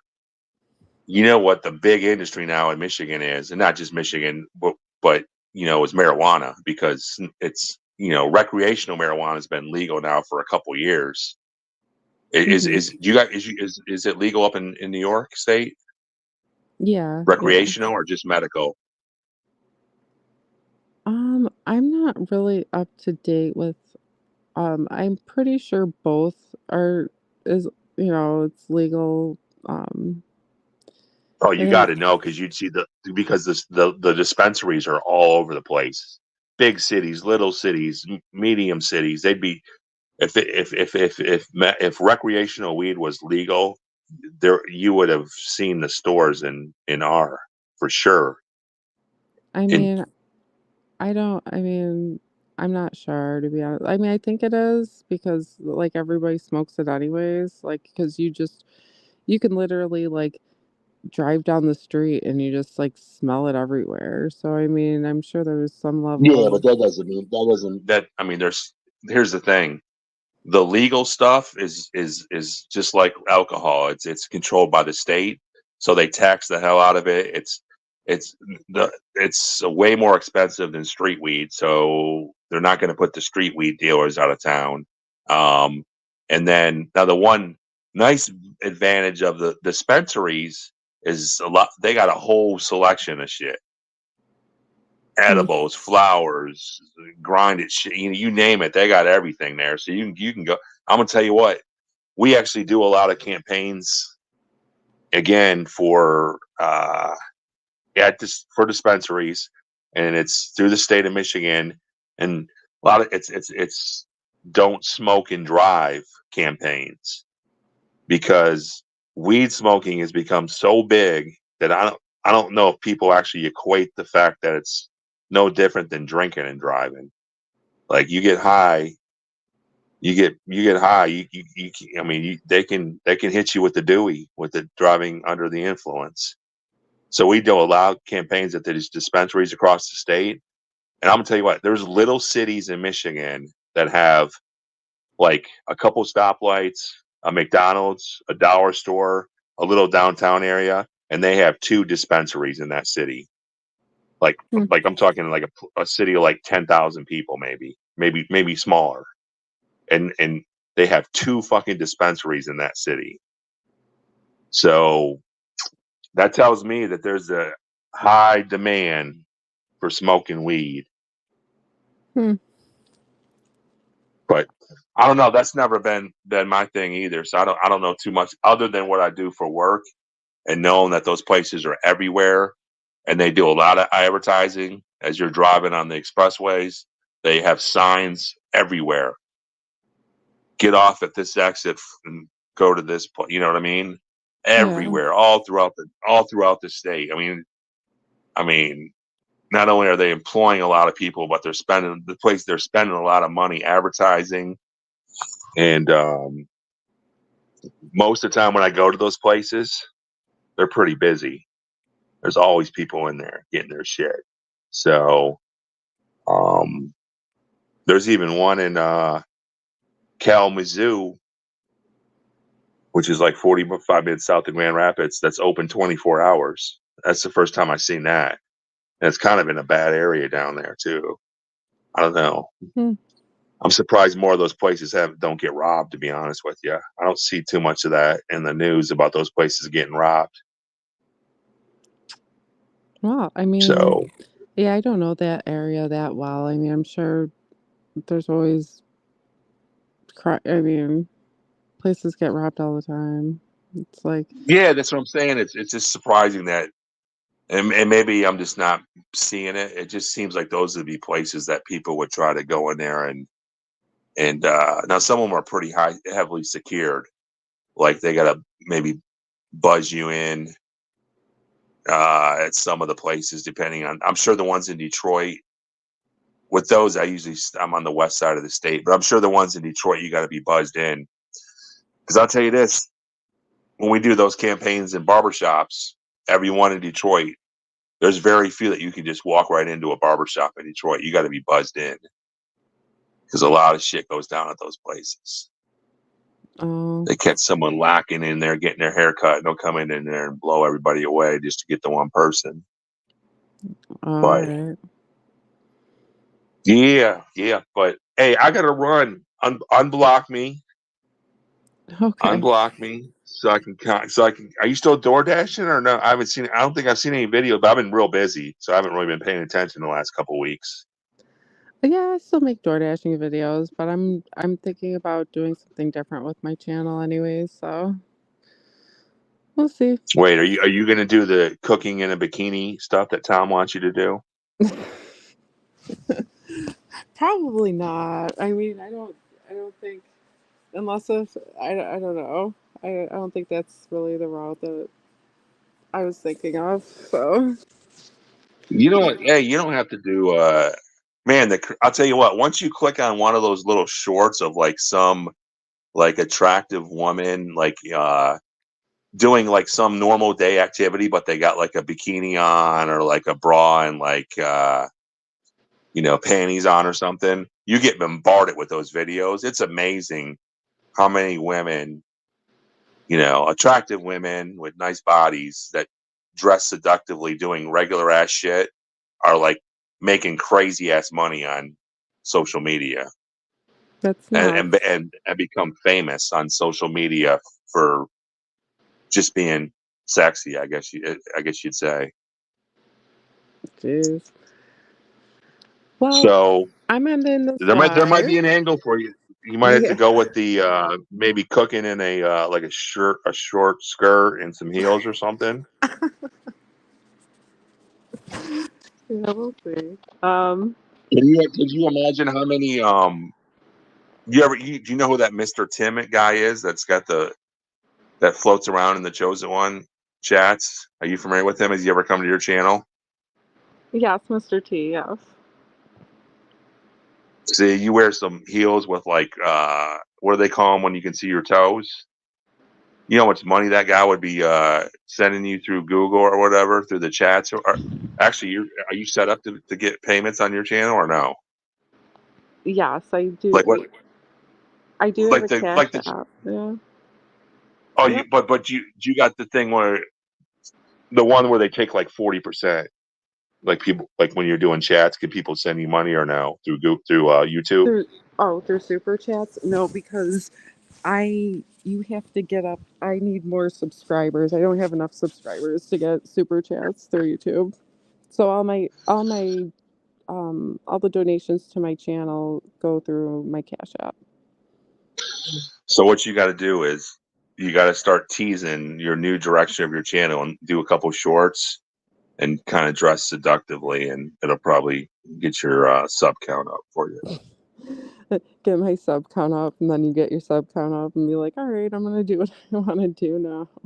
Yeah, and then you can just do some like wear like a bunch of clothes and maybe read a book or something.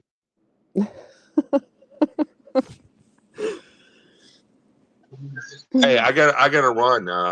Until next time, Michelle. It was good reconnecting. I don't blame you for blocking me. I know I upset your buddy, but I got no ill will, and I will be respectable if he comes up on your panel again. If you guys, Okay. if you decide to have him back up again. All right. Well, it was nice talking to you. Thank you for coming on my panel tonight. And we're going to Yeah, end I this probably night on a bored good everybody to note. death out. Everybody to death out there in the chat. I haven't checked it in a little bit. I know Mark wasn't happy that I, gave Secular some flowers, but And I get it. thanks, DK, for moderating today, okay? All right, everyone. Have a good night. Talk to you Bye bye. later.